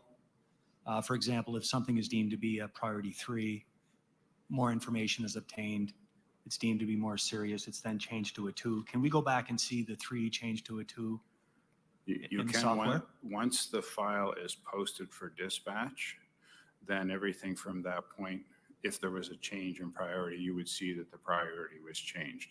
So if it was in the middle of me obtaining information from you and I had initially put in priority 3, but then the situation became extremely serious and it was not sent to dispatch yet, so I haven't posted the file, then it would not record that I changed it because I'm still active as the call taker on that initial call. But once I posted that call, any changes are all tracked all the way through. Okay, thank you. They're all my questions. Thank you so much. Next counsel is Ms. Miller. Thank you. Good afternoon, Mr. McDonald. Just a few questions as well. Thank you for your time. Firearm interest for police, a FIP. How is a member able to search for a FIP? Is that through their mobile workstation? If they run a CPIC query on their mobile workstation, they can do that. Okay, thank you. You were asked a question by Ms. Cox with respect to the transmission of photos. And I think I heard you say it cannot be sent directly, but there are 2 ways that photos can be uploaded. Did I understand your evidence correctly with that aspect? So currently with the SAM application, which is the application that is in the police car, photos cannot be sent directly. The information is transferred to that application from the CAD through either an incident being sent or a message that's internal to the system being sent, or a query. And so the message will be the only way to send a photo, but it does not have the capability to send it. And so to work around that, we have a bulletin board feature that we could upload a file to, a photo file to, and the members can go in and query that so they have access to it. So it's not dynamic, like I couldn't just type a message and send it to you. So that is a shortcoming with that SAM application that is going to be addressed. A shortcoming in that it takes extra steps and time to access that information. Is that fair to say? Correct. And then that's existed because the technology is at end of life and is being replaced. Thank you. And with respect to a BOLO, a Be on the Lookout, how's that transmitted to members through the 911 center and then ultimately through the mobile workstation? So a BOLO is police generated, and so either a dispatcher or a call taker can be asked to do that, and it is done through a couple of applications within the CAD system. So I mentioned internal messaging. So the CAD system has the ability to send to any workstation and to any mobile messages. And so that's how we do it internally. And there are groups designated to be able to send those messages instantaneously.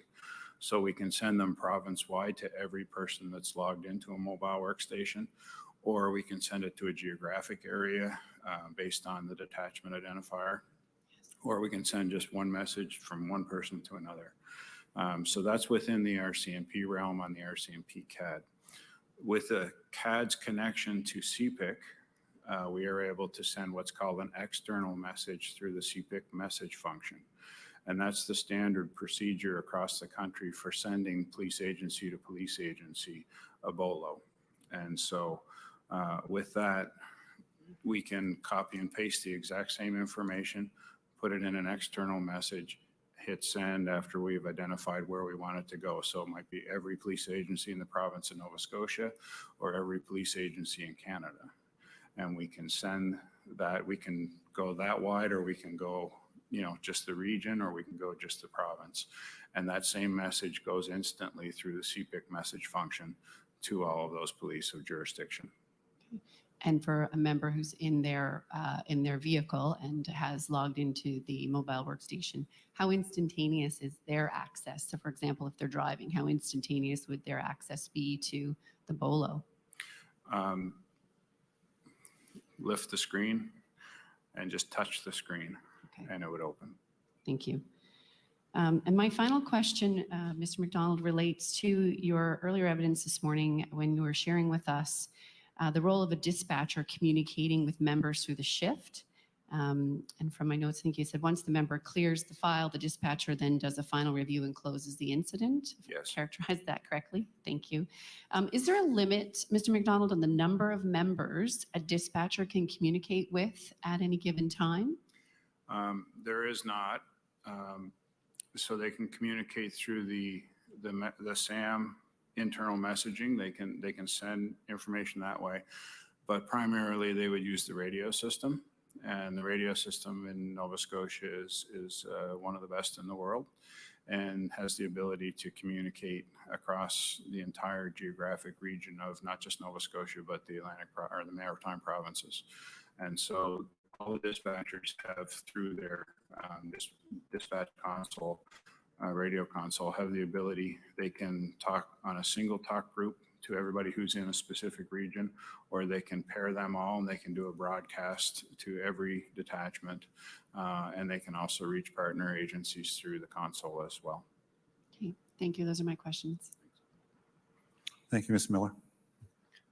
Next council would be Mr. Topshe. Yes, thank you. Good afternoon, Mr. McDonald. My questions relate to the McDonald report and the recommendations that came out of the McDonald report and this. I think it's the McNeil report. Sorry, excuse me, McNeil report. McNeil report, and it's referenced, it's COM 0050842. Mr. Topshe? I put that on the record. Pardon me? We didn't discuss you bringing the report up in the screen. We are not prepared to, and this individual can't speak to that report. Not sure. Sorry, Mr. Topshe, why don't you... My question is, he mentioned this morning that he had some involvement in working on the mapping system, kids, as I understood it. And he mentioned the McNeil report. Right. And I was just looking for clarification on that front as to what it is he was doing and under what recommendation of that report that he's working on that particular job. So you're following up on a question on a statement he made this morning? Correct, yes, I am. Okay, go ahead. Thank you. So, and I realize it can't be put up on the screen, but I'm just putting it in the document location, and it's 5842 and 5843. That's the McNeil report. And I just want to know, Mr. McDonald, you met the McNeil report this morning and that you were working on some aspect, you were working on something relating to that. Perhaps you can refresh our memory, or my memory in that regard, please. Sure. The connection is when a member leaves their vehicle when responding to calls or otherwise. We're unable to track them through GPS currently with the technology we have. And so one of the recommendations of the McNeil report, I don't mind saying, is that dispatchers need the ability to track members when they exit their vehicles. And so me personally, I work with National OCC NSS, which is Operational Communications Center National Support Services Policy Center. I sit on their advisory board, and I also work with the CAD working group nationally. And one of the projects that we're working on is the integration of GPS from the radio, the portable radios of the members, into the CAD system so that we'll be able to see them when they exit their vehicles. So I'm doing work in that light. Very good, thank you. And I guess last question, you may not know the answer to this.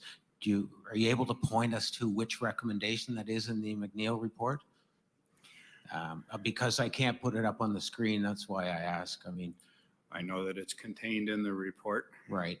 And I'm very familiar that it's in the report, but I could not tell you which part. And in the recommendation section, then there's three, there are recommendations and there are responses of the RCMP, I suspect, and then there's a target date for completion. Are you aware of the target date for completion by chance? I am not.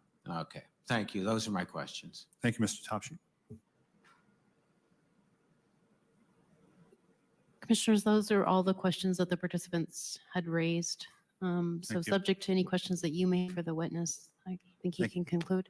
Thank you so much, Ms. Coxon. Thank you, Council. I'll begin with Commissioner Fitch if she has any questions, and then Commissioner Standen. Thank you, Mr. McDonald and Commission Counsel Cox.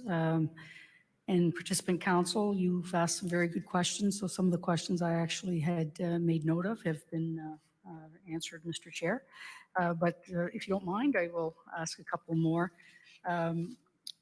One is with reference and follow up to Ms. Miller's question. When BOLOs go out, does that include municipal agencies? I think you answered that, but Canada Border Services Agency. Are they recipients of BOLO? Generally speaking, BOLOs remain within the police organizations. Okay. There is the capability to send to any agency that is on the CPIC system, but generally speaking, all BOLOs go to police agencies. The second question I have is when a member logs on, and you had indicated that dispatch could bring people in for backup, so people could be coming in on staggered shifts during a major incident, and they can log into their mobile workstation either manually or dispatch can log them on the system at their request. In that system, through CAD, through BOLO, or any other means, is there an automated briefing per se that can bring those members up to speed with an active ongoing situation other than by CAD, just by line? Is there an automated briefing system on the mobile workstation? When a member logs into their mobile workstation, they have the ability to query incidents within either their detachment area or greater. And so they can become familiar with the incidents that are going on currently within their dispatch area or which area that they head into or select. They have the ability to query that. And procedurally, a dispatcher, anything serious that was going on, a BOLO that may be continuing on for a shift, the dispatcher would keep on their desktop and would send out again to new members coming on. And we generally know the time frame when members log on and log off, so we would look after letting them know in those circumstances. Thank you. Sorry, I have a couple of more. You had mentioned the number of programs that were available through dispatch and listed them off, GEN, motor vehicle, CPIC, and so forth. You had mentioned also the portal system, which thank you for bringing us up to speed on the latest label for that. Could you advise through that system what access members would have from dispatch and through their mobile workstation on criminal intelligence bulletins and specifically information that would be held in ACES? So bulletins, criminal intelligence bulletins are usually pushed out through email to police officers and sometimes dispatchers, depending on the setup. So they're not sent through CAD at this point. And so if somebody wanted that information, then they would have to have it emailed to them. Again, most of our members have access to email when they're on shift, either through their mobile phone or they could log into it through their mobile workstation as well. So if there was a need to send a bulletin that was accessible, then they would do that. Okay. It's not a common practice, I can say, on the dispatching side, because those emails are broadcast to the members as they come in from criminal intelligence section. Right.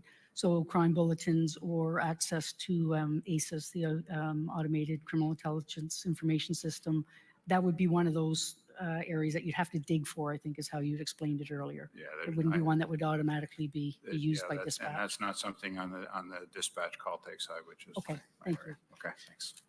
I didn't think so, but I wanted to confirm.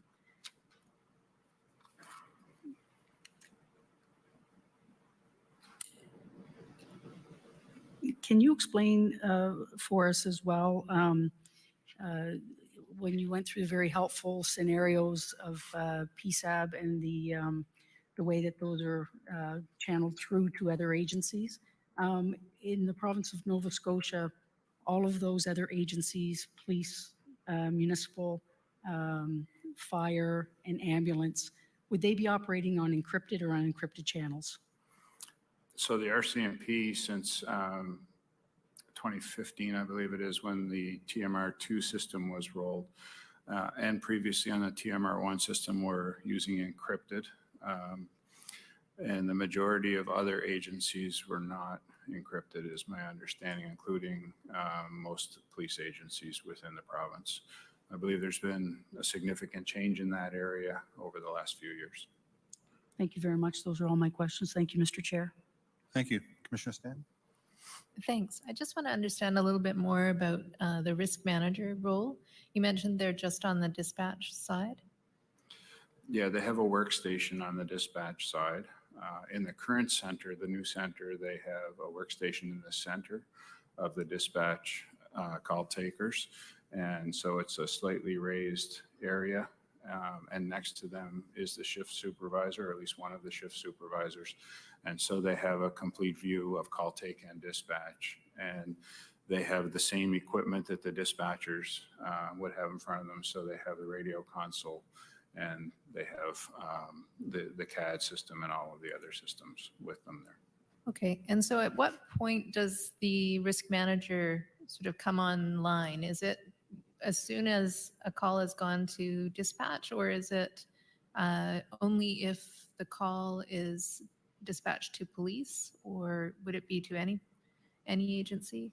So the risk manager's role is police only oriented. And so every file that comes through gets posted to their workstation the same as it would one of the dispatchers. And so they review those files to see if they have to have any interaction with that file in their role as a ad hoc incident commander, or in providing authority for other resources or calling other resources in to meet the need of that particular file. Okay. And then once you said that once an incident commander is on scene, the risk manager sort of steps back. Are they still involved though? They're still involved because they monitor the call, they monitor all of the activities, they monitor the members who are responding to it, and they support any resource callouts that are needed and any information that needs to be relayed on the senior management side as well, if need be, depending on the nature of the call. Okay, thank you. Well, thank you, Mr. McDonald. I just had one question. Your reference to downloading photos through the bulletin board feature, I presume that would have been in effect on April 18th and 19th, 2020? Yes. Thank you. Thank you very much, Mr. McDonald. Thank you, Ms. Cox. Thank you, Council. And you are free to go.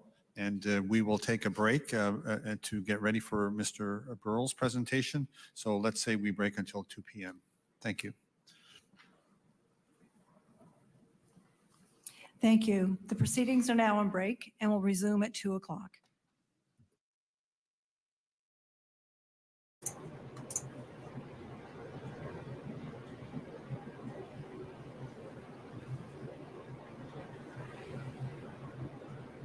Okay.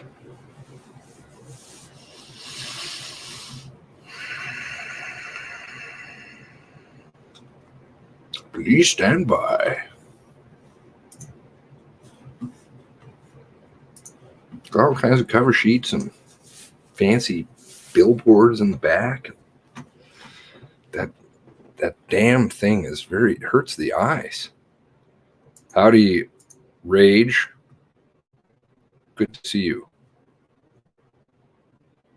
So it's going to start back up at, 7 minutes or something? Is that right?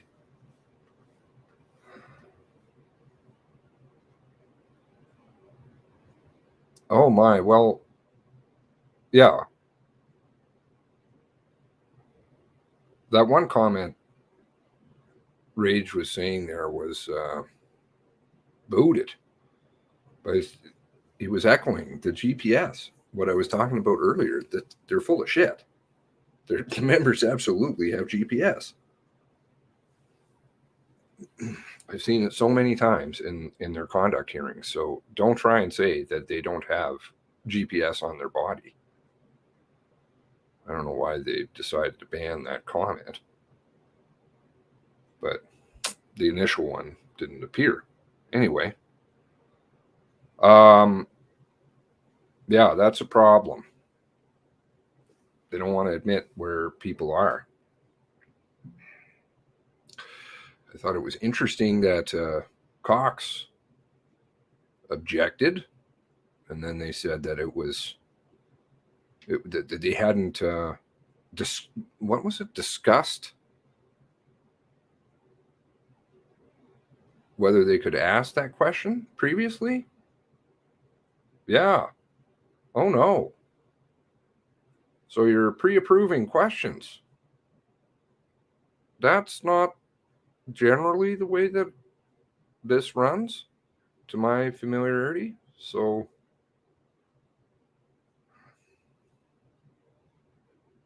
differentiate between what was in place April 2020.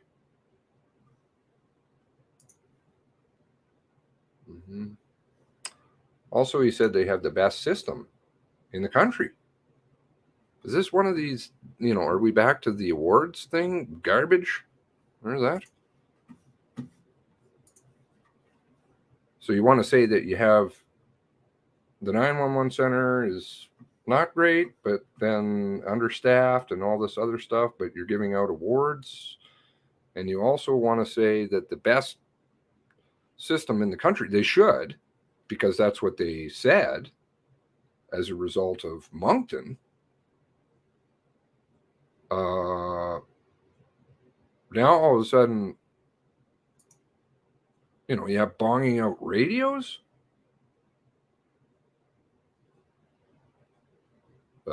Secret picto tapes. Come on, man. Yeah, it's absolutely none of their business. You bring up a question, and then there's an objection. Then maybe there's a discussion. At least that's the way it runs in court. Well, actually, I'm going through one case right now where there seems to be a previous, which I did take to my lawyer and asked them about that. They're like, no, that's wrong. You're right. Okay. Best radio system, but that night, Picto analog system. Yeah. Well,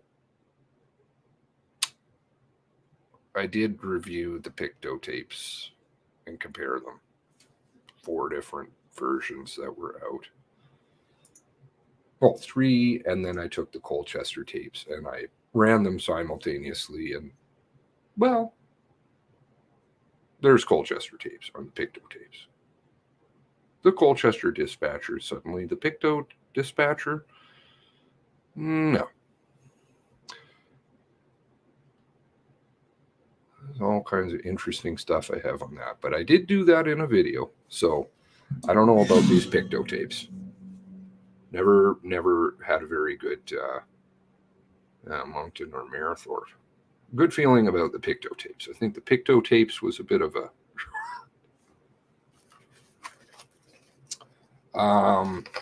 which I can do again if I can just run them all. Indo's tape with his Mexican music that was blasting at the beginning of it. Frank's tape, which I recorded on Facebook. The one that Frank released online, and the Colchester tape. And you can line them up, and well, sometimes they're the same and sometimes they're not. But the Colchester stuff appears earlier. What the fuck are you doing? Making tapes. What? I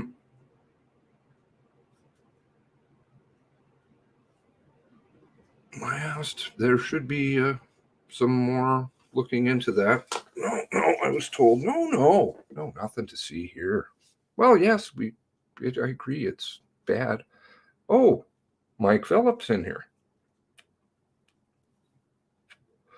How are you doing, Mike? Long time.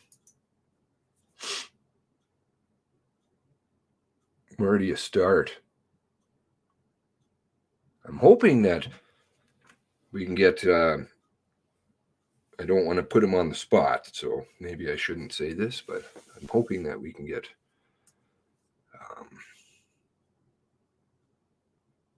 Cage's professional opinion on some of this stuff. Maybe do a show or two. And he's got a lot of eyes, so it would be good. And maybe we can bring in Mike too, because Mike's got lots of listeners.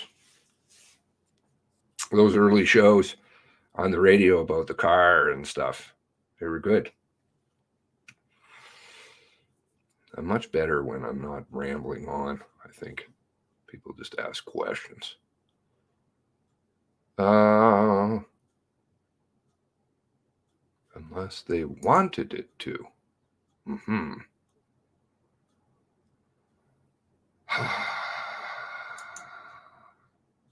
We're getting snowed so badly.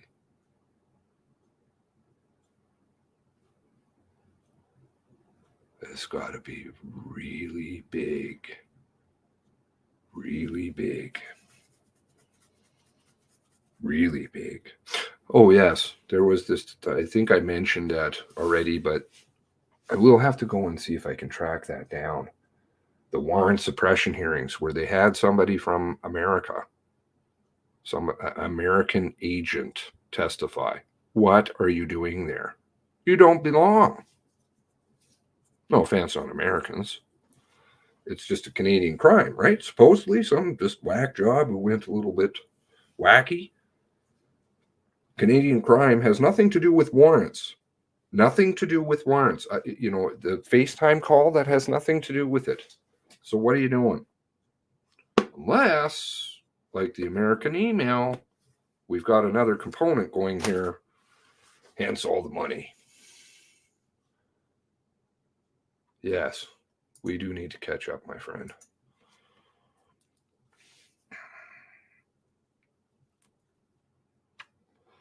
I think we need your help badly. Find it interesting talking about radios, columns, bolos, reference report from McNeil. I'm curious if report number 005-0842 is a report from Truro Police Chief. Time will tell, I guess. Pre-approved questions. Yeah, scary. This stuff is really, it is deep, man. And then you're going to throw out, I'd like to know more about this mall situation. I don't want to say anything like that. Would the American be called because of the American transporting across the border? I could see that as, no, I don't see why that would be a reason to bring him in. And he was going to testify multiple days. I don't know how much he did end up testifying. There was just a reference to he won't be testifying tomorrow. There's no need for him tomorrow. So I don't know how long he actually did testify. Those things are all sealed, but who it was, what they were discussing. But there's a very heavy American component to this.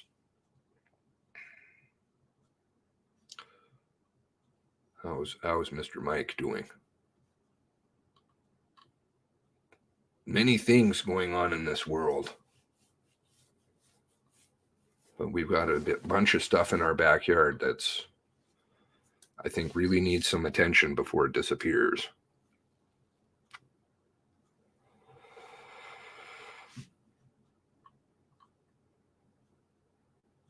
They've got every angle.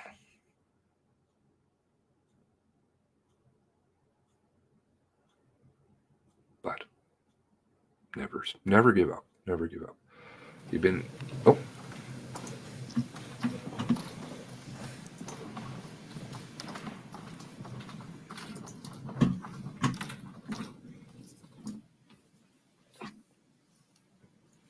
Welcome back.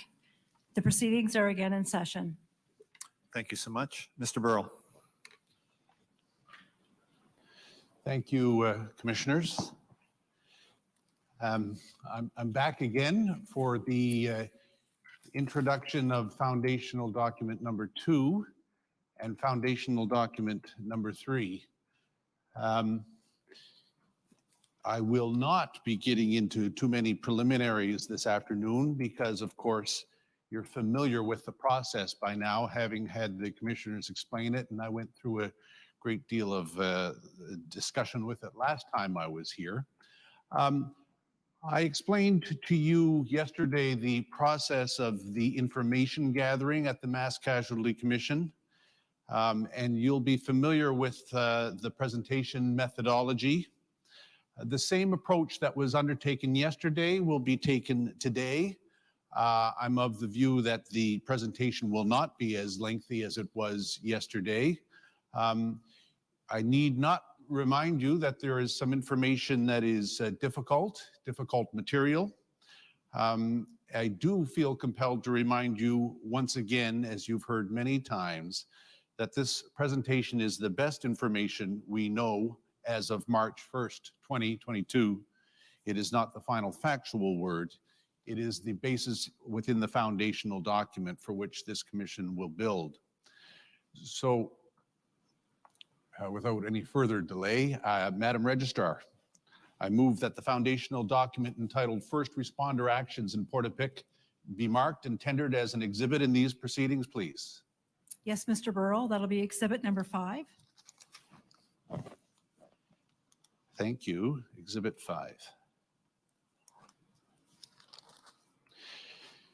Subject matter this afternoon.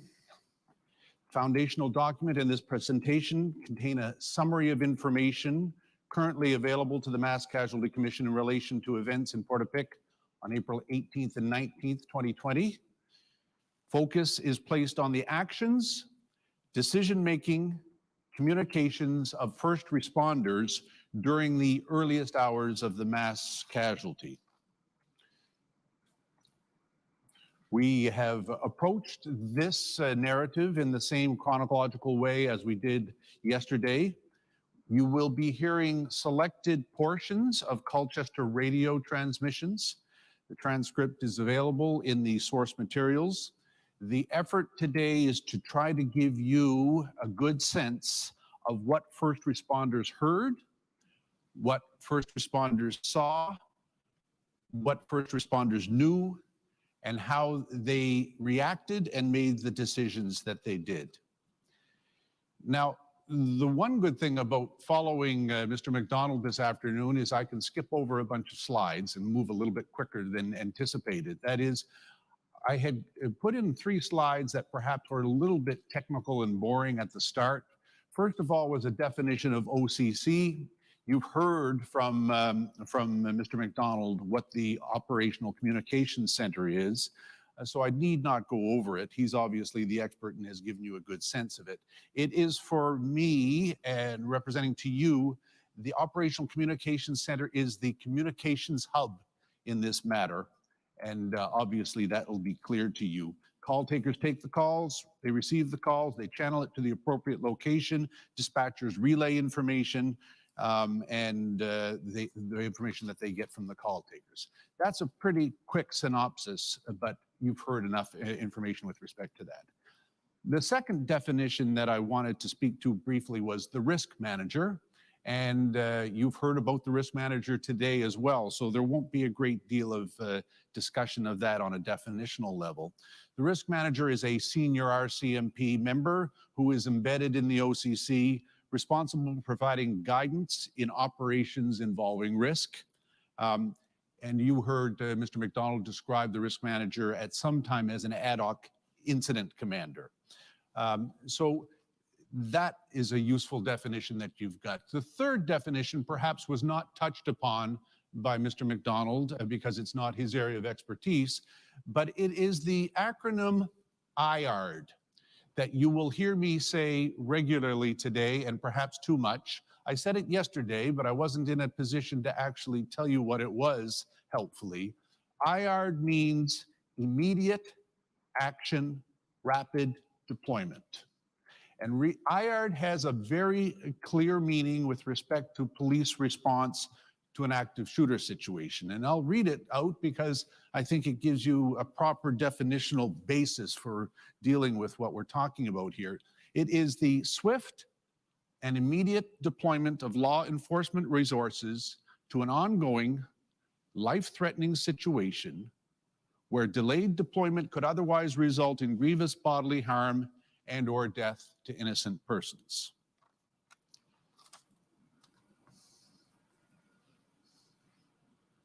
With those three definitions handled at this stage, let's move on a little bit to resources. This slide before you is taken entirely from the Barry McKnight report. You heard from Ms. Young last week with respect to resources and policing in Nova Scotia. I only draw your attention to, in this slide, the location of Bible Hill, detachment, and Millbrook geographically in terms of its location in Colchester County near Portapique. So you now have a sense of terminology. You have a sense kind of police resources. Commissioners, I will now proceed with the narrative involving first responders in Portapique. You will recall yesterday where we spoke of the telephone call, the 911 call of Jamie Blair, 10 o'clock. The next call of significance, or the call from a first responder's point of view, is for 10:04:03. This is where you will hear the initial response by dispatchers to first responders with respect to the complaint that was presented by Ms. Blair earlier. So I'll play that for you so you can get a flavor of the sense of the initial response. Colchester County members, 355 here. I've got a 911 call about a shooting happened over in Portapique, Orchard Beach Drive, 911. Bravo 6. 10-4, I just sent it down. It says here 911 husband shot and lying on the deck, SOC Gabriel. Then it says comm said there was an RCMP car in the yard. SOC had a huge gun. Unknown where SOC is now.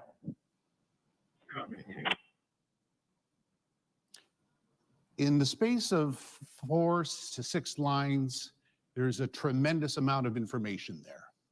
And we have to break it down a little bit for purposes of explaining some terminology and also getting a sense of how the horse is leaving the barn, so to speak. First of all, I just want to break down a few words. 355, the first line. Colchester members, 355 here. 355 is a numeral equivalent of OCC. So 355 is the communications center speaking to the responders. Bravo 6 at 10:04, 18 p.m., Constable Basalt says Bravo 6. That's his car identifier number. He's acknowledging that the call has come to him at 10:04:18. Next line, 10:04:26, the call to the dispatcher, 10:04. That perhaps is the only term I don't have to explain to you. You'll know what 10:04 is.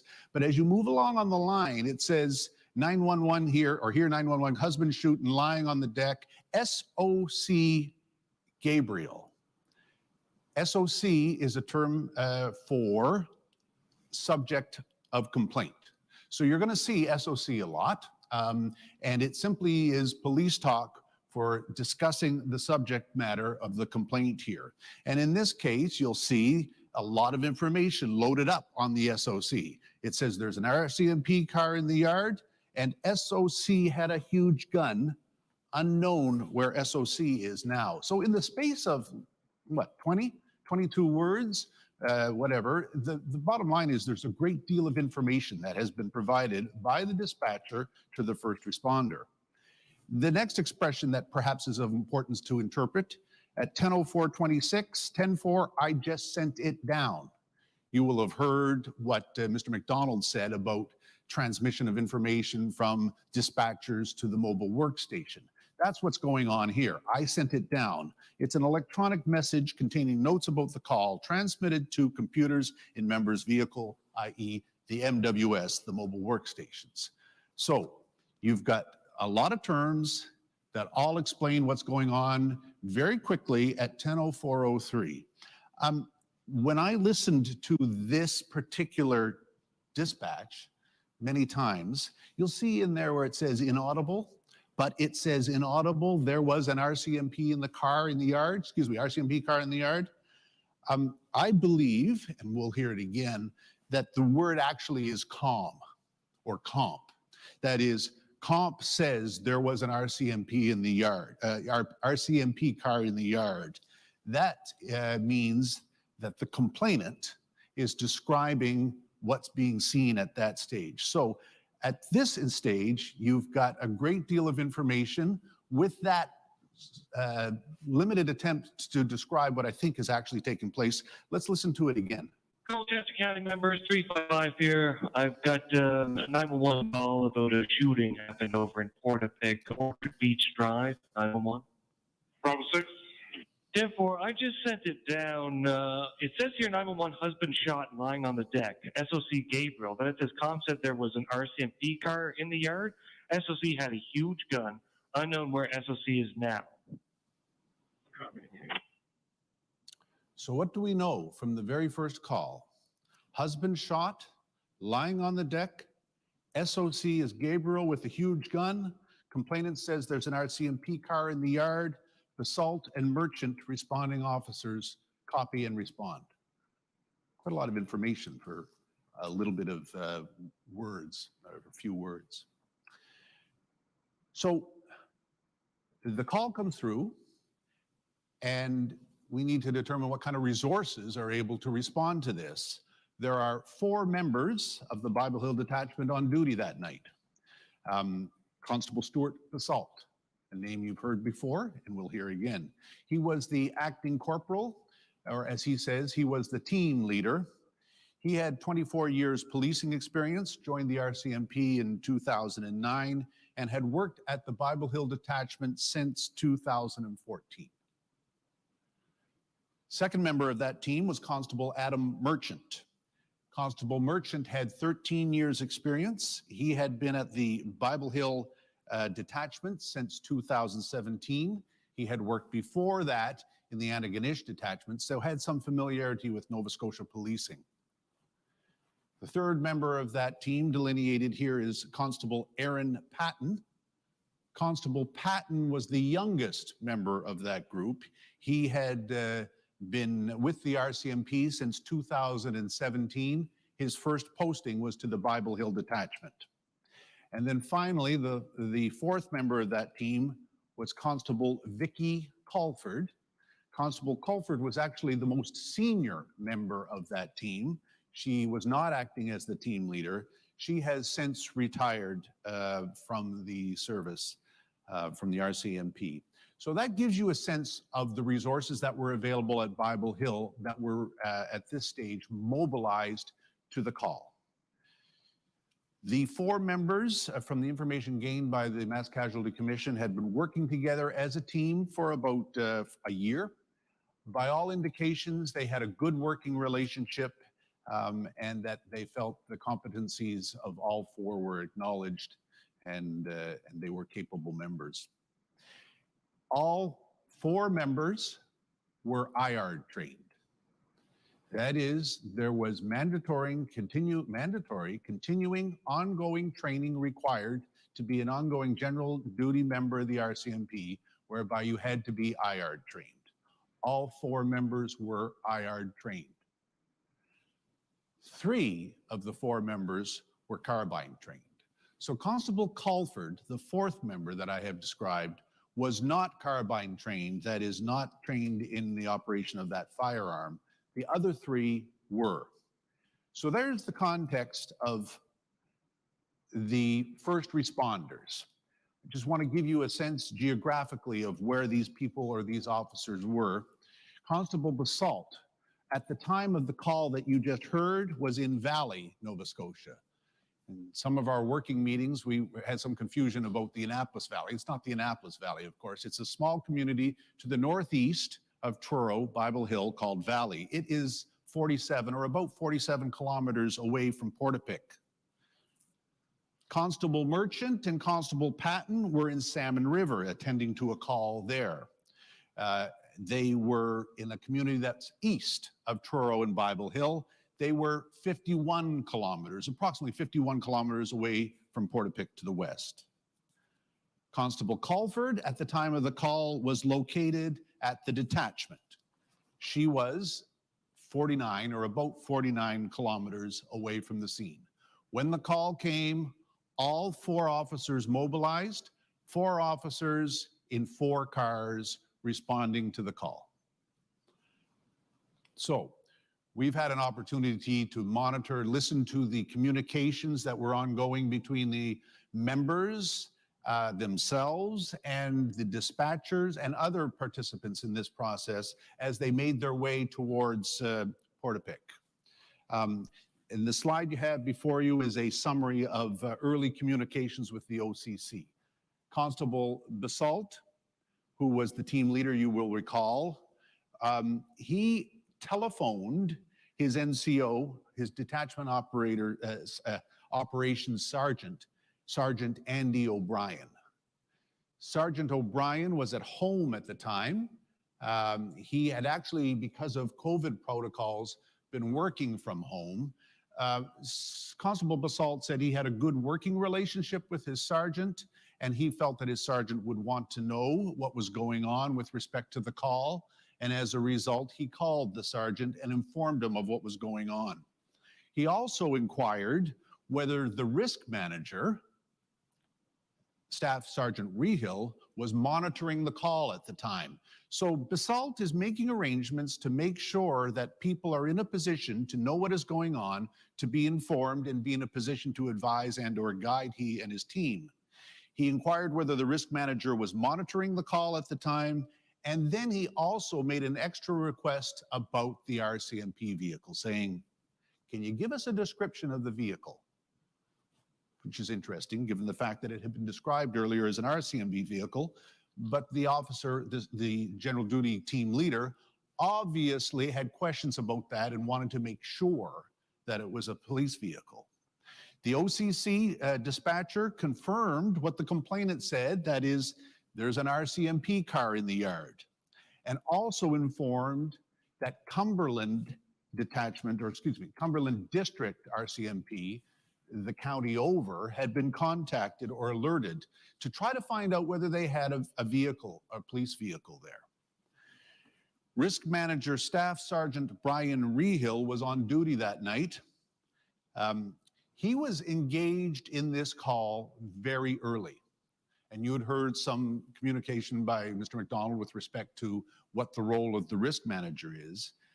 He actually was alerted to the nature of this call from Ms. Blair and made efforts to contact the complainant, Ms. Blair, by calling her back on the line that had been provided. He knew that the phone had disconnected. He had advised that he was making efforts to reconnect the call. He also advised Constable Basalt and the team via the radio that he was going to try to ping the phone. Ping is a term for contacting the service provider for purposes of obtaining GPS location of the phone in order to give the first responders more information. He also advised that he was checking the PROS system, which is the Police Reporting and Occurrence System, the records management system, for finding out as much information as he could with respect to the complainant, the call, and the location.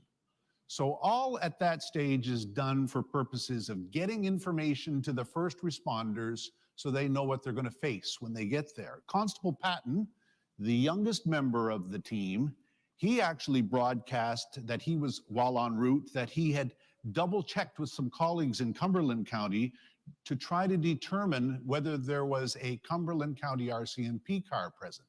So you can see the importance of the RCMP car communication to all involved at this stage. That's the exchange of information until 10:19. And at 10:19, a second call from the 911 dispatcher comes to the first responders. Now, you will recall yesterday when I was making comments that the 10:16 time period is extremely important because that's when the children made the call from 135 Orchard Beach Drive. So this call at 10:19 is responsive to that. Bob Hill members 355, we're getting some updates that thrown it into the file there. It says female comm called saying that her mom and dad were both shot. The dad is outside, the mom is in her bedroom. And it says here comm saying it was a police car. Who is this new comm? Complainant saying that the house was lit on fire. Yeah, I mean, the comm has not, we don't have any name. The call takers think this could be MHA or? Nothing to indicate that about the person being MHA. Did she say if the police car is gone? It's not saying that here. They're saying the house was lit on fire there. Can you check with the fire dispatch and see if they've got any reports? I'm sure a neighbor would see the house on fire.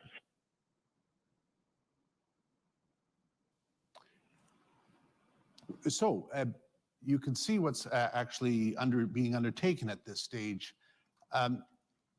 There is inquiries about the veracity of the complaint or of the complainant. You will have heard Constable Merchant say, is this MHA? MHA stands for Mental Health Act or something of that nature. That is there mental disturbance or mental difficulties here such that will explain for the relatively or perhaps grandiose nature of the complainant, keeping in mind what had been heard here by the officers.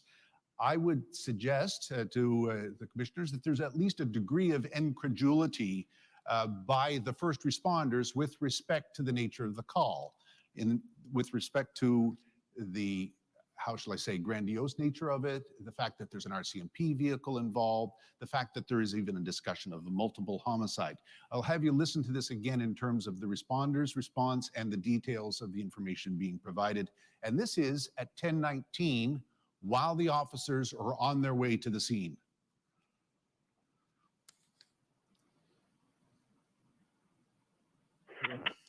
Bob Hill members 355, we're getting some updates that thrown it into the file there. It says female comm called saying that her mom and dad were both shot. The dad is outside, the mom is in her bedroom. And it says here comm saying it was a police car. Who is this new comm? Complainant saying that the house was lit on fire. Yeah, I mean, the comm has not, we don't have any name. The call takers think this could be MHA or? Nothing to indicate that about the person being MHA. Did she say if the police car is gone? It's not saying that here. They're saying the house was lit on fire there. Can you check with the fire dispatch and see if they've got any reports? I'm sure a neighbor would see the house on fire. The last comment by Constable Basalt indicates inaudible. I think I hear, I'm sure a neighbor would see the house on fire. Once again, effort being made by the first responders to confirm the nature of the complaint.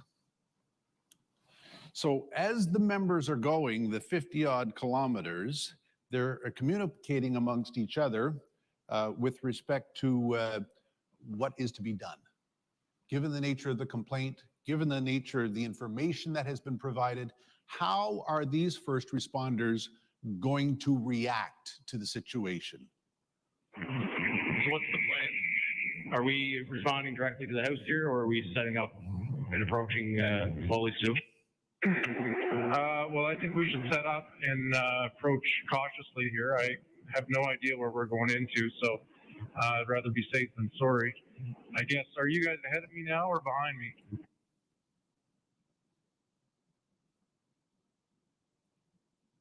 So the officers are discussing as they're on their way. Constable Basalt actually took a different route than Constables Merchant, Constable Patton, and as they were communicating with each other, they were trying to indicate that there better be safe than sorry.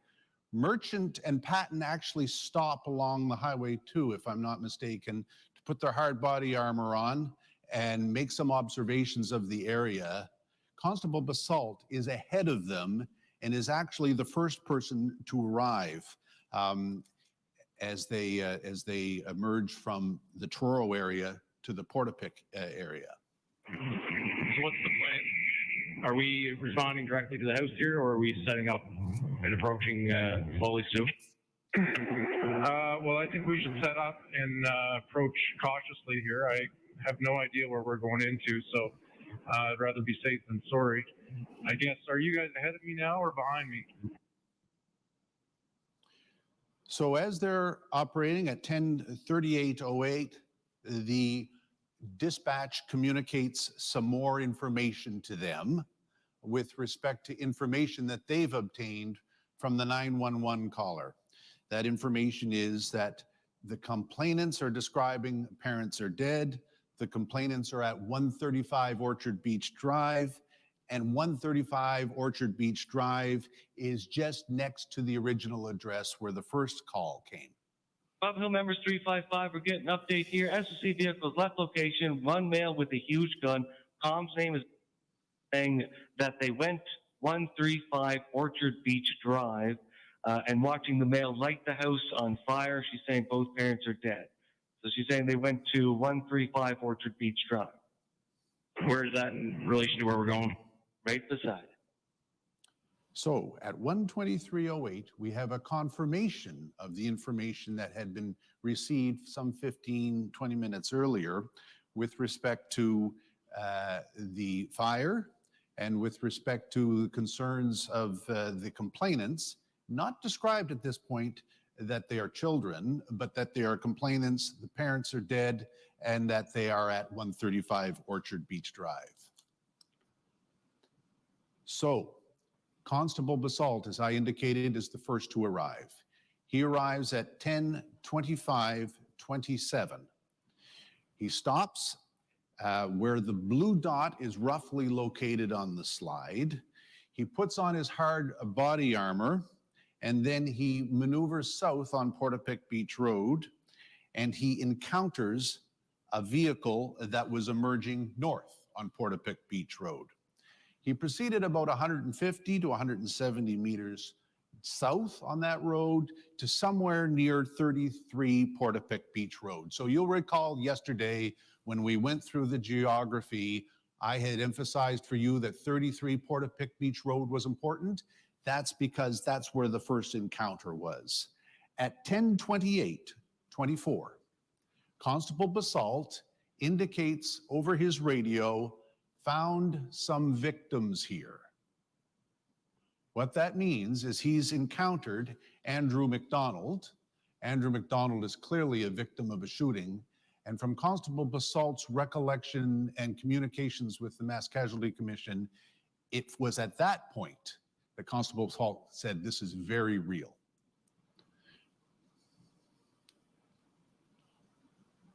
This slide gives you a sense of an overhead view of the earliest police response and where the officers were and how they attended. Constable Basalt's initial stopping point at 10:25:27 is identified there. Shortly thereafter, within minutes, Constable Merchant, Constable Patton, and Constable Colford arrive. Merchant at 10:28:53, Patton at 10:28:57, and Colford at 10:32. At that stage, Constable Basalt had had an engagement with Andrew and Kate McDonald. He also was engaged with the Faulkners, who were in the vehicle right behind. It became clear that he had been shot, that is Andrew. Andrew McDonald and Constable Basalt actually knew each other from outside the police services, from the community. And at that point, Basalt makes some decisions. He knows that there's a shooting. He knows he has victims. He knows he has this serious complaint. What Constable Basalt did not know, as we discussed yesterday, is that it is the Commission's position that the perpetrator was merely 160 meters away up at the corner of Portapique Beach Road and Orchard Beach Drive. Couldn't see him. That interaction with McDonald's had taken place in the seconds, if not minutes earlier, but that's the situation that Basalt found himself. Basalt and Merchant organize at this stage, and Patton takes on a responsive role with respect to Andrew McDonald. So Basalt with McDonald, leaves McDonald, joins Merchant for efforts of going into Portapique Beach Road. Patton, the younger member, deals with Andrew McDonald and Kate McDonald, who are in the car. Colford is on her way or just immediately arriving. Patton obtains more important information from Andrew McDonald. It's somebody named Gabe. He has a car, looks like a police car. He's 50 to 60 years old. He owns a denture company in Dartmouth. Gabriel Wortman is the name we're getting as the owner there. Or do a vehicle check for him, please. Yeah. It said the SOC vehicle looked like a cop car with a symbol on the side of it.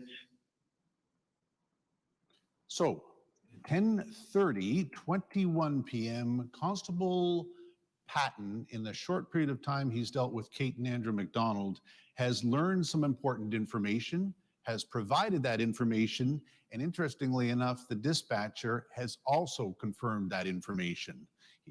It's somebody named Gabe. He has a car that looks like a police car. At 10:30:48, Gabriel Wortman is the name we're getting here, the owner there. So that information is being piled up with respect to car, perpetrator, location. You'll see here Corporal Jameson involved. It was difficult for us to excise Corporal Jameson at this stage in terms of the flow of the clip. Corporal Jameson is from Millbrook Detachment, is on her way heading east to the complaint. So she's on the road as this information is coming forward. She too is doing what any first responder is asking for more information about the complainant, about the perpetrator and about the car. Clearly she is not at the scene yet, but wants to know what's going on. Another thing that struck the Commission of perhaps of some importance here is the use of terminology. Look at the first line. It's somebody named Gabe. He has a car that looks like a police car. Interesting terminology there, given the status of the complaint earlier. The final line, it says the SOC vehicle looked like a cop car with a symbol on the side of it. From our review of the materials, that seems to be the first sort of introduction of not an RCMP vehicle, but looking like a RCMP vehicle. I'll play it again so you can hear the context. It's somebody named Gabe. He has a car, looks like a police car. He's 50 to 60 years old. He owns a denture company in Dartmouth. Gabriel Wortman is the name we're getting as the owner there. Or do a vehicle check for him, please. Yeah. It said the SOC vehicle looked like a cop car with a symbol on the side of it.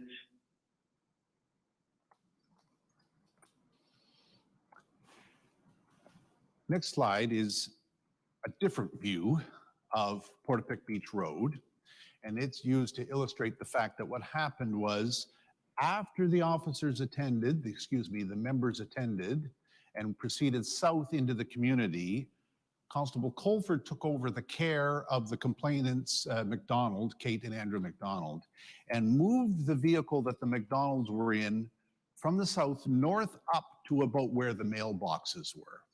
So Colford and the McDonald vehicle moved from about 170 meters on Portapique Beach Road north up to where the mailboxes are. And Colford is looking after the medical needs, perhaps the psychological needs, the needs of Andrew and Kate McDonald at that stage, while the other 3 members undertake the next step of entering Portapique. So at 10:33:46, Constable Basalt and Merchant have entered Portapique on foot. That's important. They were on foot. At 10:33:46, Constable Basalt and Merchant speak to each other. Patton says at 10:33:46, Stu, where are you at? Basalt says, we're walking down the road here. At 10:36:19, Constable Patton starts following on foot. Patton says, whereabouts are you, Stu? I'm making my way halfway down the road now.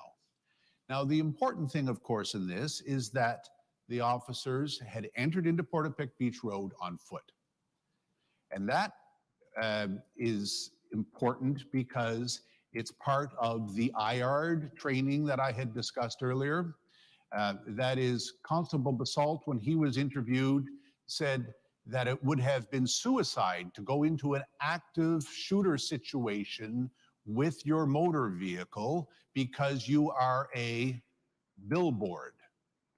That is, this was a clear tactical decision being made by the police officers, members, to respond in a consistent fashion to their training. Clearly, it would have been a slower process, but as Constable Basalt says, in order to respond to the complaint, you have to be alive in order to do that. So that's the rationale at this point for going on foot down Portapique Beach Road. And this is where things begin to get very troublesome. 10:39. It's interesting how that time comes up throughout these proceedings. 10:39 to 10:40 to 10:41. You'll recall yesterday in the presentation, we had suggested that it's around this time period that Corey Ellison is murdered by the perpetrator. So at 10:39, Basalt and Merchant continue to communicate with Patton, who is joining them on foot from behind. You'll hear some of their observations. We're hearing more gunshots. Just ignore those. I'm running. My HPA is hitting it. Telegraph 4, go. Just ignore all my RTTs. I'm running. HPA is hitting it. Everybody placed on hard body armor. Okay, lots of gunshots in here. 3 gunshots. 2 more gunshots. We're hearing numerous gunshots. Be very careful bringing your car down here to avoid ambush. Except for I'm on foot. Just coming past the first burning house now. Okay, we're just around that corner on foot. Now, if you're like me, you hear some degree of urgency in the voices, but not only the degree of urgency in the voices, but the substance is clear. That is, hearing gunshots, hearing more gunshots as they're proceeding down Portapique Beach Road to deal with this issue. You'll hear Sergeant O'Brien, again, Sergeant O'Brien, who was contacted by the team leader, Constable Basalt. He engages and says, make sure you have your body armor on. You also heard that little portion there about the RTT.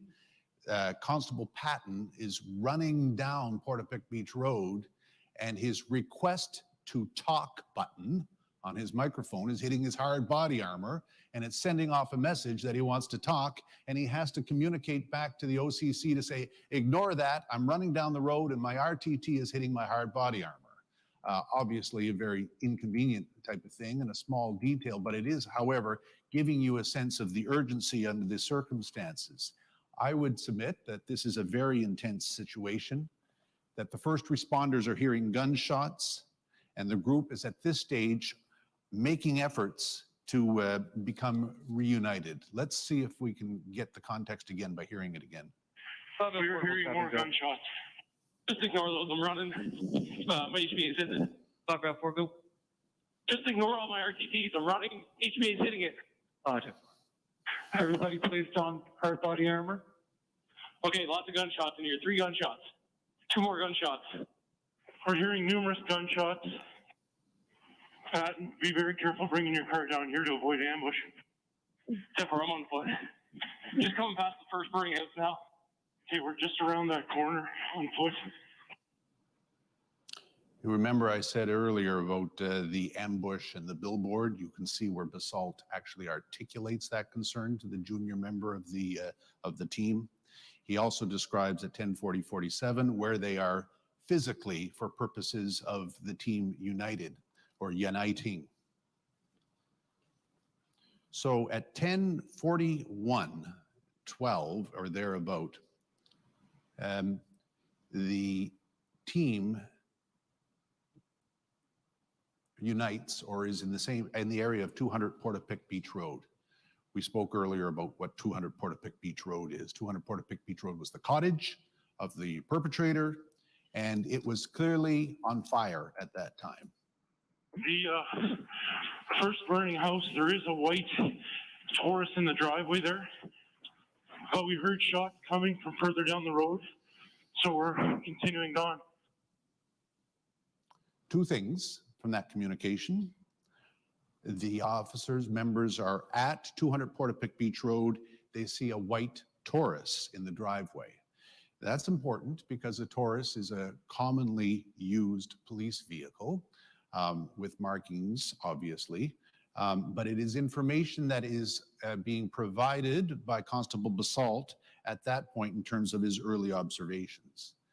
The IARD team at that stage as well hears shots and they decide to continue on. The first burning house, there is a white Taurus in the driveway there, but we heard shots coming from further down the road, so we're continuing on. The IARD members at this stage, as they unite at this bend just around the corner of 200 Portapique Beach Road, hear shots coming from the east. Now, they had said earlier that they heard shots coming from down the road. The materials indicate that the shots are coming from the east at this stage. And that's important because the members actually at that stage leave the road, Portapique Beach Road, and head east through the woods towards what they believe are the shots that are coming. So, pitch dark outside, on foot, hear shots coming near them, hear shots to the east, and decide to go into the woods to head towards the shots, 3 members on foot.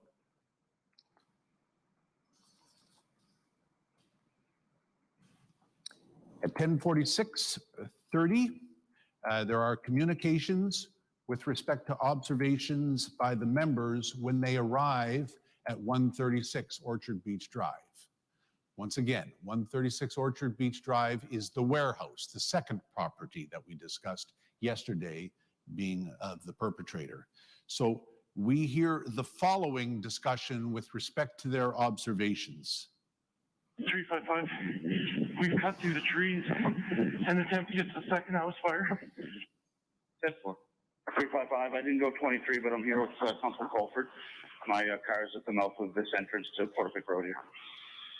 You have a copy? Which patrol unit are you in? 36 Bravo 3. Yes.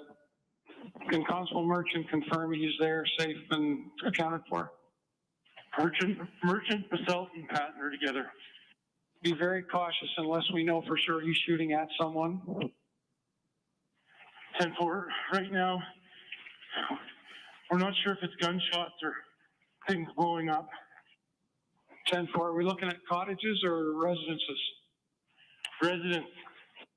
Okay, just be very, very cautious, guys. On the map here, it looks like we're at a big barn. This second fire we found, it's in the center of the trees. There's no reason to think there's anybody else at risk in there. Do not approach. I don't know, Andy. Things are blowing up or they're shooting. I'm not sure. Once again, the tone is significant. That last line obviously gives you some sense of the urgency and the lack of information that the officers have. They are at the warehouse You hear the tension, you hear the uncertainty. They're at the scene of another huge fire.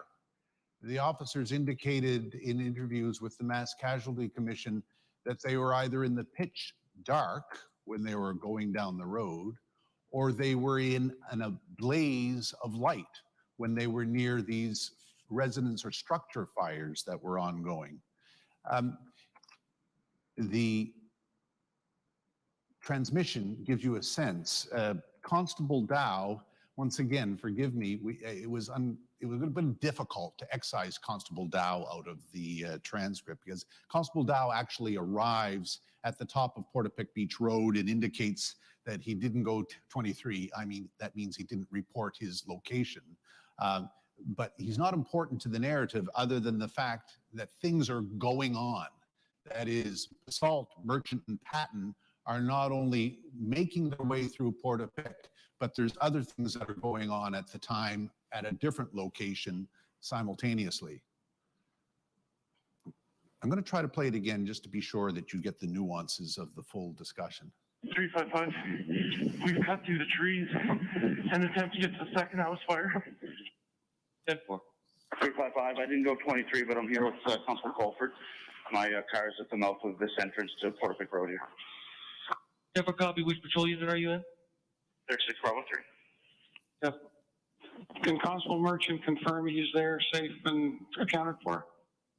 Merchant, Basalt, and Patton are together. Be very cautious unless we know for sure he's shooting at someone. 10-4. Right now, we're not sure if it's gunshots or things blowing up. 10-4. Are we looking at cottages or residences? Residents. Okay, just be very, very cautious, guys. On the map here, it looks like we're at a big barn. This second fire we found, it's in the center of the trees. There's no reason to think there's anybody else at risk in there. Do not approach. I don't know, Andy. Things are blowing up or they're shooting. I'm not sure. So now I'm going to be guilty of taking you back a little bit in time. I hate doing that. I like to start at the start and get to the end. But because there's so much going on here, I had to jump back a little bit to give you some sense of what else is going on while the IARD members at 10:48:31 are dealing with the fire at 136 Orchard Beach Drive. At this time, there are other first responders attending at Portapique Beach Road and in the environment. We are able to determine from the materials that at 10:55, the Bass River Fire Brigade actually attended and staged at Five Houses Road. That is, that volunteer group of firefighters attended with their equipment at 10:55 at Five Houses Road, but did not go in because it wasn't safe to go in terms of their communications with the RCMP. We know as well that EHS, or Emergency Health Services Ambulance, attended at the top of Portapique Beach Road at 10:48 p.m. in order to respond and deal with the injury to Andrew McDonald. So at 10:48 p.m., the ambulance attends. At 11:01, the ambulance leaves the area. So not only do you have the officers attending at the locations as described, but you have non-RCMP members responding as well. Constable Colford, you will recall, and I'm going to take us up to 10:48 again after having that little hiatus. Constable Colford was dealing with Andrew and Kate McDonald. And it is this stage that there was a transmission that will be of some importance. And that is at 10:48:41, Constable Colford transmitted the following over Colchester radio. Mildred, if you guys want to have a look at the map, we're being told there's a road, kind of a road that someone could come out before here, if they know the roads at all. Constable Colford has been dealing with the McDonalds, and she makes the reference to Millbrook. Millbrook, we will suggest, is the parties who are responding, the members who are responding from the Millbrook detachment. They would be coming, as the Bible Hill detachment was, from the east in response to this complaint. So Constable Culford is providing some information over the broadcast that she's directing to members whom she believes are on their way from the east. Millbrook, if you guys want to have a look at the map, we're being told there's a road, kind of a road that someone could come out before here, if they know the roads at all. So this is important information, obviously. It's information that we would suggest she obtained from the McDonald's, and is advising that there is an alternative way potentially to leave or depart from Portapique. And that information was transmitted at the time indicated at 10:48:41. Constable Jameson, Corporal Jameson, who I described earlier in one of the transmissions, actually arrives at Portapique Beach Road and Highway 2 at 11:01. So she's on her way at 10:48:41 when this communication emerges. Constable Chris Grund, he arrives at Portapique Beach Road and Highway 2 at 10:59. So he too is on his way when that communication comes through. So Constable Culford is essentially saying that there is a road. Millbrook, if you guys want to have a look at the map, we're being told there's a road, kind of a road that someone could come out before here, if they know the roads at all. That's obviously significant and important information. I'm going to take you back to the IARD situation in Portapique. At 10:49:15, the members emerge from the blaze at 136 Orchard Beach Drive, and two things happen. Might be hard to listen to this one. I think this is one of these things where there's much being said, but we'll review it. 355 here. We got the complaint that someone's pounding now at door 135. Door 135, is that a number? The kids that we have on the phone over at 135 on that road, they're saying someone's pounding on their door outside. Wondering if that's a police officer or someone else? No, that's 355, you copy? We have one deceased on the ground. So two pieces of significant information there. That is, Officer Basalt has indicated, I keep calling him officer, forgive me, Member Basalt has indicated that there is one deceased located on the ground. Simultaneously, dispatch is communicating a concern over pounding on the door at 135 Orchard Beach Drive. So this obviously is a significant input of information for the three responding officers at this point. I would submit that there are three things that they're dealing with at this point. They have a deceased on the ground that they have just discovered. They have kids who are in jeopardy that they're hearing pounding at 135 Orchard Beach Drive. And they also have the responsibility of following up on their training to continue on towards the threat that they clearly think is undertaken at this stage. I'm going to play it again. Hopefully it'll be a little more clear after you've got this context. 355 here. We got the complaint that someone's pounding now at door 135. Door 135, is that a number? The kids that we have on the phone over at 135 on that road, they're saying someone's pounding on their door outside. Wondering if that's a police officer or someone else? No, that's 355, you copy? We have one deceased on the ground.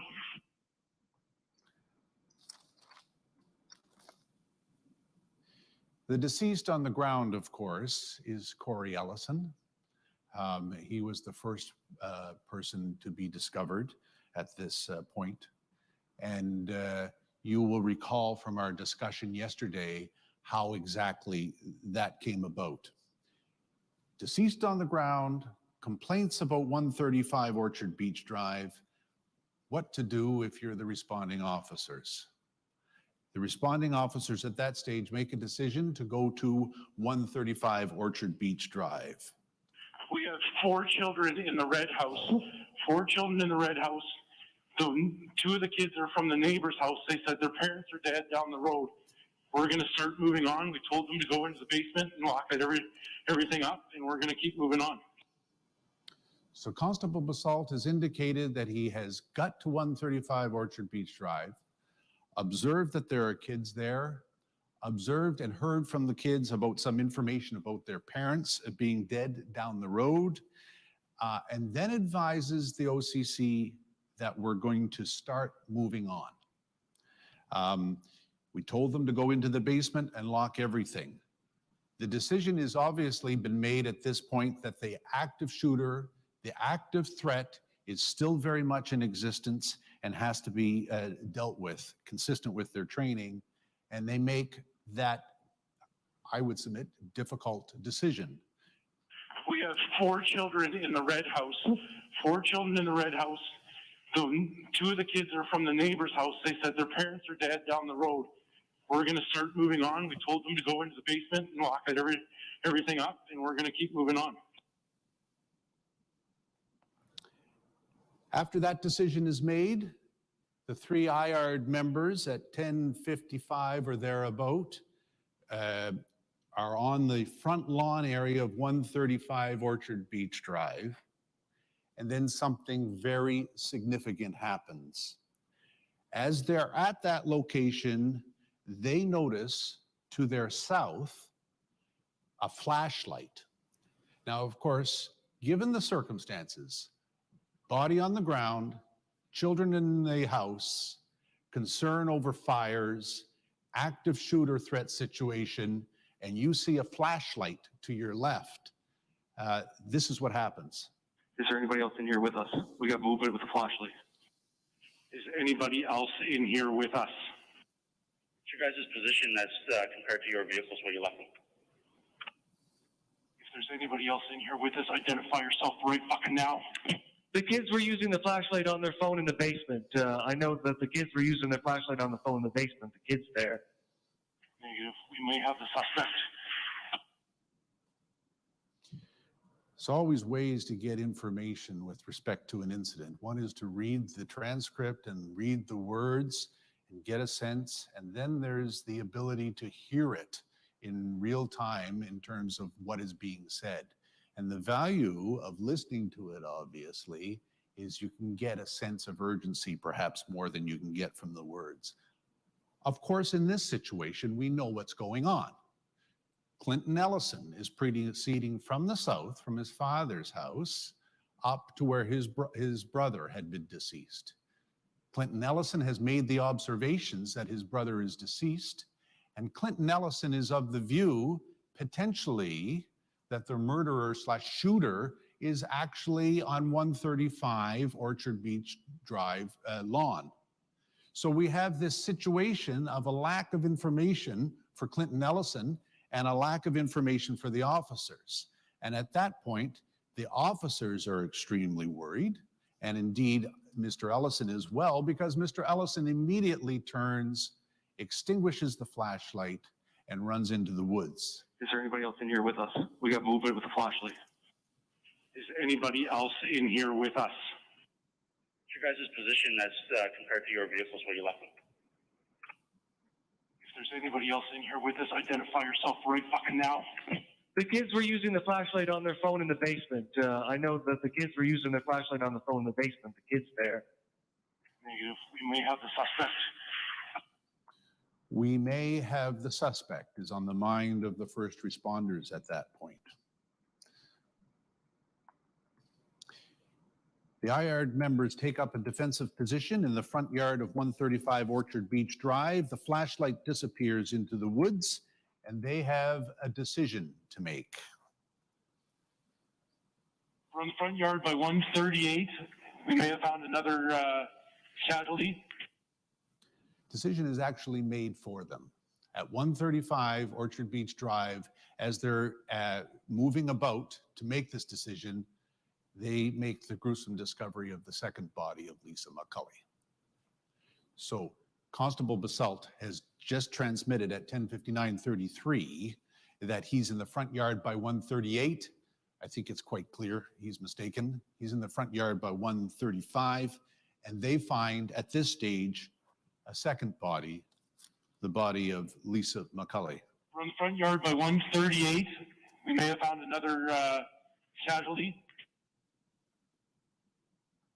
So the IARD now members now have 2 discovered deceased bodies in the immediate area around 135 Orchard Beach Drive, where the kids, they have had some contact. They decide at that stage, given the fact that the flashlight has dispersed and disappeared into the woods, they found a second body, they'd make a decision at that point. At 10-4, we saw somebody with a flashlight that went dark. We have no idea where he went. We're going to go back to the red house. We're going to set up there to make sure those children are safe. Unless we hear more gunfire, we're sitting still.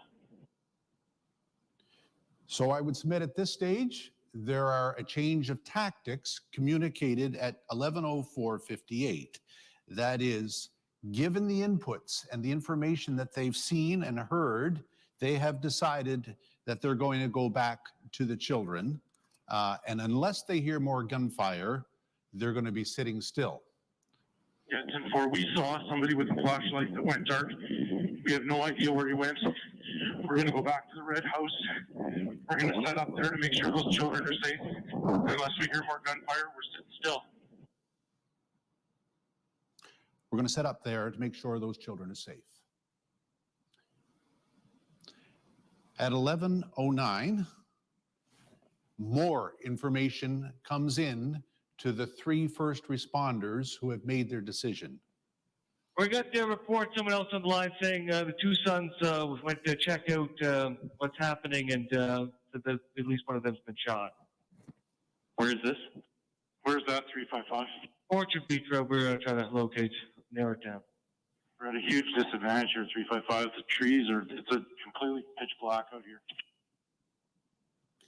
Dispatch has communicated to the first responders more information about shooting. The shooting is actually the report of the shooting of one of the 2 sons, in this case, Corey Ellison, whom they have had contact with by finding the dead body, but did not know the context of how that came about. The complaint is made by Richard Ellison, Corey Ellison's father, who has received a telephone call from Clinton Ellison, who has run into the woods because he's seen the IARD members to the north of him at that stage. So the difficulty for the first responders is, of course, at this point that they think they have a call now with another homicide on top of that which they have seen. You can see, at least in the tone of Constable Basalt, how much he is worried about the disadvantage of being in the same area with an active shooter who is obviously on a rampage, and he believes there are 3 bodies that have been involved here. We got their report, someone else on the line saying the 2 sons went to check out what's happening and that at least one of them's been shot. Where is this? Where's that 355? Orchard Beach Road, we're trying to locate, narrow it down. We're at a huge disadvantage here, 355. The trees are, it's a completely pitch black out here. The IARD members are at 135 Orchard Beach Drive, outside the house at that time, making observations and trying to determine what's happening when they get the complaint of the 2 sons incident. They're not sure where the complaint is, how to access the complaint, what direction to go, so they make the decision as indicated on the transmission. At 11:09, efforts are made to find more information. Constable Patton says, where is this? Basalt, where is that 355?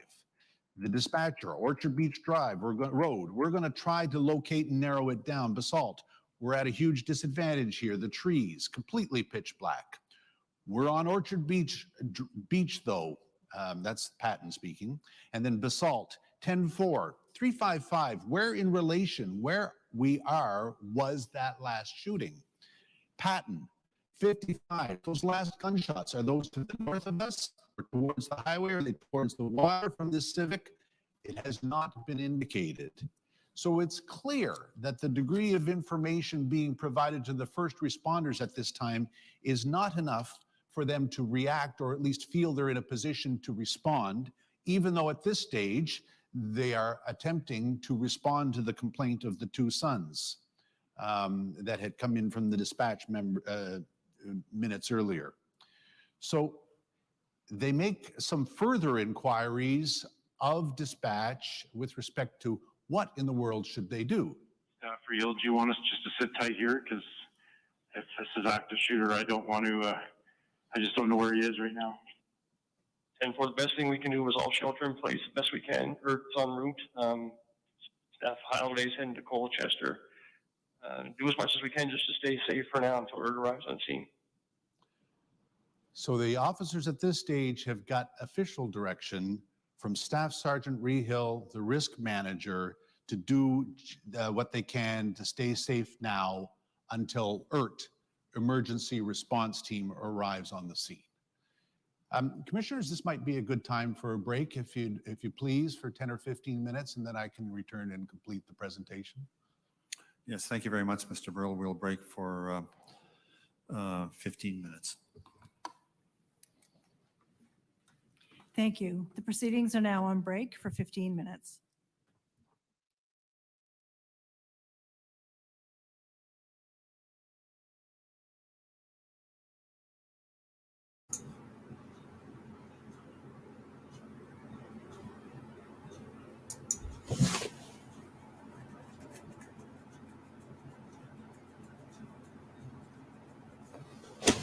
Observations?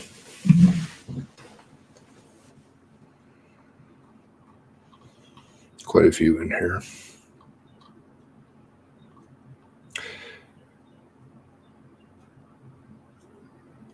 I'm very slow, so I kind of get stuck on points and then I don't get off of them.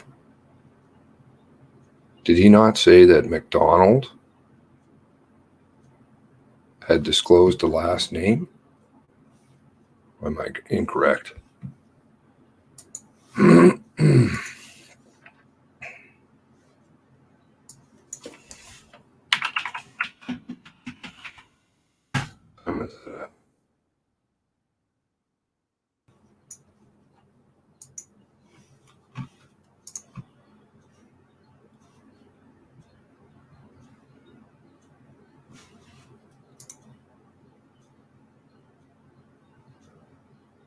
Sergeant Payton? Oh, that's a different.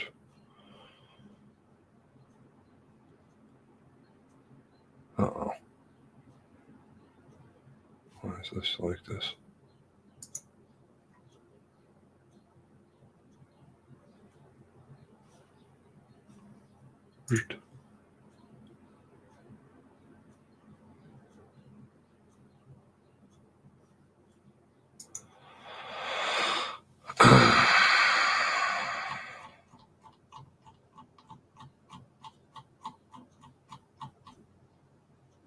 Okay, so in a statement on the phone to Constable Jeff McFarland on the 19th,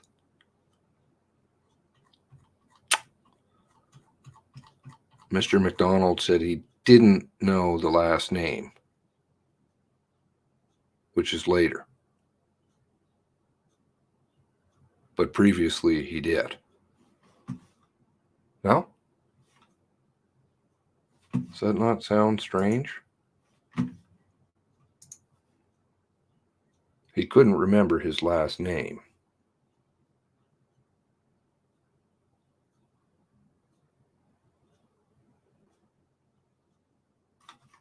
Okay.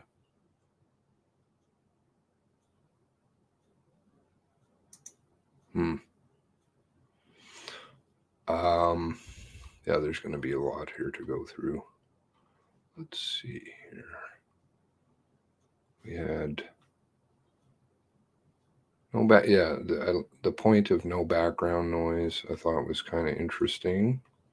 Not sure who made that. No mention of Lily. Still, not sure how that's fitting into the picture.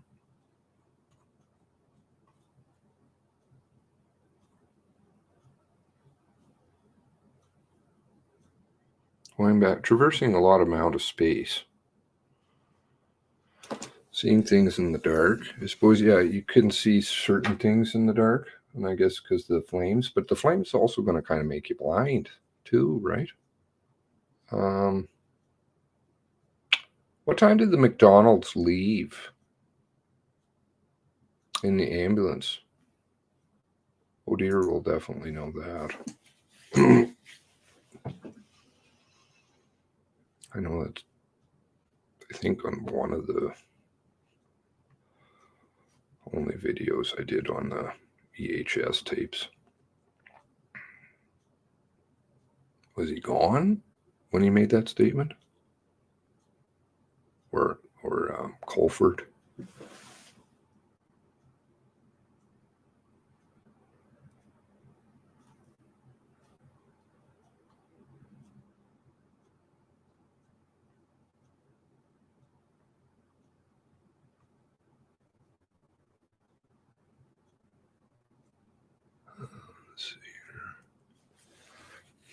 Some of the other times are matching up with the affidavit.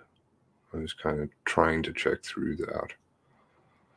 But that'll be, you know, just matching it up and either affirming or finding that it's more conflicting stuff.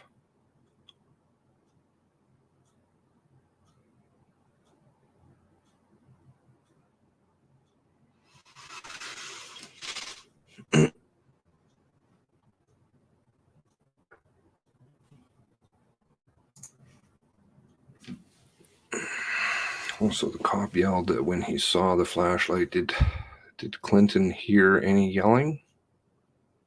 Right, that was the point that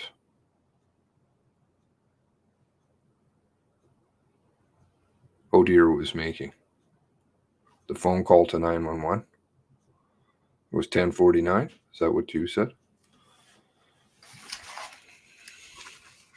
She knows all this stuff off by heart.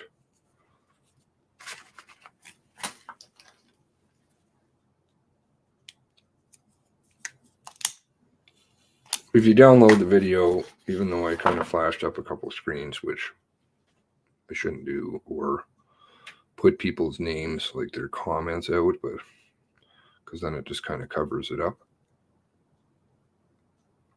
I want to have their transcript too, but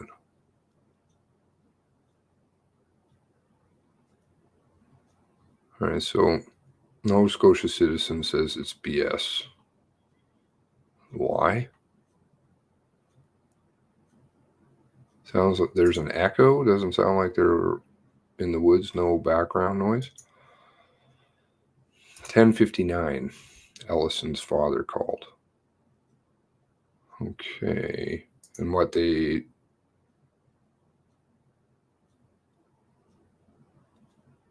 11:09, they said he hadn't phoned by then?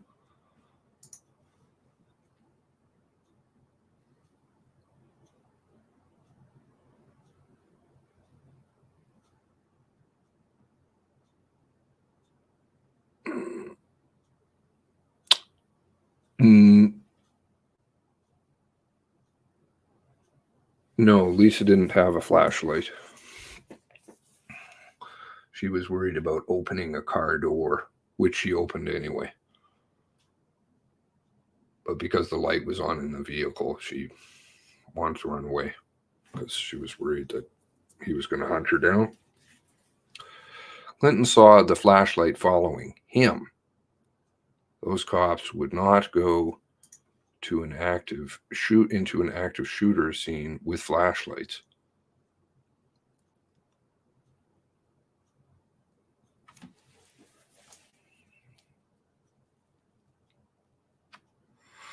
Oh, okay.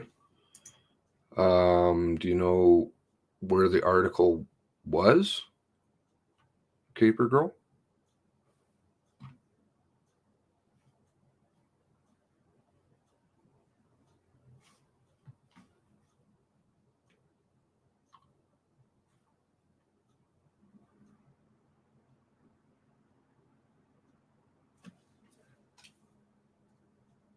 Well, it's a lot of area, Tara. I don't.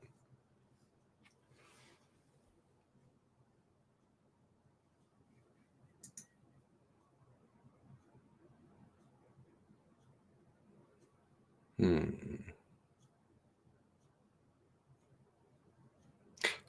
heard a mention in there too of the denture company name.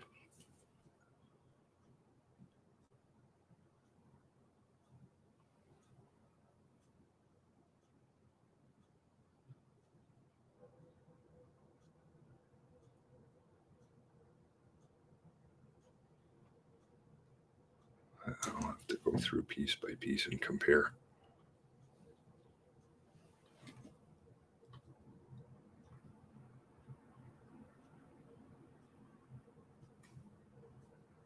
No background noise is rather strange.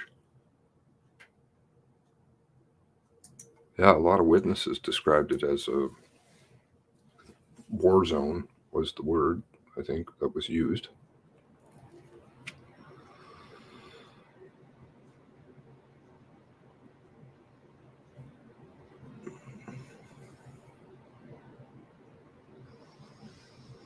And I definitely am still stuck on why they're going down Orchard Beach Road. And then they say they'll continue down the road further, but instead of going down the road further, they go through the forest or the woods. Woods, you guys call it woods down there.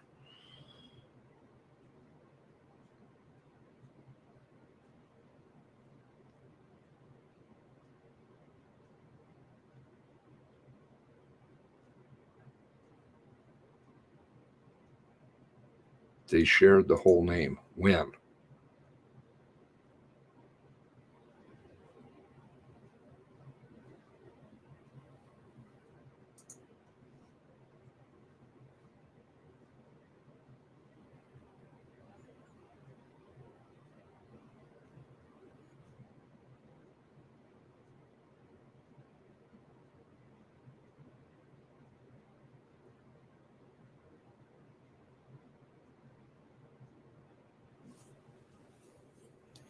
They would need the name, yeah.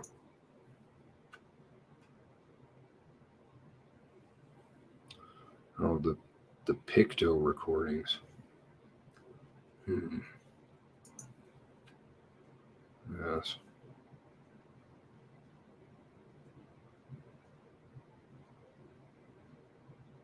No, that's good. Like, compare the two, and if one of them doesn't match up, well, then one of them isn't real. Keep in mind what happened in Moncton. I live in Moncton, and I remember it happening. It doesn't have to be woods in order to cause chaos. Yeah, no, I'm not saying it, but they just said that they're going to continue down the road, and for some reason they went through the woods.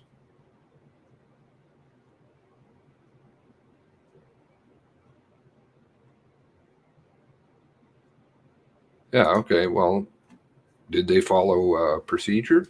There's definitely literally a handbook on response. These kinds of scenarios. Took 911 10 minutes to tell the RCMP. And yet, in 1 minute and 8 seconds, they got the name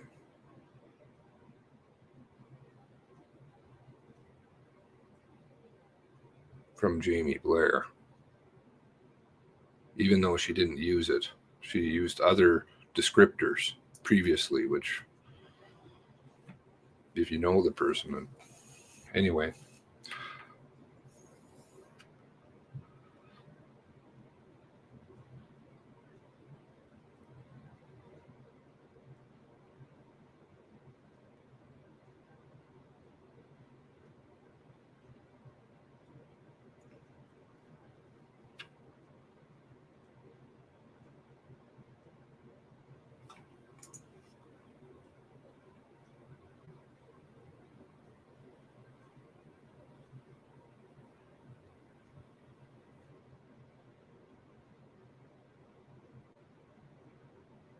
Did they say a firearm? I didn't hear a type of firearm, but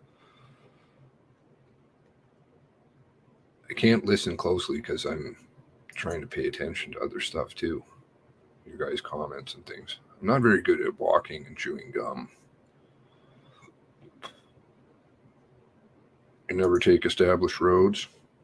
Okay, so if you don't take established roads or trails, then wouldn't it take a while to go through woods?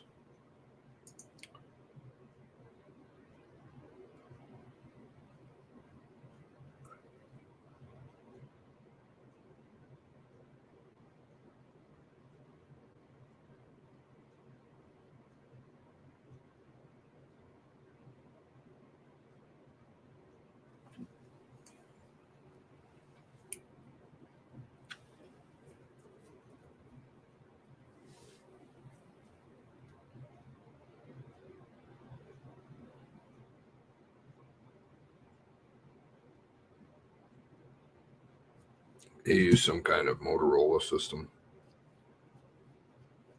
I think. It's usually what. But it would be really loud. There was a lot of things going on, explosions and fires and such. When does the Zoll thing happen?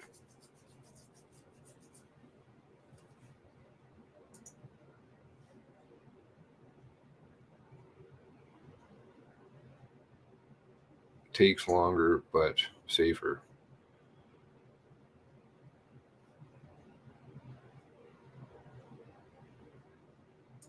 The foremost senior stays behind with the McDonald's.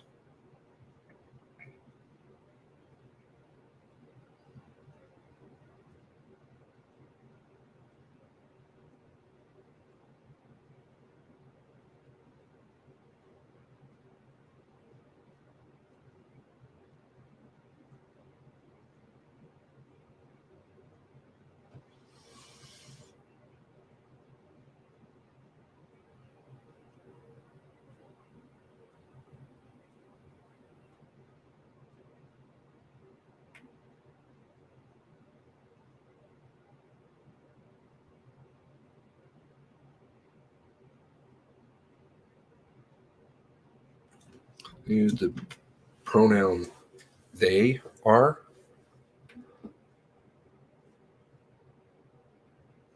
Is that because they're hearing multiple different kinds of gunshots, or they're just saying they singular?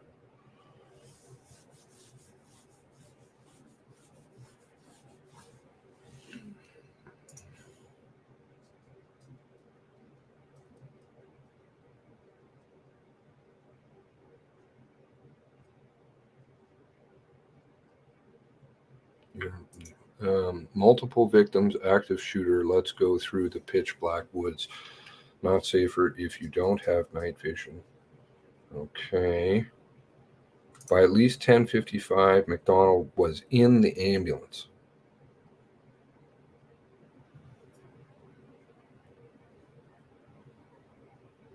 What time was the statement?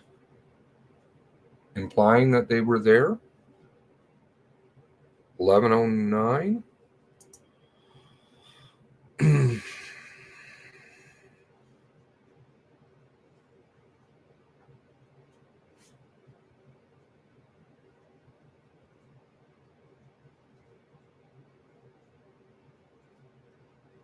How could the Griffins not see the house right across the street on fire, but they could see the house down around the bend on fire? Like, I'm pretty sure you're going to notice the house across the street's on fire. They didn't notice until after the perpetrator, which whatever that is, left.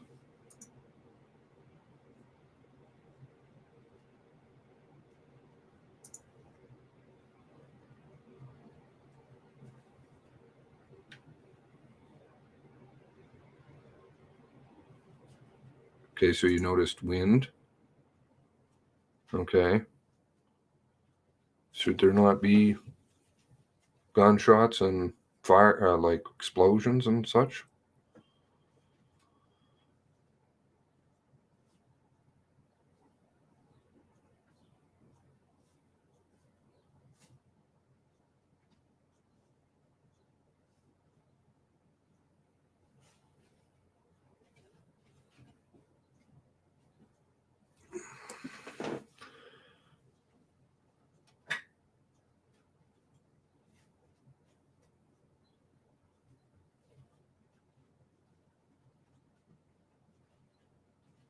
Yeah. Strange.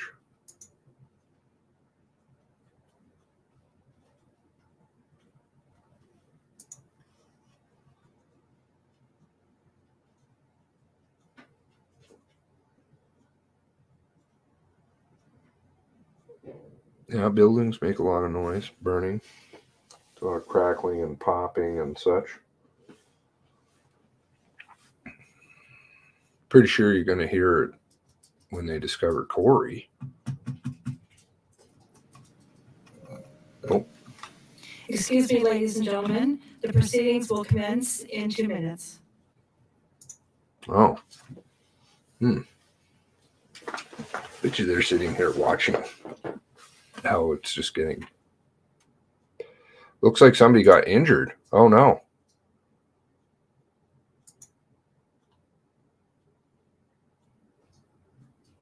But I thought there weren't.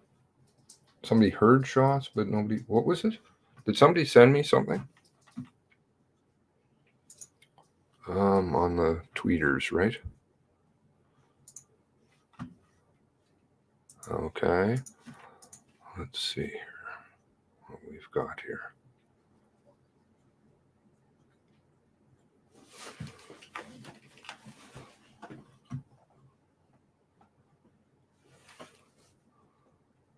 Okay. Are questions being brought forward during the proceedings required to be approved? Well, it appears as though something's going on there.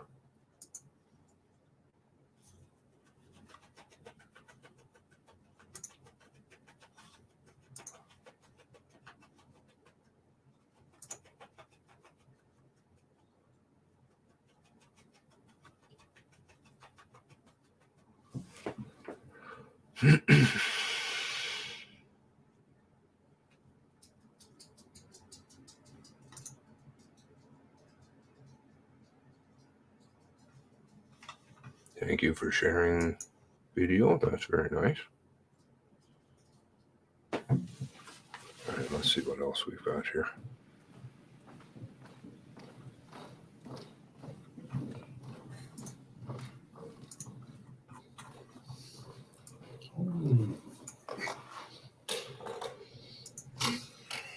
Welcome back. The proceedings are again in session. Thank you. Mr. Burrow. Thank you, Commissioner McDonald. We had left off with the IARD members Outside 135 Orchard Beach Drive, after being provided instruction or direction from the risk manager. At 11:16:06, the IARD members begin to hear suspicious noises to the north of them. 11:16:06, Constable Merchant says, "What's that shooting?" 11:16:52, Stu, Adam, there's something happening to the north of us right now. 11:18:04, Constable Merchant, what's going on? 11:18:07, Constable Patton, Stu and Adam, I'm going to come down the side of this house, okay? I'm coming down the north side of the house from the front porch. 11:18:27, Constable Merchant, I heard what sounded like fireworks and then a car going fast. The officers at this stage have heard noises from the north of the Portapique area and are alerting themselves to that. And then at 11:19:41, they receive a further dispatch. 355 members on Orchard Beach Road. We got a female online here. She believes her house is about to catch fire. She's wondering if there's anyone near 34 Orchard Beach Road looking for some assistance. Yeah, we're moving. At this stage, the officers have received a dispatch with respect to a complaint at 34 Orchard Beach Road, and they respond by indicating they're moving, entirely consistent with hearing the suspicious noises from the north and having the complaint provided to them at this point. Next communication comes from the OCC with respect to problems with the kids. 355 for members that just left the kids in the house. Anybody in there? Because the kids now hear someone walking around in that house. No. The kids hear a thump, thump, thump now sounding from inside the house that they're in there now. I'm going back. 10-4. So the officers make their way up Orchard Beach Drive to respond to the complaint. They hear some concerns from the dispatch with respect to thump, thump, thump at the kids, and they're required at that stage to go back. The IARD members return to 135 Orchard Beach Drive. At that point, they secure the house. They tell the kids at that point as well to lock the door behind them. And then they tell the kids, as they have them in the basement, do not answer this door unless anybody coming to the door tells you the code word pineapple. So the arrangements are made with the kids to be secured in the basement in an effort to then continue on to respond to the dispatch. At 11:33:55, the IARD members move north in the direction of the complaint. 355, we moved on down from the red house. We found 2 more structures on fire. Sir, can you give us an address? To go to the red house. Nowhere near this at this point. They're not even coming out yet until we can get things secured here. We've continued north from the red house. We don't know civics. So here's a description of their physical movement. They're moving north up Orchard Beach Drive. They observe 2 more structures on fire. It's likely that Basalt is describing one structure on fire, 71 Orchard Beach Drive, the Galentian house at that stage, although it's unclear where the second one is. There is a lot of talk over with respect to what's actually being undertaken at that time, but the officers, the members are moving north. They continue to move north, and then they cut west through the property at 34 Orchard Beach Road to 121 Portapique Beach Road, 34 Orchard Beach Drive to 121 Portapique Beach Road. Can we confirm if the people at 121 are out? Any cars moving in here that you guys know? We got a car coming to us. Now, this is interesting in terms of what happens at this point. The officers are actually at 121 Portapique Beach Road, and there's a car coming to them for purposes of an engagement that they have with that person. The car is actually Floria and Jerry Murphy. The Murphys live at 121 Portapique Beach Drive. The Murphys are returning from south of Portapique Beach Road, where they had actually engaged on Ferris Lane earlier. The bottom line is they engage with the Murphys and they tell the Murphys to leave. Shortly thereafter, The 355 for members on scene there. We're just now getting down from your location. At the end of Portapique Beach Road, there's Ferris Lane. We're getting a call now, unwanted persons. Glad that someone's knocking on their door there on Ferris Lane. It's at the bottom of Portapique Beach Road. members have received another complaint with respect to an unwanted person at the bottom of Portapique Beach Road at 4 Ferris Lane. So the officers then respond to that. 4 Ferris Lane complaint is a little complicated because it involves the Murphys, as I described earlier. 4 Ferris Lane is the residence of the Griffins.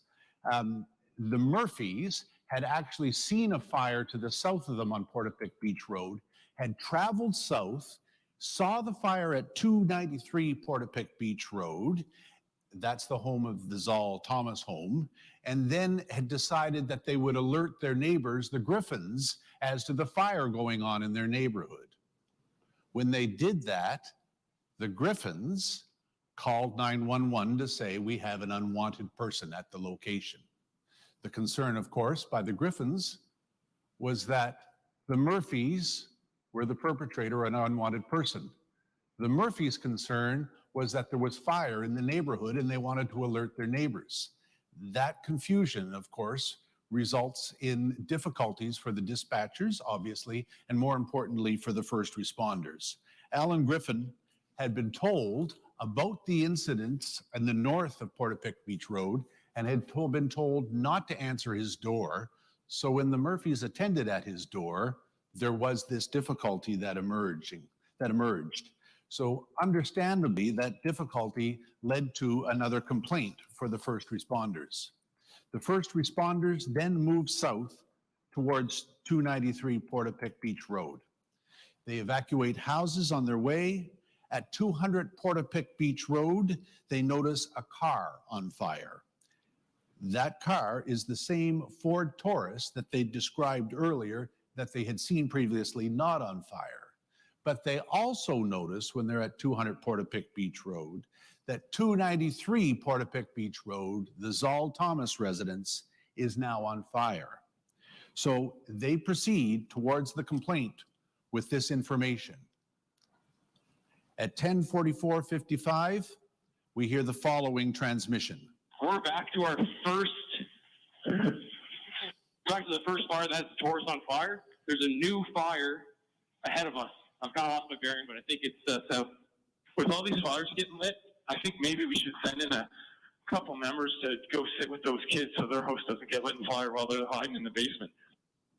So at this stage, the IARD members having to respond to the south of Portapique Beach Road mention with all those fires getting lit, I think maybe we should send in a couple of members to go sit with those kids so their house doesn't get lit on fire while they're hiding in the basement. This is not the first time the topic of getting the kids out is discussed on the radio. 24 minutes earlier, at 11:20 p.m., there was an interaction between Constable Grund, the officer who had arrived at the top of Portapique Beach Road and Highway 2 at around 11, and the risk manager. That interaction was as follows. 5 for risk manager. Should we be sending in another team to help out there? Risk manager, just checking. I know we have one team up there of 3. I think we have another 3 back here. We can send another team up that way. Hold off on the second team. I only want one team in there if we can avoid having anybody else in the crossfire. 24 minutes earlier, discussion with respect to whether another team should have been sent in to deal with the situation in Portapique. 11:45 p.m., getting back to the narrative with respect to the 3 IARD members. Post-merchant transmission about getting some members to go in and sit with the kids, we hear a broadcast from another member who is at the top of Portapique Beach Road. With all these fires getting lit, I think maybe we should send in a couple members to go sit with those kids so their house doesn't get lit on fire while they're hiding in the basement. I don't know who's got command. Staff Rayhill has command, folks. Staff Rayhill has command. Staff Rayhill from Neil. We've got 5 members down at the end of Portapique Beach Road. Number 2. Give us something to do. Stand by 1. So Constable Neil is a member that attended from Pictou County. He attended at around 11:25 p.m. at the corner of Portapique Beach Road and Highway 2. Constable Neil says, I don't know who is in command.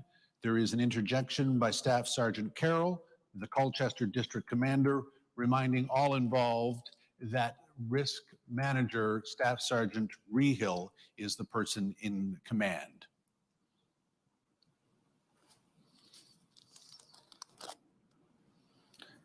At 11:46, 1 minute later, there is discussion specifically with respect to responding to the children amongst the members and the risk manager. 355 here. Is anyone with the children, the kids at the house? 10. So we're saying we heard gunshots, so we left after them. We think someone should go back and be with them. Or get them out of there, then we don't have to worry about them at all. 10-4. We can, guys, get them out of there, but safe to do so. If not, somebody's going to have to stay there and protect them. Are these the kids? Would they have witnessed the shooting? Yeah, 10-4. 2 kids are neighbor kids. They've confirmed parents deceased. And other 2 kids in the house, we're assuming their parents are deceased from on. The 2 neighbor kids, I believe, are the first to call. The father on the deck and the mother in the bedroom. I don't want them to start that house on fire and those kids be there. Let's get somebody in there. 2 cars. The plan is being formulated to evacuate the kids at around 11:47.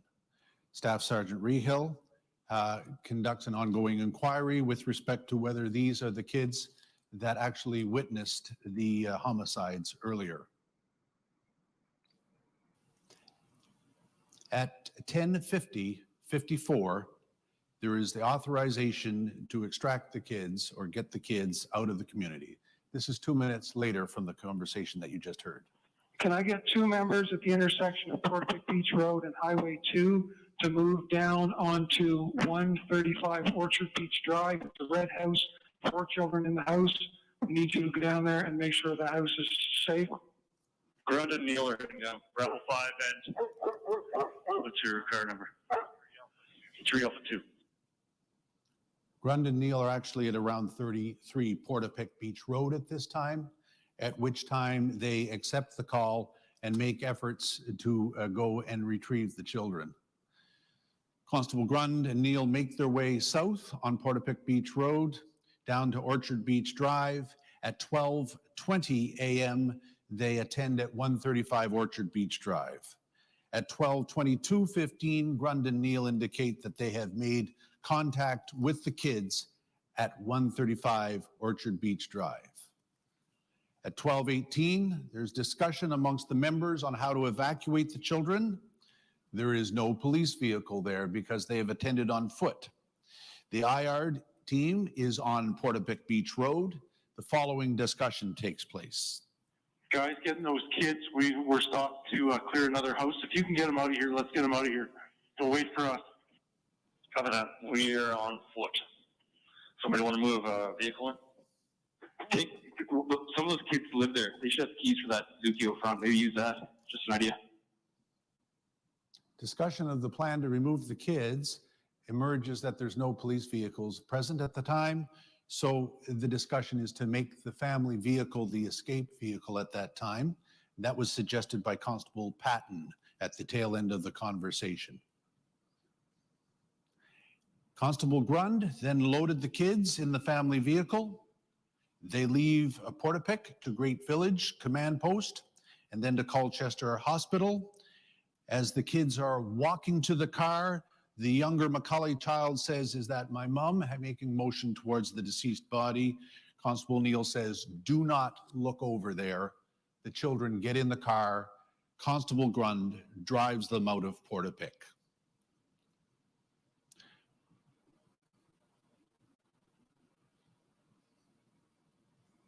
At 12:24, the IARD members proceed north on Portapique Beach Road, over to Orchard Beach Drive, and then unite with Constable Neil at 135 Orchard Beach Drive. At 12:46 through to 12:49, the following conversations take place from the IARD members and Constable Neil with respect to what is to be done by those members in the location at 135. Vassell, Merchant, and Patton is with Bill Neal at 135. We're just wondering if you want us to make her out, if you want us to hunt her down here. 355, where do you want us to go here? Okay, that team of 3, Stork, Vassell, Merchant, and Patton, I believe, they're at 135 Portapique. Do you want them to just shelter in place or make their way out? No, get them to hold there. So we've got members in that area that's last known, and we'll make our way to them momentarily. The conversation here between Risk Manager Rehill and Constable Milton is simply confirming the arrangements to be made to extract the members from 135. Constable Milton is the second in charge of the emergency response team, the ERT, that was attending at that time to operations in Portapique. At 2:38, the IARD members and Constable Neil are evacuated, picked up by the ERT, and taken to Great Village, where they are debriefed. Commissioners, that is the extent of the presentation with respect to the first responders in Portapique involving the information that I have presented. I have one further presentation to make, about 10 minutes long. I perhaps jumped the gun a little bit by the break that I suggested earlier, but I'm thinking perhaps it would be useful to all, particularly on timing here, if I was permitted to proceed directly into the third foundational document with respect to containment points in and around Portapique. That makes sense, Mr. Burrell. We had planned to get that in today anyway, so please proceed. Thank you. Thank you. I'm going to require a little technical help.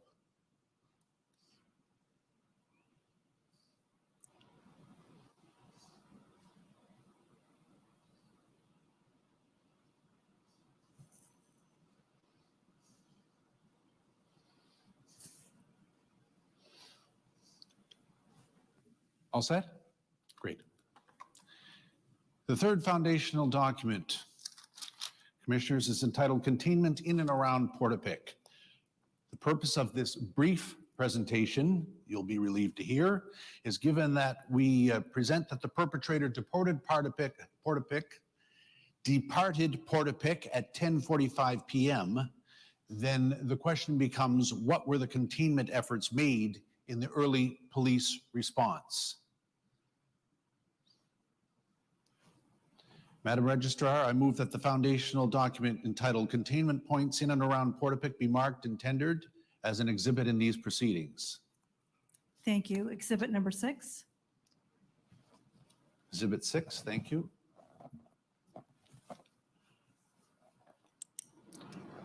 This foundational document covers the RCMP's police presence in and around Portapique during the early mid-time ranges of the mass casualty, identifies movement and direction of police vehicles and resources at this location. I present the foundational document Containment Points in and around Portapique. There were 6 locations of containment points set up in and around Portapique from 10:25 p.m. on April 18th to the early morning hours of April 19th, 2020. From the west to the east, the identified containment points are 5 Houses Road, Bayshore Road, Portapique Beach Road, Brown Loop, 7276 Highway 2, and 7787 Highway 2, identified on the slide in front of you. I will proceed, Commissioners, chronologically with respect to when these locations were attended. The first location identified as Portapique Beach Road and Highway 2, you will recall Constable Basalt arrived at 10:25:57 as described in the previous presentation. He was followed shortly thereafter by Constables Merchant, Patton, and Culford at 10:28, 10:28, and 10:32. Thereafter, there was regular and ongoing attendance at that location. Constable Dow attended at 10:43. 10:32, however, is the time of significance in this situation because Constable Culford maintained a position at the head of Portapique Beach Road throughout the night and into the next day. Many members of the RCMP joined Constable Culford throughout the night, both General Division members and specialized units. Constable Travis Dow at 10:43, for example. Corporal Jameson from Millbrook at 11:01:06, for example. Constable Grund from Millbrook at 11:01 as well. Corporal Dion Sutton from the Police Dog Services at 11:31. Essentially, this location was the primary staging point for police response to the mass casualty in Portapique on April 18th. It was the primary staging area for the RCMP members, general and specialized sections. 5 Houses Road and Highway 2, about 1.5 kilometers to the west of Portapique Beach Road and Highway 2, was first contained from 10:51:43 p.m. Constable Jordan Carroll arrived at that location. He was a member of the Cumberland Division. Constable Campbell joined Constable Carroll at 11:04:43 p.m. Constable Cheeseman joined thereafter at 11:31:36. All of this information is outlined in the foundational document. Shift relief for these 3 members occurred at 5:54, but the location was contained and personed throughout that time by the members as described. Bayshore Road and Highway 2, approximately 900 meters to the west of Portapique Beach Road and 550 meters to the east of Five Houses Road, was contained at 11:04 p.m. Constable Dow, whom we've heard of with respect to his attendance at the Portapique Beach Road, was redirected to Bayshore Road and Highway 2 and arrived there at 11:04. Constable Blinn, a second officer, joined him at 11:17. They personed that location until 6:29 when shift relief was provided to them. 7276 Highway 2, approximately 2.1 kilometers to the east of Portapique Beach Road, was contained from 12:01 until 1:03 a.m. on April 19th. Constable Rodney McDonald and Corporal Josh Dubois attended at that time at 12:01. At 1:03, they were redirected. Constable McDonald joined containment efforts to the east at 7787 Highway 2. Corporal Josh Dubois attended to the command post in Great Village to provide security services at that time. 7787 Highway 2, 4.7 kilometers to the east of Portapique Beach Road, was attended to at 12:01 by Constable Dorrington of the Bible Hill Detachment. At 12:06, Constable Lafferty joined him. They were then joined, as indicated earlier, by Constable Rodney McDonald at 1:03. The final containment point isolated and discussed here is Brown Loop and Highway 2. The eastern arm of Brown Loop, about 450 meters east of the Portapique Beach Road Highway 2 intersection, was attended to at 5:02:30 by Constable Dorrington and Constable Lafferty, who were directed to attend at that time. That is the containment situation in and around Portapique. The only other times of significance with respect to this matter and in relation to the other foundational documents are, of course, 1051, the Wilson gas station, where it is the situation that has been described earlier of the vehicle traveling to the east outside the containment area outlined by the foundational documents. As indicated, Commissioners, this was a brief presentation with respect to the dry points of containment in and around Portapique, and I have concluded my presentation in that regard. I have, however, one further point of business to conduct, and that is I am required to move to tender all source material associated with the first 3 foundational documents to be exhibited in these proceedings. I understand that will be attended to, Madam Registrar. Thank you, Mr. Burrell. Source material is so tendered. Commissioners, I advised you that the last presentation would be brief. I hope I didn't undertake it too quickly, but the facts are relatively clear. I can conclude my presentation on that matter. Well, thank you very much, Mr. Burrell. And ladies and gentlemen, today we started the day with a witness to help us explain the 911 system in Nova Scotia, and that was a very helpful context. We heard from Commission Counsel presenting 2 more foundational documents, the responders in Portapique and the containment points in Portapique. So piece by piece, we are putting together this larger picture so we can all understand what happened. So the past couple of days, we have heard through the first 3 foundational documents, which are, of course, are iterative. And as I explained yesterday, our opportunity to have the public learn what we know to date about the events as they apply in Portapique. So tomorrow, beginning tomorrow, we will hear from the participants, the phase 1 participants, and by phase 1 participants, I'm referring to participants who obviously have been here with us dealing with the determination of the factual foundation upon which we can then move into phases 2 and 3, namely why what happened and making recommendations. So phase 1 is building that factual foundation. And the phase 1 participants, we will hear from them tomorrow. We will ask them to identify gaps in the factual record that they would like to have us address as it applies to the subject matter of the 3 documents we've just discussed, and recommend to us further witnesses or evidence that they would submit ought to be called for more clarity in this regard.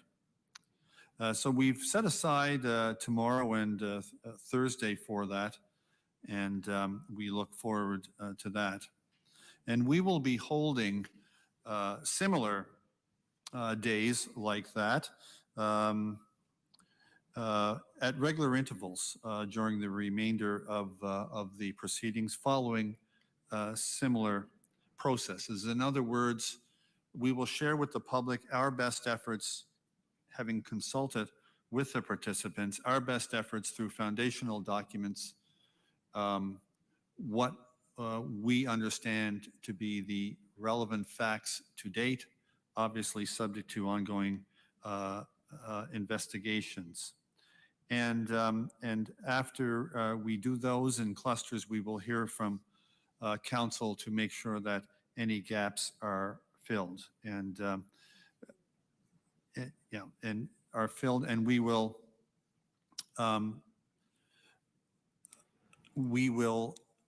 give directions accordingly when after we have the opportunity to hear from council. So in summary, we look forward to decisions tomorrow so that material gaps in the various documents that we've laid out can be filled. So we thank you all for your participation today. We remind you of the various foundational documents that I alluded to earlier on our website, and we thank you, and we look forward to hearing from you tomorrow. So thank you all very much. Thank you. The proceedings are adjourned until March the 2nd, 2022 at 9:30 a.m.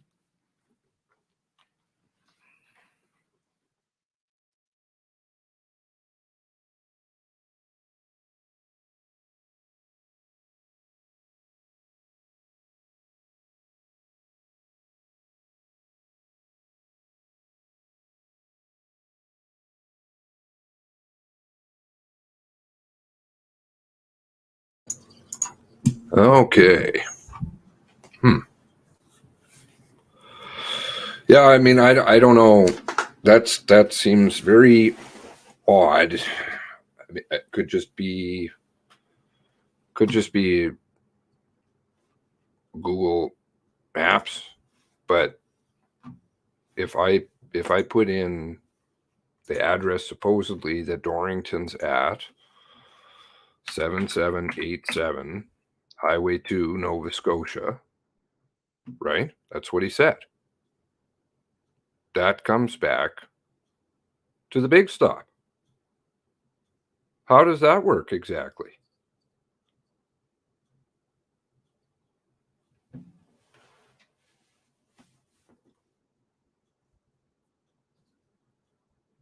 Can somebody help me with this one? I don't know. Let's put in a different one. 7784. Where does that come back to? Seems to be in the area. 7780. Seems to be in the area. How about 7700? Seems to be in the area.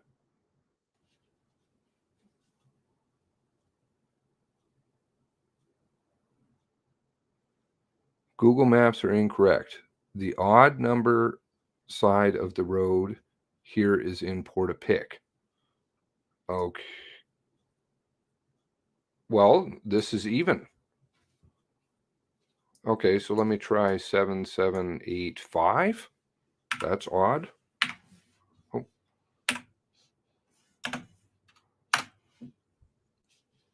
Seven 705. Sorry. That's odd. Okay. 01.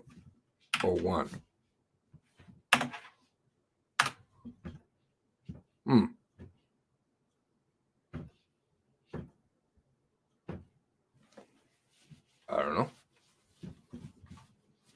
Very strange. Dorrington's all over the place anyway. Works a very long shift too.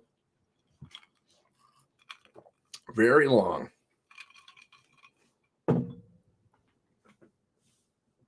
Hello. Oh.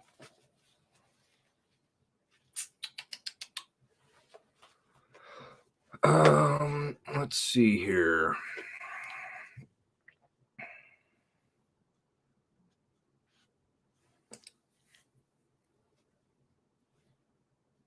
No Q&A? Well, there should be one, right? I guess they decided not to. Geez, even with their expedited 2 documents in, what the hell did they do? What time did we start this at? Wow, they just plowed through that. And none of the lawyers got to ask any questions about any of that. I'm not sure what the family lawyers are doing. There's lots of things in there to ask questions about now, or am I just wrong? They're going to finish at 4. I'm going to revise every time they do this. I'm going to revise the thumbnail. I did that with the other one the other day. And actually, I'd have to revise that further again because it wasn't 2:30 that they finished at. They finished early again. Every time they want to do this, fine. I'll just cross it out and make you look foolish.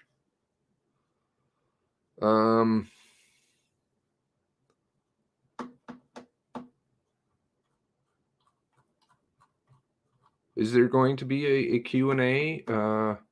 They went all the way to 401. I'm going to have to revise my thumbnail. Where is that? I think I still have it here. I'll fix it. Where's that? Is that this one? Okay, here we go. I'm going to cross that out. Was it 401? You said? Let's put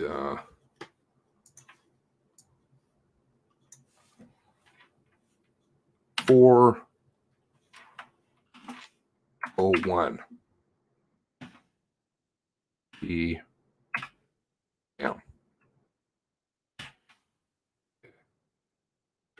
Sideways. Oh.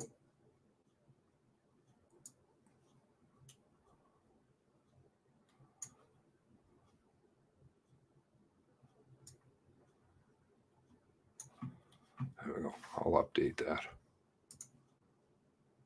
Okay.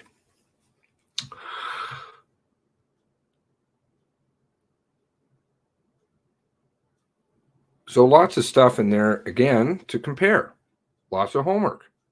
So those of you who are really on board, now's our time to rally. Now's our time to rally and get this one. Actually, I'll make it bigger letters. Let's do this. 72. Can I do that? Oh. What the hell is going on here?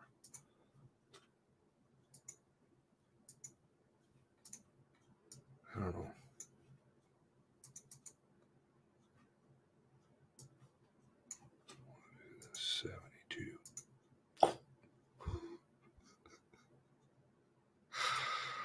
I'm an asshole.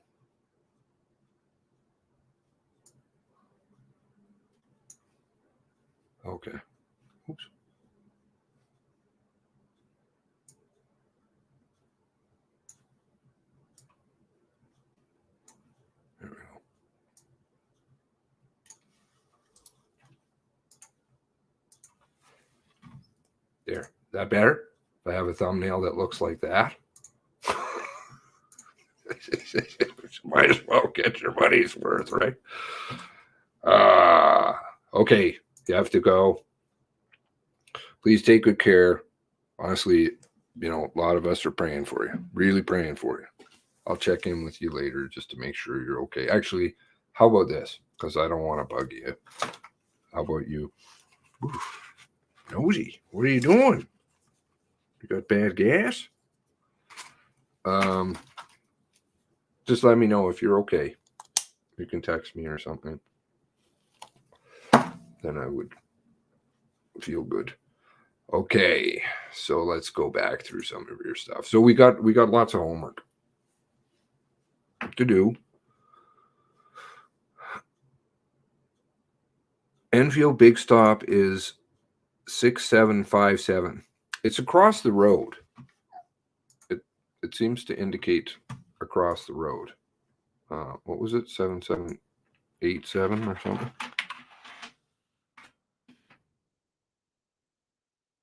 And I don't know if that's true. It's right outside the weigh scale, I think. I don't. Just an odd. Are you okay? Making squeakies? Just an odd thing. No Q&A. Okay. See above. Thank you. Public proceedings have concluded. Will resume. Wow. So no questions from the lawyers and no questions from the media. Just don't ask questions. Questions bad. Intelligence good. Conscience bad in this world. What is going on? Truth bad.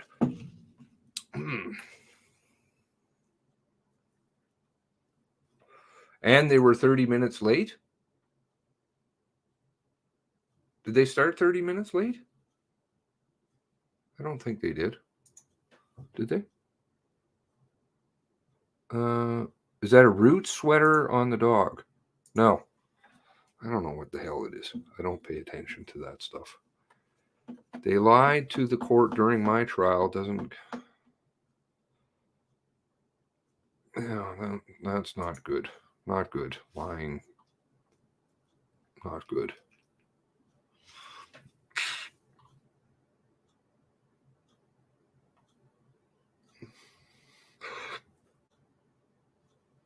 Morrison was supposed to be part of my court date. But fun fact, Chad Morrison was going to be sick and knew 3 weeks in advance and wouldn't be able to testify. He could be out on sick leave. I don't know what is going on in there. No mentions of West, the traffic cop who was a risk manager. No. No mention of Lily. Lily, absent. You know, and I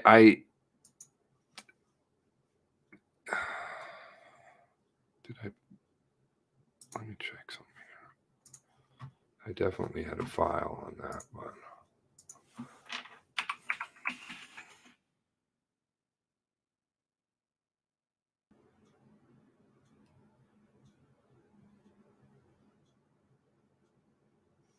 Is it?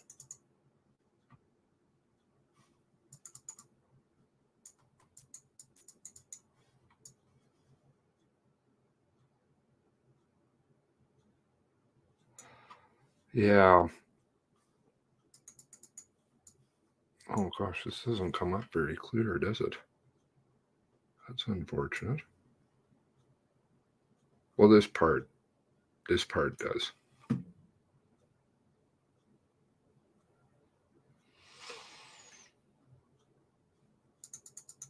Why did I bring him in there?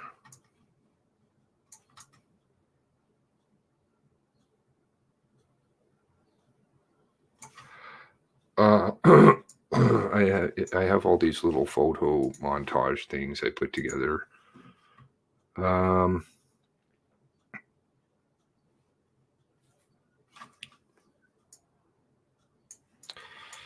just questions I have for things.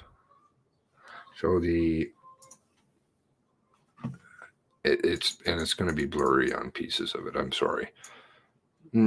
As they travel to the scene, this is from the leaked or whatever document, the foundational. Dispatch advised neighboring Cumberland County officers of the call in light of the description of the vehicle. Basalt, can we let Cumberland know if somebody goes that way? And then Cumberland again. Okay, so why within 2 minutes did RCMP call Cumberland right away? Well, I guess it's not within 2 minutes. The first call was 10:01. I'm not sure why I put that, but anyway, it's quite a distance. I mean, Cumberland. I think this is to the actual county line. It's half an hour away. So members that are from Cumberland is Sergeant Dave Lilly. Okay, and also we have Craig Learning. So why don't we deal with Lilly first? And this is not, I'm not meaning to attack or anything like that, just points. And I understand that these people have been through a hell of a lot. I don't know, Lilly came out with this, Sergeant Lilly came out with this awesome thing where he stood on the side of the road. I don't know if he got a conduct write-up. I believe he's still on the payroll, as in he's out sick. I think he went out sick right away, and that could just be because he's so despondent. That's what I heard, that he was so despondent with the RCMP and stuff. So you can't really see, but this is their makeup. Okay, so then we have Kim Lilly, who taught at the school with Macaulay. Risk manager Brian Rehill continued to investigate whether the real RCMP vehicle had been present at the scene. He directed his inquiry as to whether Sergeant Dave Lilly, an RCMP officer from Cumberland County, may have been involved with the matter, or might have been involved. My apologies. And this happens quite early.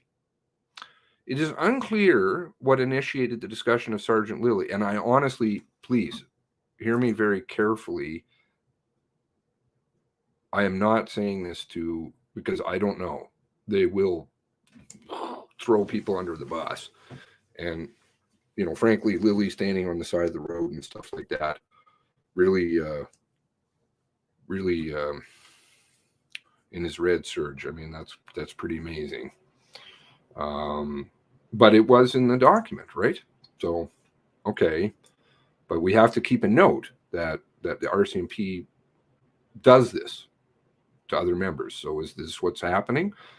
Initiated discussion of Sergeant Lilly's name at 10:12:45. So this is now, 11 minutes into this. Sergeant Rehill attempted to phone Jamie Blair. While doing so, he states, Dave Lilly? ? An unknown person in the background replies, yeah, we were wondering if he was in the area. This is seconds before Constable Patton advised at 10:13 that there was no Cumberland members in the area. Shortly thereafter, a potential connection between Sergeant Lilly and Lisa Macaulay was identified. Sergeant Lilly's wife worked at the same school as Lisa Macaulay. Sergeant Lilly had recently partaken in a school video community policing. I think that's just a whole bunch of red herring there. I mean, I don't understand how that would mean that he would be in the area.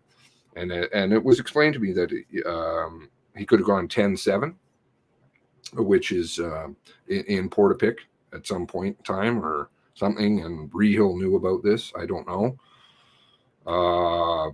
But Lilly's not mentioned anywhere, which I think is kind of interesting.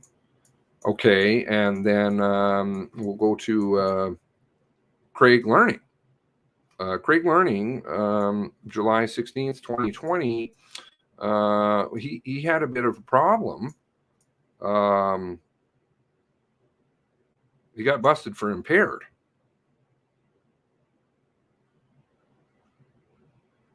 Somewhere I had a screenshot of the, yeah, here. Dwayne Pike of Amherst Police Department and Staff Sergeant Craig Learning, Cumberland County Detachment, annual MAD, Red Ribbon Campaign, which is drinking and driving. And this was after he's been busted. Or, you know, and he's not, was he convicted of this? I don't know. It's in the court system right now. But CERT did write him up for it. And of course, again, I'm going to say, you know, the amount of stress and all this kind of stuff. But I don't know.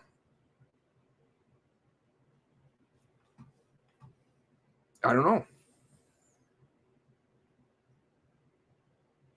I don't think drinking and driving is good. And yeah, I mean, this is coming from somebody who is an alcoholic, so I know. I didn't drink to drive. I would take taxis and this kind of thing. I never got them. Because I knew I was going to go to the bar and get blitzed. So why drink and drive? That's kind of dumb. But you know, I don't think it's an appropriate way to handle your stress is drinking and driving. If in fact that's what happened, I don't know. And again, it's in the court system. I'm not trying to point fingers, but I just thought it was rather interesting. Highway 2, Glenholm. Okay, I can try that. So it's going to be comparing things like Darren Campbell's affidavit, the one that came out at a really strange time.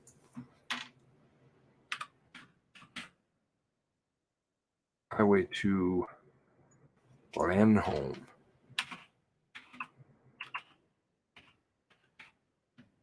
Okay. Well, I get the same thing. Highway 2, Glenholm. Refresh. Glenholm. I don't know if I'm just doing something wrong.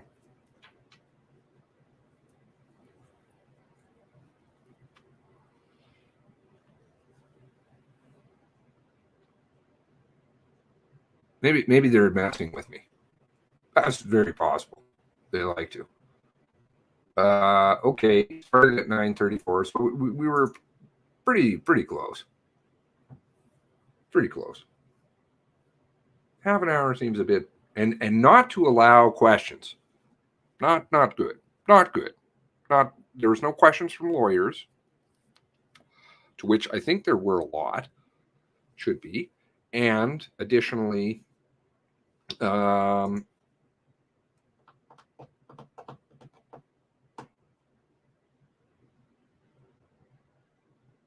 Q&A from the media, or for the media.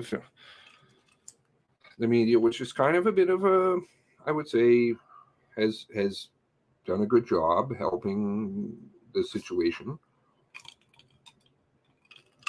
I think there's a lot of powers that be that don't want this one coming out, and frankly, I think it's beyond Canada's border. There's just so much. Yes, I mean, there is the guns, right? But the guns was around. They were talking about that months before. Did they piggyback on it? I think probably. Oh gosh, more Tylenol for me. Anybody else have to take Tylenol? No, Tylenol for you. Tylenol for me.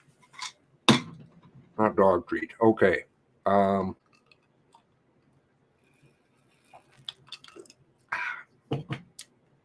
Nice cold coffee.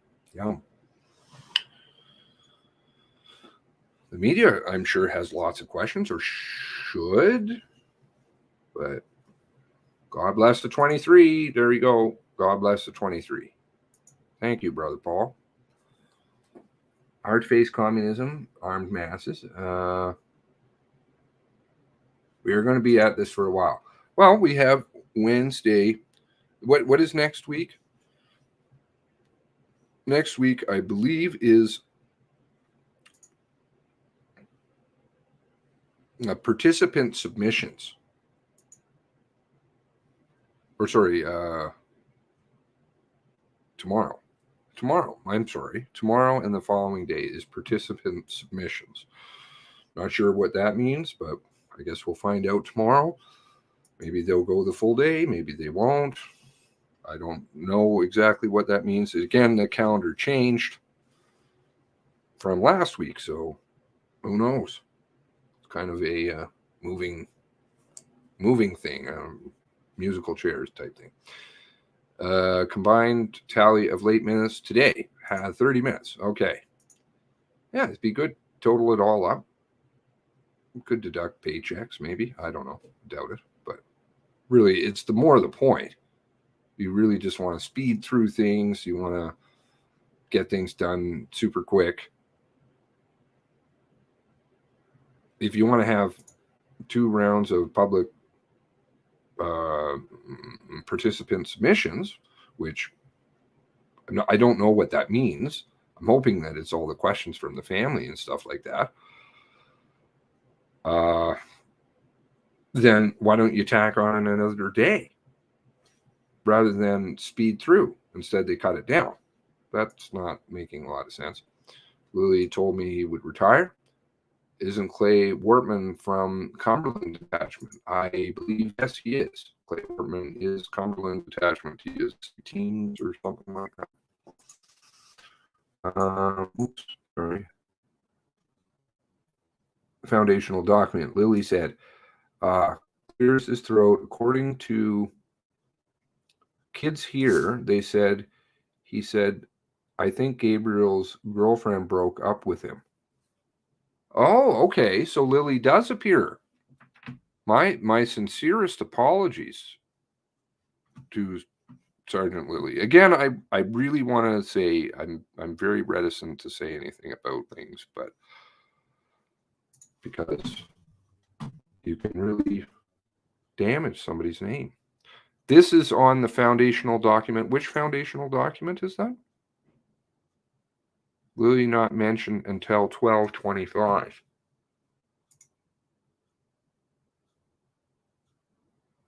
So he did go in and get the kids. Is that?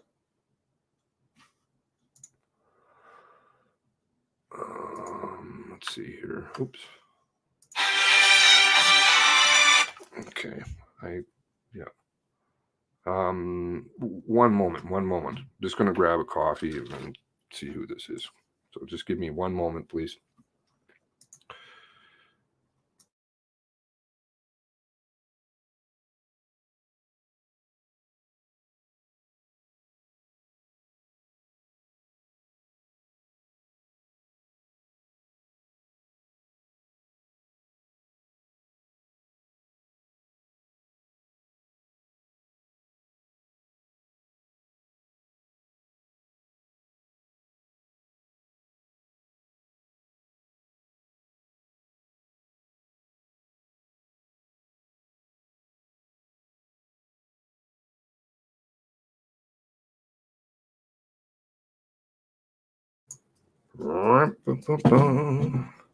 Again, my sincerest apologies then because I really respect it and do respect the fact that Sergeant Lilly went on the side of the road, which is a serious no-no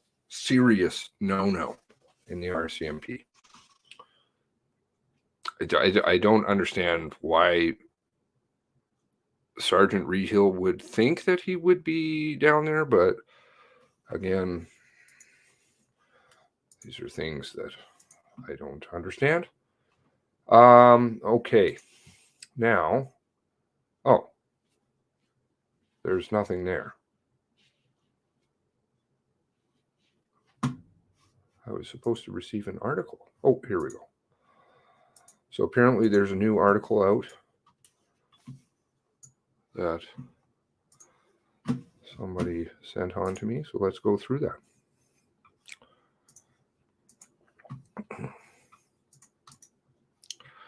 Nova Scotia shooting inquiry as trio of RCMP officers advanced. Killer escaped Portapique. Okay, looks like they've got the crop video here. Okay, good stuff. Michael Tutton and Michael McDonald. Oh, Mr. Tutton. Warning. Warning. Article contains some details readers may find disturbing. I better preface, these videos with this stuff because I don't know.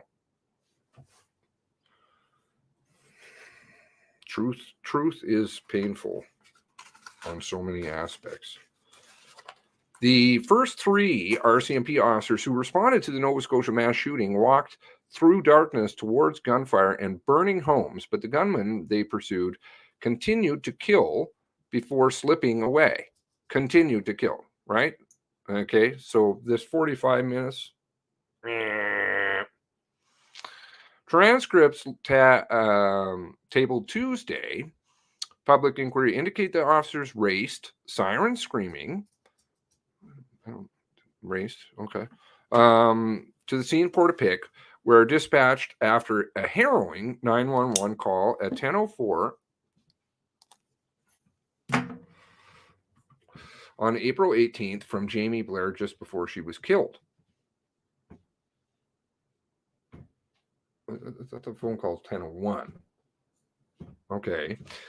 Quote, the last thing we had was just a person screaming there in Portapique. And quote, the dispatcher radioed Constable Stuart Basselt as he drove about 50 kilometers towards Portapique's unlit dirt roads, arriving at about 10:25.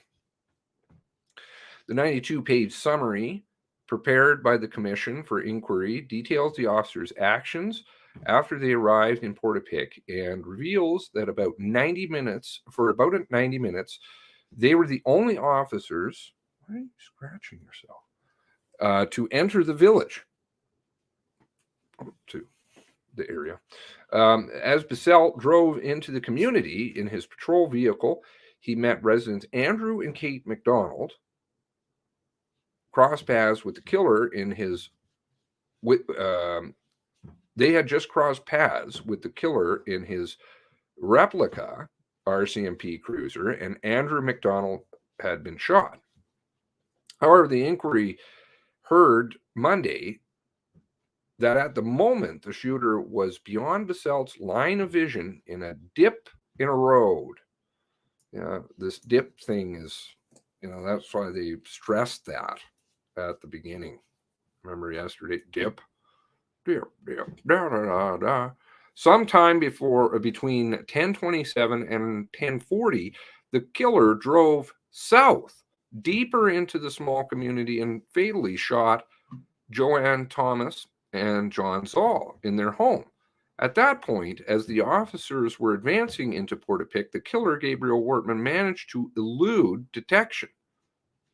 Rather than head north toward the Mounties, the Commission believes he drove along rough trail through a wooded lot that he owned at the south end of the community, ending up at his warehouse in Orchard Beach, which they had earlier set alight. The Commission says there is evidence Corey Ellison, a visitor of Portapique, was taking photos of burning building just before he was shot dead at 10:40. Within the next 5 minutes, it is believed that the gunman slipped out of the community by taking a dirt road that provided an escape route to the highway and allowing him to bypass police station at the main road into town. It is believed. I mean, there's cars at the end of the road. Let's see their dash cam footage. Let's see the body cam footage from the officers. I mean, it should be in a dip.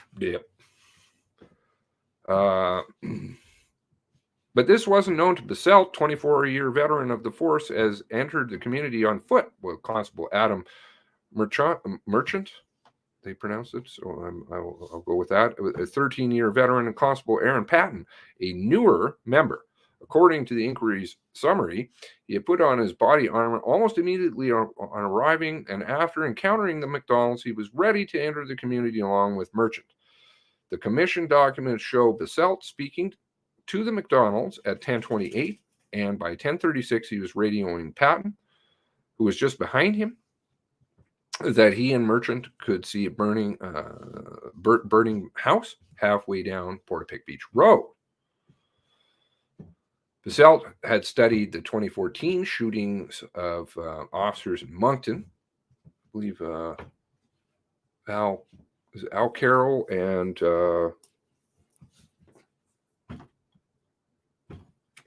Brown went to Moncton. Interesting piece of trivia. And believed in a police car added to the danger. Quote, I made the decision to run in, and I'm glad I did. I think it kept me alive, to be honest with you. He told the commission investigators, who then told us, right? So that's actually hearsay. But anyway, not that we should be sticky about these kinds of things, Chinese telephone and such. I'd rather hear it from his mouth. See his expression. That's kind of the way that inquiries go, not omissions, commissions. According to the commission's transcripts and interviews, Baselt, Merchant, and Patton advanced with carbines pointed forward and wearing body armor, while Constable Vicky Colford stayed at the intersection of the highway and Portapique Beach Road to contain the area. Now, there was a question, I think, earlier about Colford, and I heard that Colford did not have IARD training, IARD training, and that was why she was there. I'm not sure if that. I'm going to trust the source. So stayed at the intersection of Highway and Portapique Beach Road to contain the area. They were following basic RCMP training to create an quote immediate action, a rapid deployment end quote team, which requires them to seek out someone posing a threat to others' lives. Hopefully the person, there's somebody I do speak to, but I haven't spoken to in a little bit more about IARD. They know a lot about it. Just after 10:39, they radioed in that they heard shots. They were hearing shots, okay, being fired to the east, and found their way through a wooded trail that emerged at the killer's burning warehouse property. By 10:48, Baselt radioed the supervising officer, things are blowing up, they're shooting, I'm not sure. They found Ellison's body in front of the warehouse.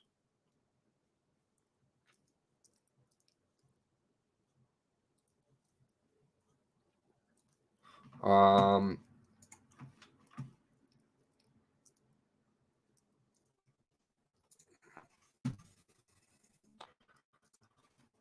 don't know if this factors into it, but is it 10:41 is when they discovered the burning cruiser, the burning Taurus in the driveway of one of the burning buildings. And that was a big tip for me way back when. And I'll show you why, before I proceed, why I knew that they had gone to 200 Portapique Beach Road. I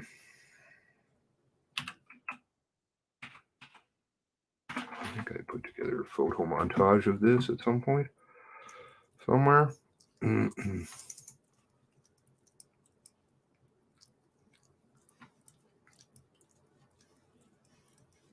I never did.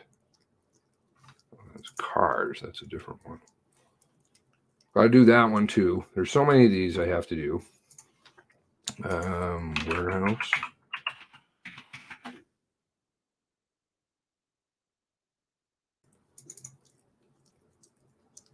Where is this here? Right. Okay.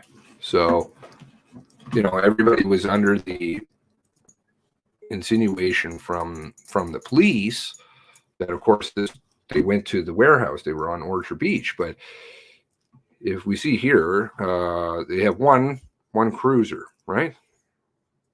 I always found the placement of that very interesting. And then we have the statement here in Darren Campbell's affidavit by 1041, located a burning white Taurus cruiser, decommissioned police cruiser. One which catches fire later. Okay, warehouse. So this is actually what the warehouse looked like. So there clearly is the Jeep, and there's a backhoe. So it wouldn't be the burning cruiser. They just kind of selectively picked that to, I would say, continue with the false narrative. Corporal Khan taking photos April 19th. This is from the ITO's ident team, 136 Orchard Beach Drive, and said that there was a burnt out Jeep and Taurus. Okay, so this is the warehouse, right? He's referring to, whereas you can tell Darren in his sneakiness is located at a driveway of one of the burning buildings. He was clearly referring to this, right? And I don't know, when the hell did I do that? Like, fuck, a while back? Let's see. Where's that? Just so you guys don't think I'm sitting on my ass doing nothing, because I'm not.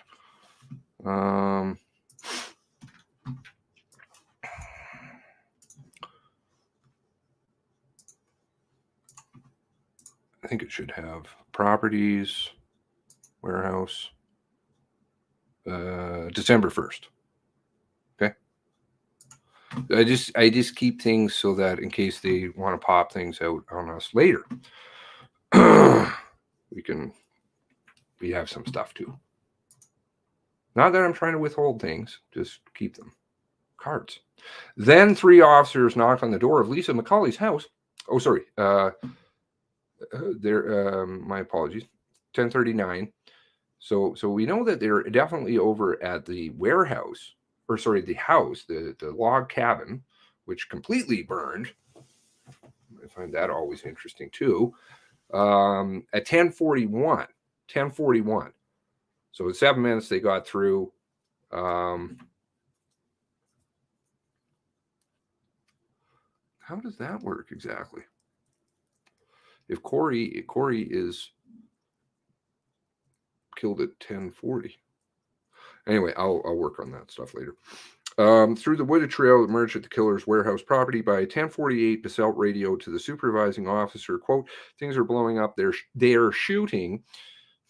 They're shooting." Interesting pronoun choice here. I'm not sure. Is that because he's hearing multiple different rounds going off? Don't know. They found Ellison's body in front of the warehouse. Then the 3 officers knocked on the door of Lisa McCauley's house, where her and her two children and Jamie Blair's 2 children had taken shelter. I guess by that point they had, I think they said that yesterday, right? I still haven't absorbed all this yet. We're on the line with the 911 operator. I guess they'd gotten themselves together then. McCauley had been killed by the shooter when she had gone outside. They say they didn't know. She just disappeared. Anyway, meanwhile, back at the intersection of the highway, Colbert, radioed incoming officers at about 10:48 that she had been informed that there was a private back roads that might lead out of the area. What time was it again, oh dear, if you're still here? Let's see here. That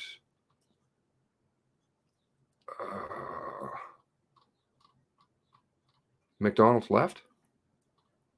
That was why I asked earlier. I'm sorry. I don't mean to keep interrupting. I just need to file this away in my brain. Because that makes it sound like they're on scene. Are they in the ambulance yet? Supposedly? scrolling back here. Apologies.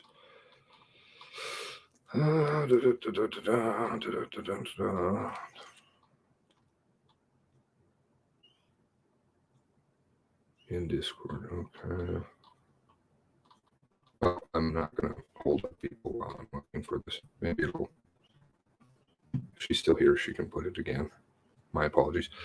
1048, she'd informed there was a private back roads that might lead out of the area. Quote, if you guys want to have a look at the map, we're being told that there's a road that someone could come out before here.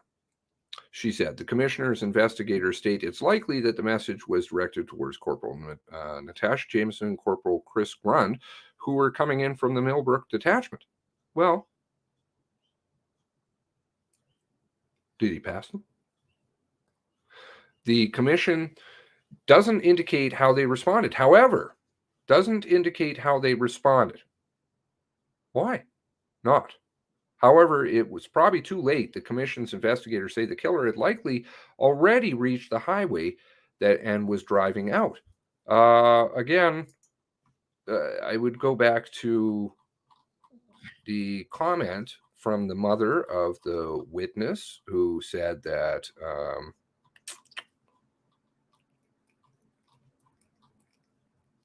where is that? Who said that 10:38 to 10:58 and nobody drove by. There we go. Okay. And this is July last year, and I spoke to this person. So, yeah, I don't know, Brown Road, Brown Loop. Not sure about this one. Never been sure about Brown Loop.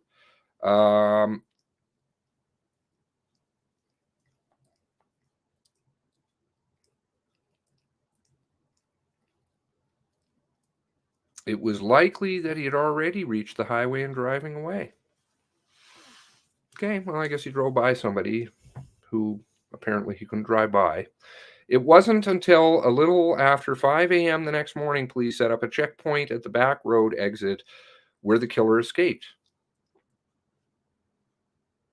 The commission said GPS data suggests that the killer's vehicle may have sped by 2 RCMP officers during his escape. I think that was what I was mentioning earlier, like during the break. He passed people. But both Grund and Jameson told the commission and investigators they didn't notice a police car passing them. Okay. Shortly after 11 p.m., more officers had arrived at the entrance of Portapique Beach Road and the report describes their frustration as they awaited orders. Grund asked Staff Sergeant Andy O'Brien, the operations officer, during the incident about entering the community, but O'Brien, quote, indicated that he only wanted one team in the community to avoid a risk of crossfire, according to commission summary. Constable Bill Neal, arriving from neighboring Pictou County, also asked supervisors to, quote, give us something to do at about 11:35. After the RCMP dispatcher indicated there was nobody with the children, he and Grund were sent to bring them to safety shortly after midnight. Okay, and again, they kind of neglected to go into the more shootings that they were hearing. And a report also, there was a report in Campbell's affidavit here of multiple shooters that they were told much later. So, why do we have to stick by this 10:45 nonsense? Walks like a duck, quacks like a duck, probably a duck. So obviously, you can't do this speedy. This doesn't make any sense. And there's somebody sitting at the end of the road for another 13 minutes. So now we're up to 11 o'clock. Why do they keep running with this one? This 10:45, and they furnished one picture of a car which you can't see a push bar on, yet you have reports of more shootings, 2, 3 reports more, plus you have independent witnesses, 1, 2, 3, up until 2:30 in the morning. and you have reports of multiple shooters.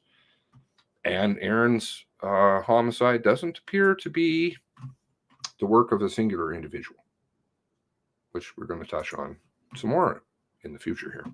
Okay, now, after the RCMP dispatcher indicated nobody was with the children, he and Grund were sent to bring them to safety shortly after midnight. Grund and Neal were the first officers to join Baselt, Merchant, and Patent in the community about 90 minutes after their original entry on foot.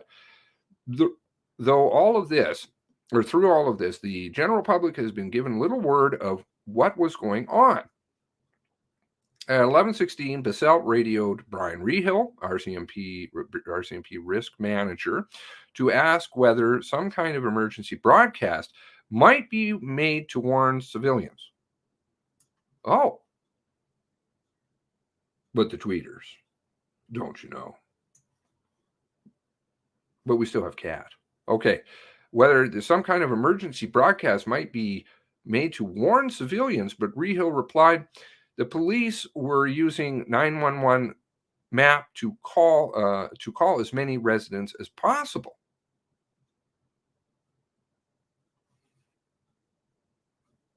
Where is that?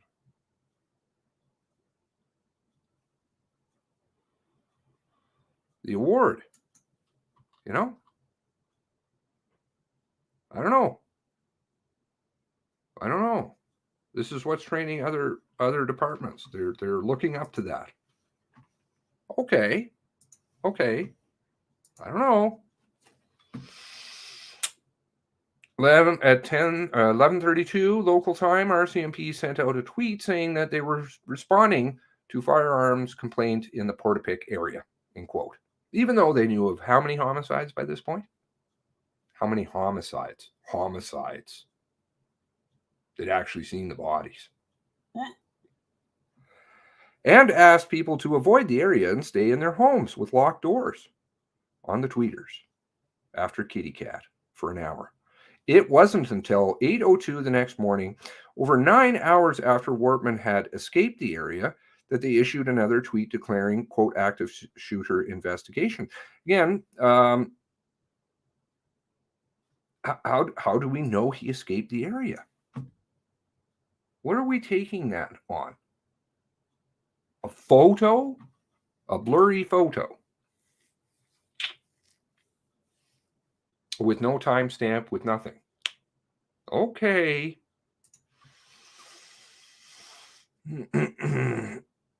1225, so page 80 or 81. Okay. Again, my apologies. I don't like to be wrong, so my sincere apologies. I'm going to look into all this a lot more, but thank you for correcting me. And my sincere apologies to Dave Lilly. It's interesting that they leave him out, and I don't understand this stuff about the possible 10-7 down there. But anyway, was in the ambulance at 10:55. Okay, so he was in the ambulance later. 10:55. Thank you very much, oh dear. Omissions, God hates liars. Obfuscation is lying. Yep. I like Brother Paul's definition. Mine's pretty black and white. I'm dialectic in my thinking, which can be problematic, but for sure, I have a very strict definition of honesty. Not to say that I've been perfect all my life on it, because I haven't. We're all human, but it's best to aspire to as much honesty as possible. 10:25:31 911 call started. Pulled away from gunman 2 minutes 18 seconds later. 10:28 p.m. Baselt found some victims here.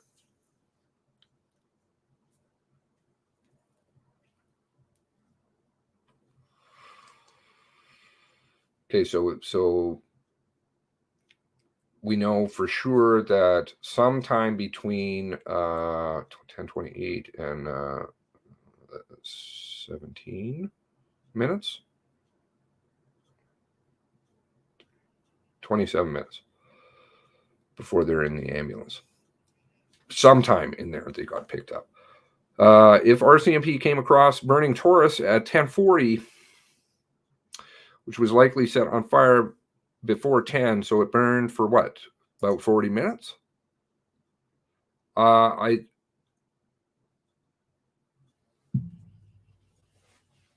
guess so. The other one, funnily enough, at the warehouse doesn't catch fire until much later. What time is that? That's a very strange passage. I think that was in the leaked documents too. It randomly caught fire later. I'm trying to think where that was. I think that was in the leaked document. Give me a moment. So that was foundational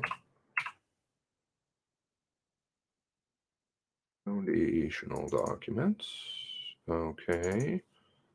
Let's see where it is here. Fire.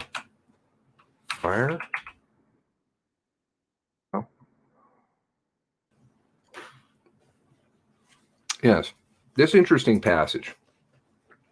Passage 4. While searching for the perpetrator in Portapique, first responding officers located 2 Ford Taurus vehicles at the perpetrator's properties. One, which had not yet caught fire, was located. Oh, so here it hadn't caught fire yet. Oh, hadn't caught fire yet at approximately 10:41. Had not caught fire yet. Was located at the perpetrator's cottage. What this is not, this doesn't match. This is their own documents conflicting each other. Was located at the perpetrator's cottage at approximately 10:41. The second, which had caught fire when officers discovered it, was located at the warehouse. Both of these vehicles, okay, this is the kicker here. Both of these vehicles ultimately burned in the early morning hours of April 19th. So how is it that they found the car on fire, but it's not on fire at 10:40? How does that work? Or am I missing something?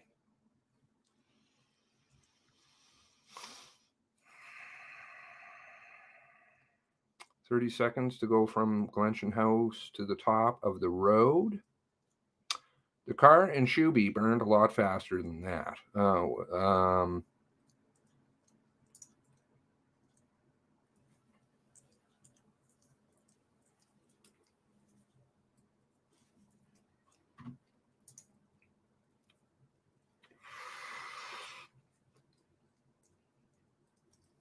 Oh, okay.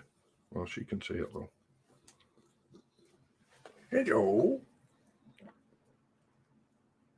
Where are you at, Strawberry? Are there people from Nova Scotia saying hello to you? You know why you got your name, eh?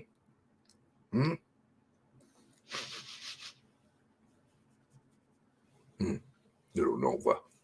Okay. Continuing. So she says hello to you all too. Min pins. God love them. When the cars burnt at that point, let's see here. Is it just possible police burnt those Taurus cars in Portapique to destroy the VINs? Don't know. The VINs, they keep secret. Why you want to keep secrets on cars that are clearly never going to be on the road?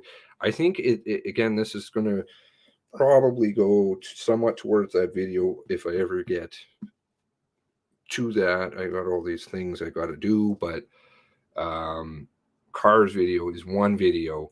They always want to hide the VINs. It's musical games.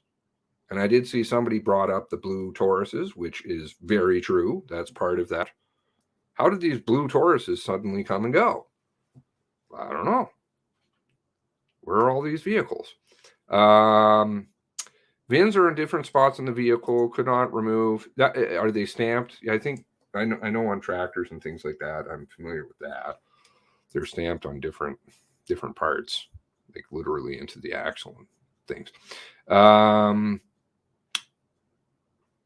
In Lisa's statement, she said he doused the cars at the warehouse, then attempted to cuff her and put her into the car at the warehouse.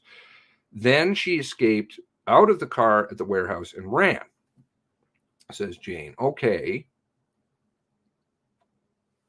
Now,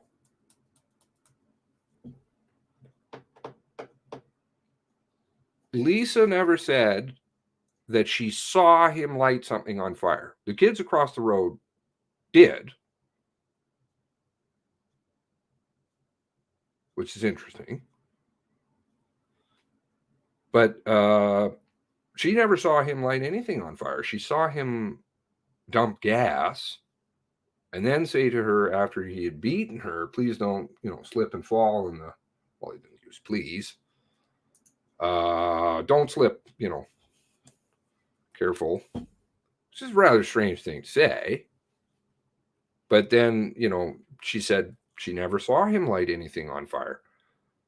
In the statement, she looked back, she could see the car burning. Did she say that?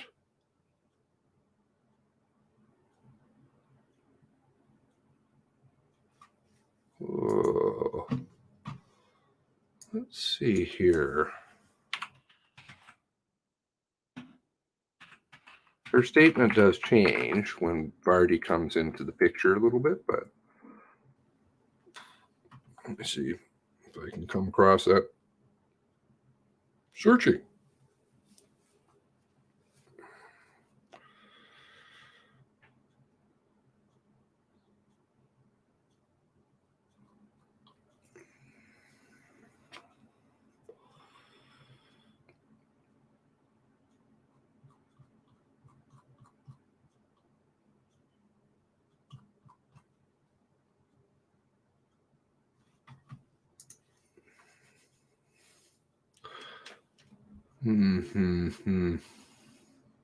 Listed as an importer.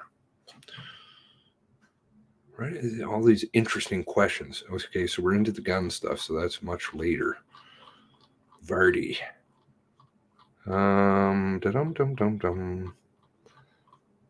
Gun questions are all way after. My apologies if I'm making people feel sick. This is why I keep a lot of Tylenol on hand.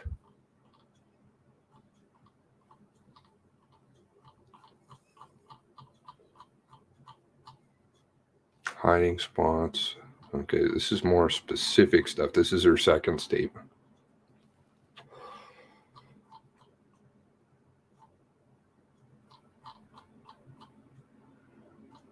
She couldn't see him set it on fire.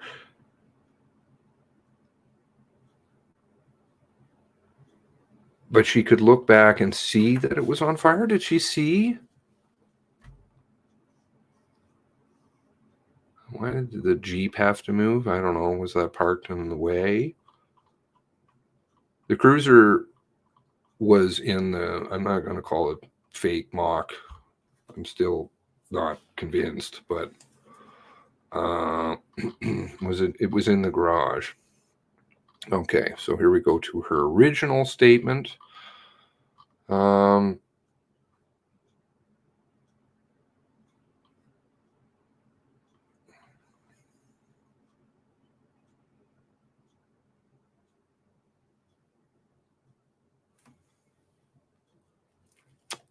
Constable Stanton. Is that any relation? One of the officers investigating this knew Wortman, which is an interesting one. Seems to be a lot of people.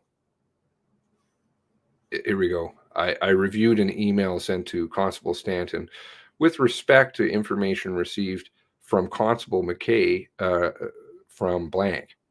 So there's a connection.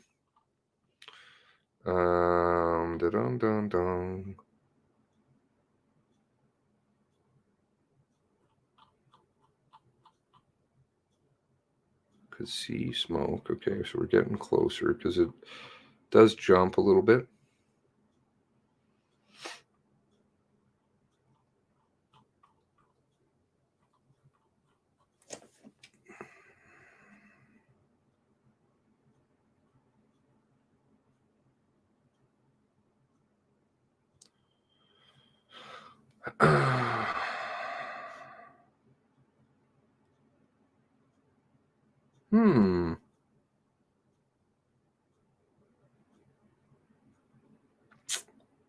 She doesn't mention it here.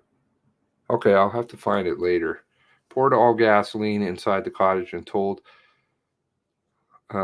Lisa to grab the gun out of the cottage. Fingerprints. I don't know. All of this has to be tested, of course. Was it tested? Does she have a pal? Was she run through CPIC? Is there pros on her? Or Jean? Some good questions today by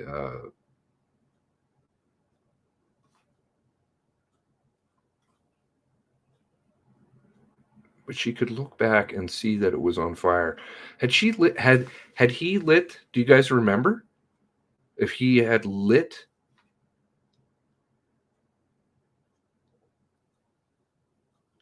the Taurus at the cottage on fire, because she could look back and she could see it on fire, but I can't remember if the Taurus was on fire at that point, which would be problem. Oh, thank you.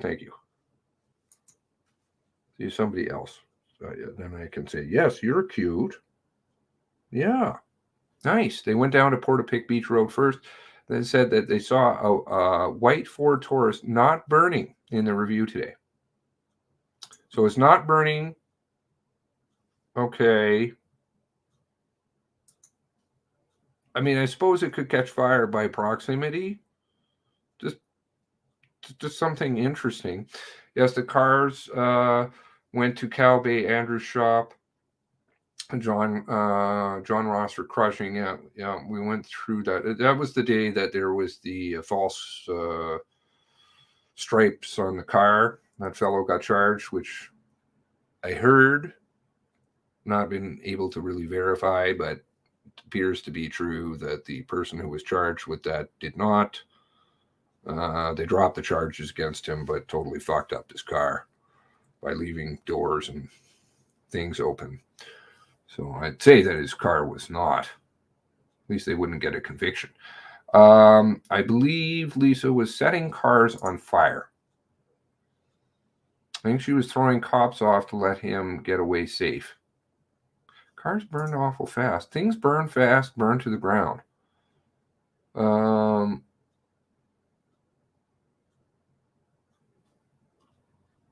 McKay reference. Yep. Not to slip in the gas. That's right. Never heard anything else on that one. Okay, so does anybody remember? Doused the cars in the warehouse and attempted to cover. So could look back. Let's see if look.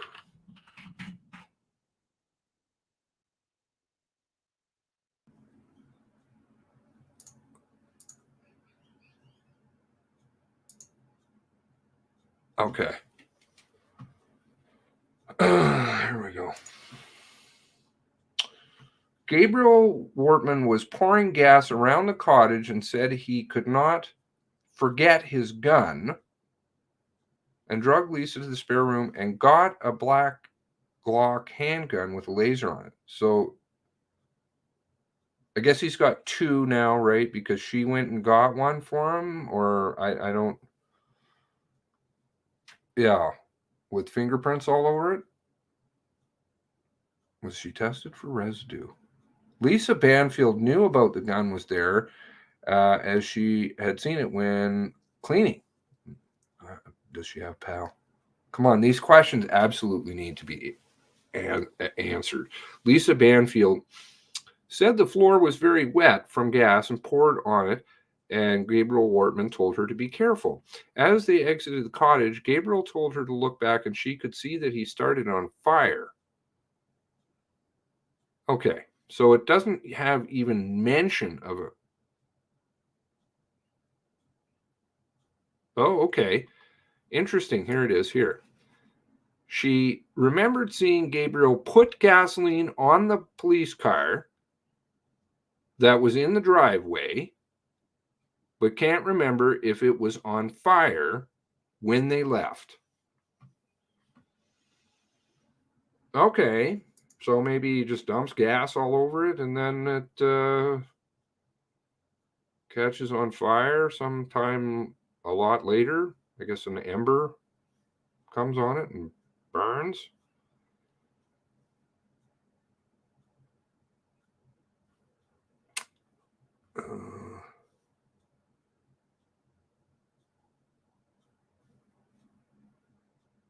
Yeah, yeah. She's seen it while cleaning. She's seen what? Sorry. Oh, the gun. Okay. Anyways. Oh dear's got a point in here. Gabriel Wortman poured gas on the F-150 Black Wrangler and another white Taurus at the warehouse. He also poured gas on another white Taurus at the cottage. See, but nowhere in here does she ever say that she saw him light anything on fire. So I was like, she could not recall him seeing him with matches or light it on fire. It's kind of an interesting line. So many, but they just want to wrap it up real quick for everybody. Uh-oh, I'm out of cigarettes. Maybe a sign. It's funny that she was walking around in gas, but didn't smell of gas when she went to the house in the morning. Good point. Good point.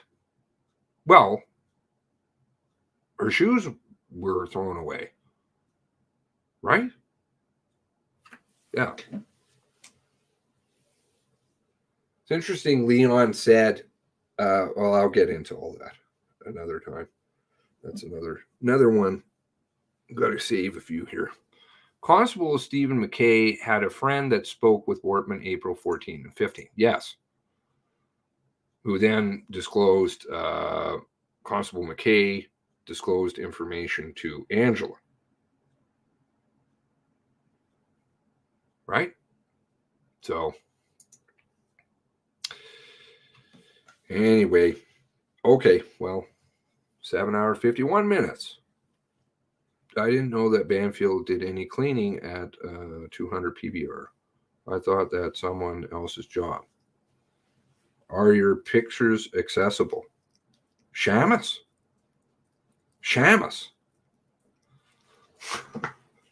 I'm just teasing. No, often people don't know how to spell my name. There you go. Okay, that's how to spell my name, but it doesn't matter. I don't care.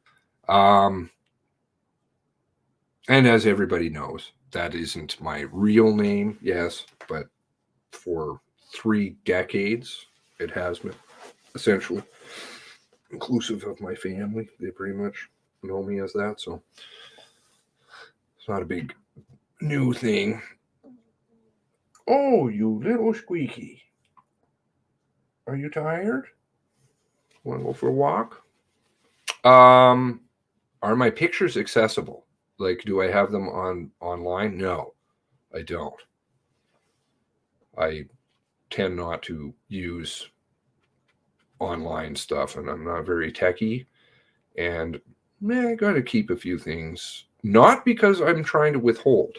This is very important. It is because if, just like I would say, sadly, and this is my hypothesis. This has been my hypothesis for quite some time. Information that is disclosed to the omission helps them try to spin some kind of a narrative. And if you don't necessarily disclose everything, then maybe you can poke holes in some of what they say. I hope people understand my logic behind that, because it's not as though I want to keep anything from people, because I don't. And family members, I never have kept anything from them, I don't believe. No, I haven't. That's easy. And that's what we'll call you. Good. Thank you. You can call me Paul, but I probably look at you funny because I'm just like, what? Other people around me would look at you funny too. But they know. I just got in trying to catch up on anything mentioned about Lisa and handcuffs. No, handcuffs, I don't know. They're one of the magical items. They disappear. Maybe you know, they're with the blue coat and the saw out in the woods. We can poke holes as much as we want. They're not interested. They may not be, but the media kind of, we pushed a lot of stuff here. Do remember, John Robin, Bergerman, lots of people have gone Jenga, and that's here. It is here, provable, and you can go through a whole host of videos, and one day somebody will, and see where things came from. Then they have to answer them. They don't like that. I like truth. Oh, you gonna come up here now too? Again?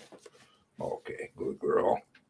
Cottage burning for at least an hour, and car poured gas on it, but not on fire. So does that make sense? Just don't call me late for dinner. You can call me late for dinner too. I just never would try and be disrespectful to anybody who would make me a meal. It's very kind. Great stream. Oh, okay. Oops. Wow. Sorry. Something to do with me.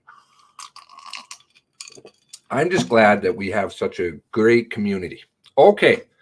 So I guess I'll be joining you tomorrow, and it is now 5:16, and you guys have dinner down there. So, okay, that's fine. You can steal it. So you can steal it. I just didn't want people to think like I don't do work. I don't know why. I don't need to prove myself to anybody. Was it when she got away and turned back? Okay. Have a great evening. You guys have a great evening. Thank you for being so strong. I know how much the families really appreciate it. And you want to make Tara cry, I'll tell you. And on that note, I'll sign off too. God bless you. God bless the 23.